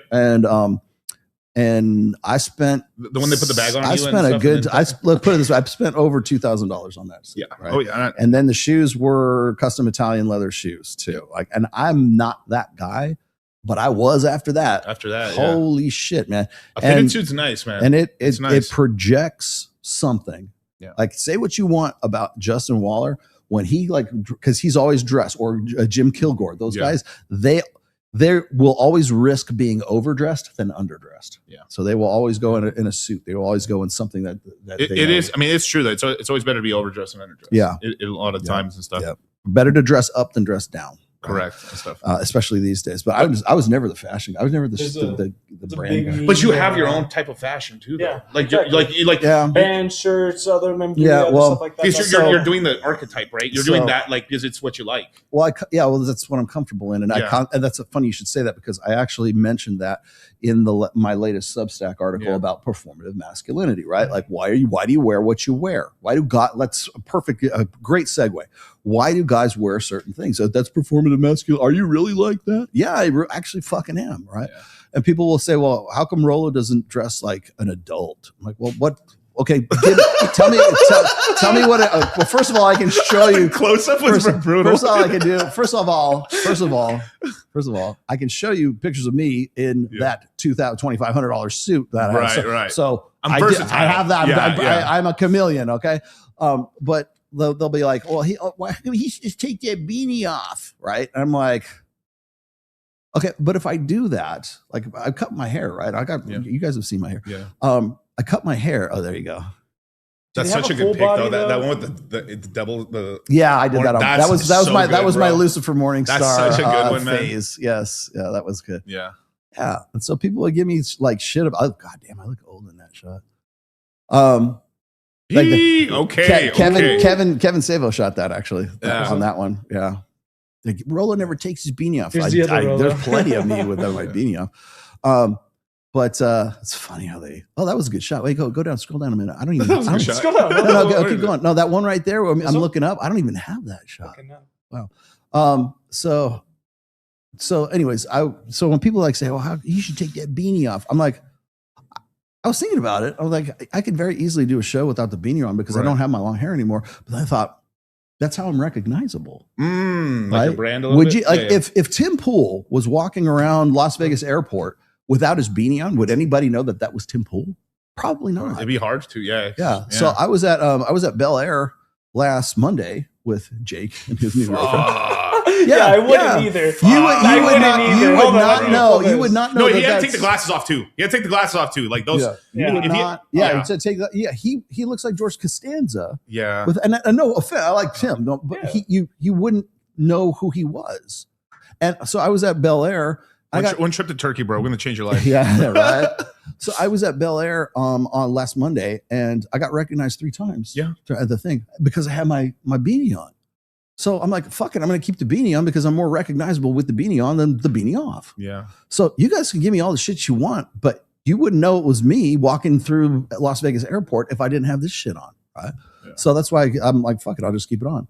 Yeah. I don't keep it on at home. I don't. Sometimes I keep it. I take it off when I'm at the gym. It's not hot today, you guys. It's not hot. Yeah, it just rained. I don't wear this. I don't wear this because I'm like cold or hot or whatever. I just wear it because it's just like this is the lightest one I have too. It looks like it's like t-shirt fabric. Yeah, it is. I have some other ones that are a little nicer. I am a connoisseur of beanies. Thank you. It's a respectable 91 here. But But do you think anybody would recognize me if I was walking through the airport without the beanie on? Probably not.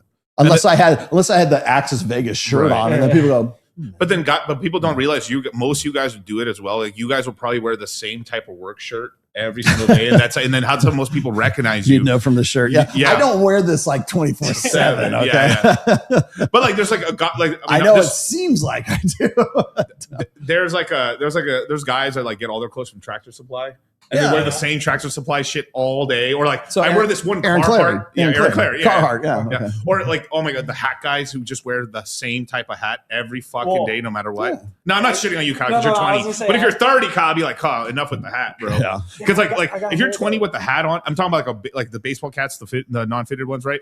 You're like, you never think of a 20-year-old like you're like Kyle wearing this one right here, right? You're like, all right, cool. You know, you're not bald. But if I see a 30-year-old dude plus wearing this all the time, I'm like, dog, come on, dude. That's what you think. Like, it's like imagine like you didn't catch me a single time without this hat. Like, so this is what I look like without my hair. See? Woo! Right, look. You know how I look like? You know how I look like? I look like what's that guy from Johnny Quest? Oh no! God! Shit! Chase something or other. I look like Johnny. I look like Johnny Quest from Johnny Quest. Wow, right? Dude.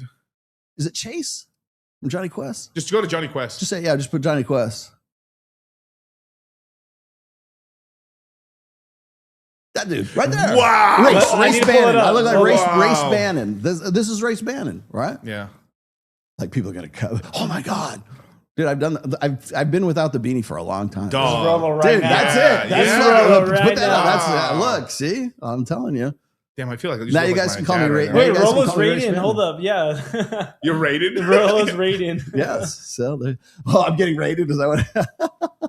But this is the worst one right here. 24/7 this. Hat backwards, bro. 30. Damn, dog. Without cap. You know what's funny? It was like when I grew my hair out real long and before I dyed it, like it was like white. That was before. Like white and but I think what I might do is I might like I don't know, it kind of looks okay the way it is right now. But I was thinking about like doing like dyeing it black and then just seeing if it if it would go a little bit better. Of course, unless you're a baseball player, of course. Yes. Of course. I'm Race Bannon. That's me. Yeah, Rolo's What did I say? right now. Dusty. Oh no, not Dusty Rose. Gold Dust. Okay, in the chat, tell me give me characters. Who do you think? I don't look like that. Oh, that's kind of cool. That is kind of funny though. That is kind of funny. All right, I need to. I can cosplay. Just go as Sterling That'd Cooper. Be funny. Sterling Cooper. Oh. Yeah. Can I get him up? The Silver Fox. Yeah, from Mad Max. I mean, not Mad Max. I'm sorry, Mad Men. Sterling. Is that where he got the name from? Is this wait? It's I know. Just go. Wait, just go Mad Men Sterling. I think is it? I'm tripping about the name now. Yes, it's Sterling Cooper. Yeah, I wasn't tripping. It is Sterling Cooper. That's where he got the name from. Yeah, I do look like that. If I grew my hair out a little bit longer. I mean, he was smashing the dime piece on that show the whole time, bro. Shout out to Sterling. This girl right here. She. Oh God, I would never do my hair like that. Googly moogly, that thing is. I want to do the Statham, Jason Statham. That's what I'm looking for. The one thing they fucked up. What's her name? The copywriter, the lady, the chick that's like she works there as like a typist, and then she actually becomes like an ad woman. Yeah, they fuck her whole story up. Just Rolo pops out. That's what I'm trying. Later, that's my spirit animal right there. That's what I'm going for. Although I think I probably have more hair than you. No, you do have more hair. Yeah, you do. Like in absolute terms, yes. I'm Chichilios. See, so all you Today's fucking day I'm gonna fuckers go, die. I think he's bald. I'm not bald, dude. I just fucking wear it because I'm recognizable with it. That's why. Now, if I'm walking through, okay, look at me now. If I'm walking through the Las Vegas airport, do you think I get recognized? No, I don't fucking get recognized. David Lee Roth. No. Well, do Anderson Cooper though. Do Anderson Cooper. Let's see That's that. okay. But I wouldn't that's a great photo. I kind of wouldn't mind the that comparison. I'll take Anderson Cooper. No, because he has the comb over. Yeah, he has thing. kind of the comb over. Yeah, but the professionalism I could totally see Wide nose because socks, you really know your your shit. But dude, no. It's Race Bannon. Yeah. It's Race Bannon all the way. Johnny Quest, man. That's what I'm gonna. Yeah, it's that's Johnny what. Quest, That's what I'm going to. That's what I'm Here going to cosplay next time. Is where people go, who the fuck are you trying to be? Race Bannon. That's so funny. See, you guys got. I was going to make you guys pay for this actually because I was going to say, "Oh, give me like $300 super chat." Nah, he's too muscly, bro. Yeah. Tim Cook's too skinny, bro. Tim Apple. Who else? Yeah, no. I think I look better than Scott Galloway. I got posed down on Scott Galloway. Yes, that's funny. Yeah. See, people dig on that. All right, we got to get out of here. Yeah. You guys got to do your. What are you doing? Moon Gang next? No, we're doing a webinar and then we're doing Moon Gang at 7. Oh, at 7. So at 7 p.m. Okay, Pacific Standard Time. So we got some time. Start fucking with you at 7. Got it. Yeah. All right, guys. What else we got going on? No Access Vegas on Wednesday. The next one's going to be on the 15th. So we're already scheduled for the 15th for that show. If you really want me to, I won't do it with the beanie on. I did. I'm not ashamed to say this. Actually, I'm proud to say this. I did an interview with Puma Swede. Puma Swede. I will own that. I did an interview with Puma Swede. She's supposed to be dropping that sometime this week. I love her. She's actually a very sweet woman. And so, speaking of sweet women, I'm going to be doing an interview with Monica Almaguer finally tomorrow at Origin. And speaking of Sterling Cooper, he will be going on right after me. So I'm in for an hour with her, and then Sterling's next. Yeah, we're really playing a little crap. So Sterling's in town. And then what else we got going on? I'm going to be doing. Well, you want to do another midweek? You want to do a call in on Wednesday or Thursday, something like that? Yeah, I'm down. Rumor Control. Yeah, we're going to call it Rumor Control. Rumor Okay, Control. so Rumor Control, our midweek call-in show will be either Wednesday or Thursday. You'll know. Like the video, subscribe to I took my fucking beanie off for you. You better like this fucking video today, man. And like Swallow Tomasier is here, you guys. Damn it. So go check that out. And then Mike's finally back from London. I can't wait to hear all that. I will probably be helping him out with his. I gotta ask you about that because you were like, "What the hell are you doing in London?" Oh, yeah. I was wrong. Okay, so I was wrong. Okay, I was okay, wrong. okay, I was okay. absolutely wrong. No, I actually thought he was going to propose to his girlfriend in London, but that apparently didn't happen. So I don't know. He's getting older. Well, I mean, I'm 58. He's 48. He wants to have kids. I mean, it's anyways, I thought that was happening, but anyway. I'm doing a stream tomorrow with Nuclear. I look Candelo. like the guy for. Oh, you are? Yeah, tomorrow. Cool. Tomorrow at 3. Ooh. Yeah, I'll it's our watch first stream that. together. We've been trying to set this just up. Do a set. Yeah, just do one. Yeah, I look like the guy from Avatar. The guy from Avatar. Shit. That's actually What's his name? I look like go the Avatar guy from 2. Avatar. I'm still going with Race Bannon, but go ahead.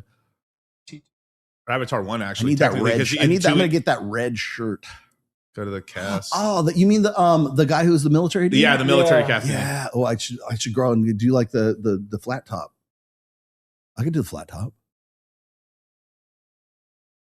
This guy. Yeah. Okay. Yeah. I kind of like that better. He ends up getting with the fucking crazy bitch in the second movie. Yeah. Now I remember. Yeah, the military guy. Never go local, bro. And he went Never local. go local. He went local. Yeah. Yeah. Okay. Well, he looks like Duke Nukem. Yeah. But he's mostly like his body's dead after the first movie, so he's just the blue. He's like a blue avatar now. Oh, but he's just slaying cooch, like he's slaying blue cooch. Yeah, some shit doesn't throughout change. the metaverse. Yes. I mogged fake red pillars. Oh, there you go. I think he's bald. Okay, there is a lot of fake red pillars, man. They use all the red pill stuff, but no, I'm not red pill, bro. I'm not. Well, they're adjacent. They're red pill adjacent. We are not red pill adjacent. I will never be red pill. I am the fucking right in the right in the middle. Yes, that's right. All right, guys. We'll see you next week. Thanks for watching. Thanks for coming on. I'll see you later. Bye.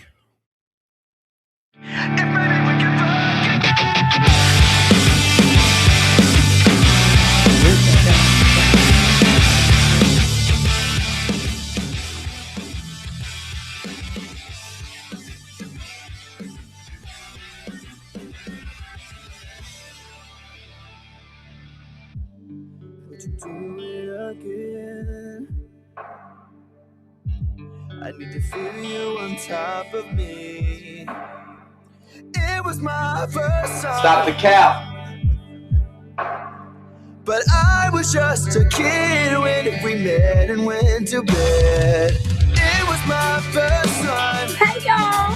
What'd you expect from me? I'm breaking up the rules now in the game. I've got some new tools. Please do the same. Time came by. Tell these bitches to go to hell. Like a matchbox stereo. Time to get my thoughts now and let it go. Bound to keep me up all night. Guilty, guilty, guilty, guilty.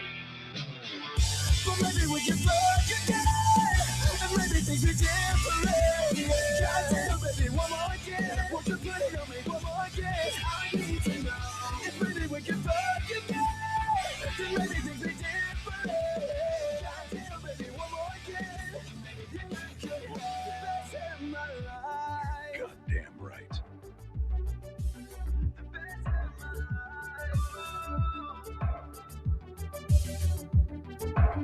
Now we're fucking in the bathroom, tearing up everywhere while I got your hair. Why you screaming my name? That's nasty. It is nasty, right? Isn't it nasty? Ugh. She was swinging in the bedroom, whole time stopping and stepping with her head like she's Claudia Kelly. Well, I'm a whore. What me? Drive me up and down like a pony. Turning up my song, getting messy. Working up and down on your body. Oh, those guys are mad. Drive me up and down like a pony. Turning up my song on your body. Baby, we'll get down to it all. But maybe we can fuck again. And maybe things be different. Goddamn, baby, one more again. Won't you put it on me one more again? I need to know if maybe we can fuck again. Then maybe things be different. Goddamn, baby, one more again. Oh, gnarly. Preceding podcast has been a production of the Irrational Male. All rights reserved. Registered trademark 2026.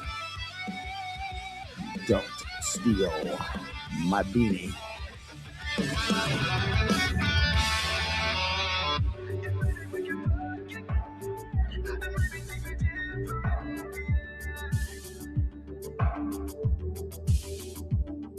Say my name.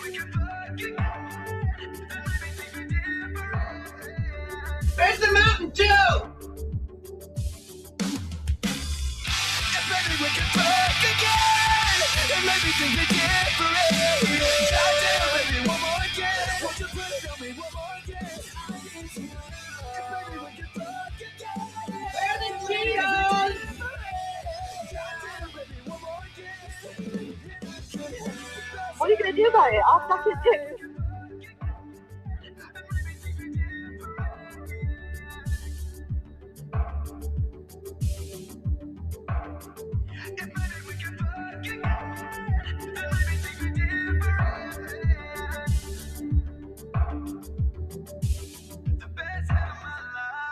We say to give a woman vote is like to let a monkey fly a plane.